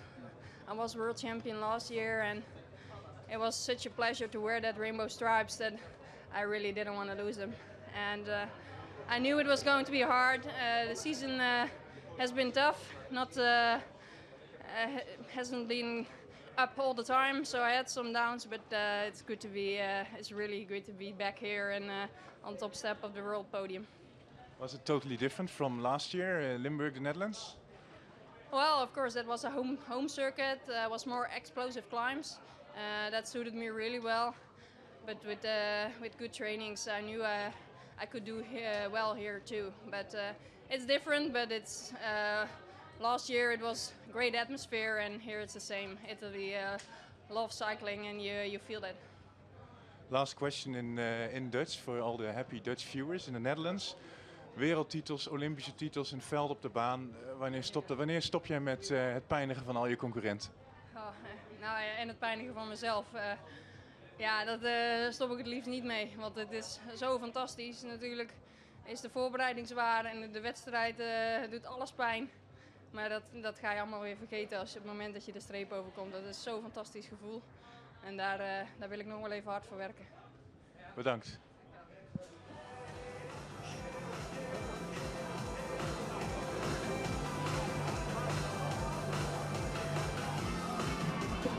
So Marianne Vos reflecting on her World Championship win. It made her really meant a lot to her today.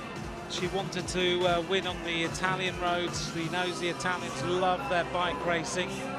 And Marianne Vos, a very well-deserved winner. Congratulated by her teammate, who worked so hard for her today to bring home another world title for the Dutch. It's 2 gold medals today for the Dutch riders, with Mathieu van der Poel taking the world title for the junior men this morning. A great performance from him, and exactly the same style for Marianne Vos today. Van der Poel went on the attack just before the end of the race. Marianne Vos did the same. She used that final climb to go on the acceleration, to get away and to time trial to victory.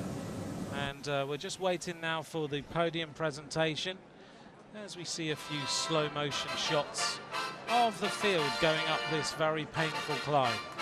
So we're now going to move on to the podium presentation of today's World Championship. And I think you're going to hear pretty loud cheers, because any moment now they normally open the road up, and the front of the podium is going to be absolutely full of Dutch fans going absolutely wild. May we have your attention for the medal ceremony of the International Cycling Union's World Championships for the Elite Women's Road Race. Gentili signore e signori, io chiedo la vostra cortese attenzione per la cerimonia protocollare dell'Unione Ciclistica Internazionale Campionato del Mondo Femminile in linea Toscana 2013. In 3rd place, winner of the bronze medal, Rossella Ronto of Italy.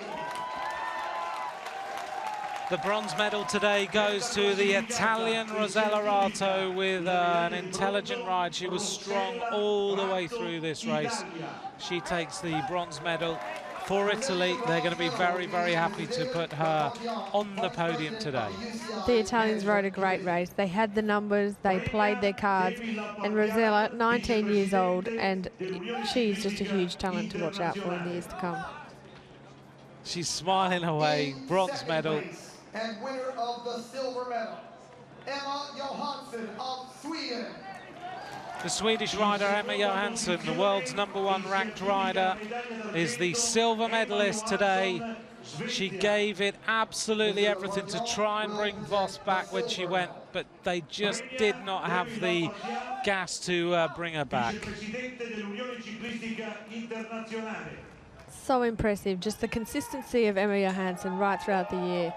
So many wins, so many podiums, top-ranked UCI rider in the world, and incredible race without any teammates. Exactly, yeah, that's exactly it. Without any teammates at all.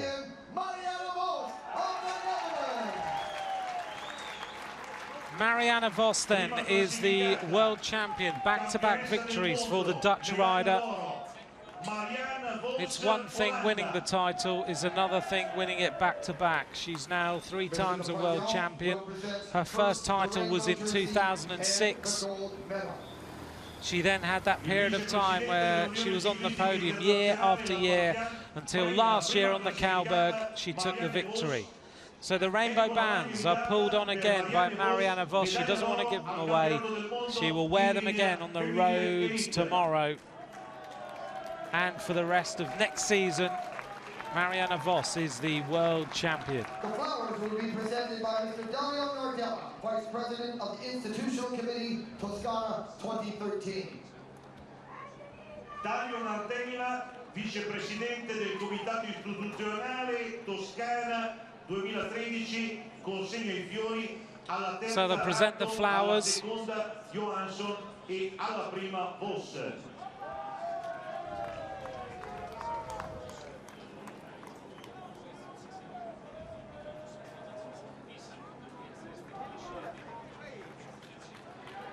and how very appropriate with sunflowers as the Tuscan, quintessential Tuscan flower. We now respect the national anthem of the Netherlands. Signore e signori, attenzione all'inno nazionale olandese in onore di Marianne Vos.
Marianne Vos then is the world champion here in Tuscany. Her supporters club have now arrived at the front of the podium, and I think the party's about to start. The Dutch are going to go pretty mad tonight. They've got 2 wins to celebrate, and I wonder what's going to happen tomorrow, because they have another great team in tomorrow's race. Well, we're going to leave you today with some highlights of today's race. Rachel, it's been a pleasure to have you alongside me for 4 hours today as we bring everyone today's race, but summarise it for me. Oh, it's been a great day. Thanks for having me along. Look, you know, it's never easy sitting on the sideline and watching a race where you'd rather be in yourself, but look, it's been a pleasure to absolutely marvel at the racing today, and I think, you know, it's been a mixed bag, and every country has put their best foot forward. It's been a completely animated race, a hard race, a tough race, and just, you know, the smartest and the strongest come out at the end, and, you know, with the medals.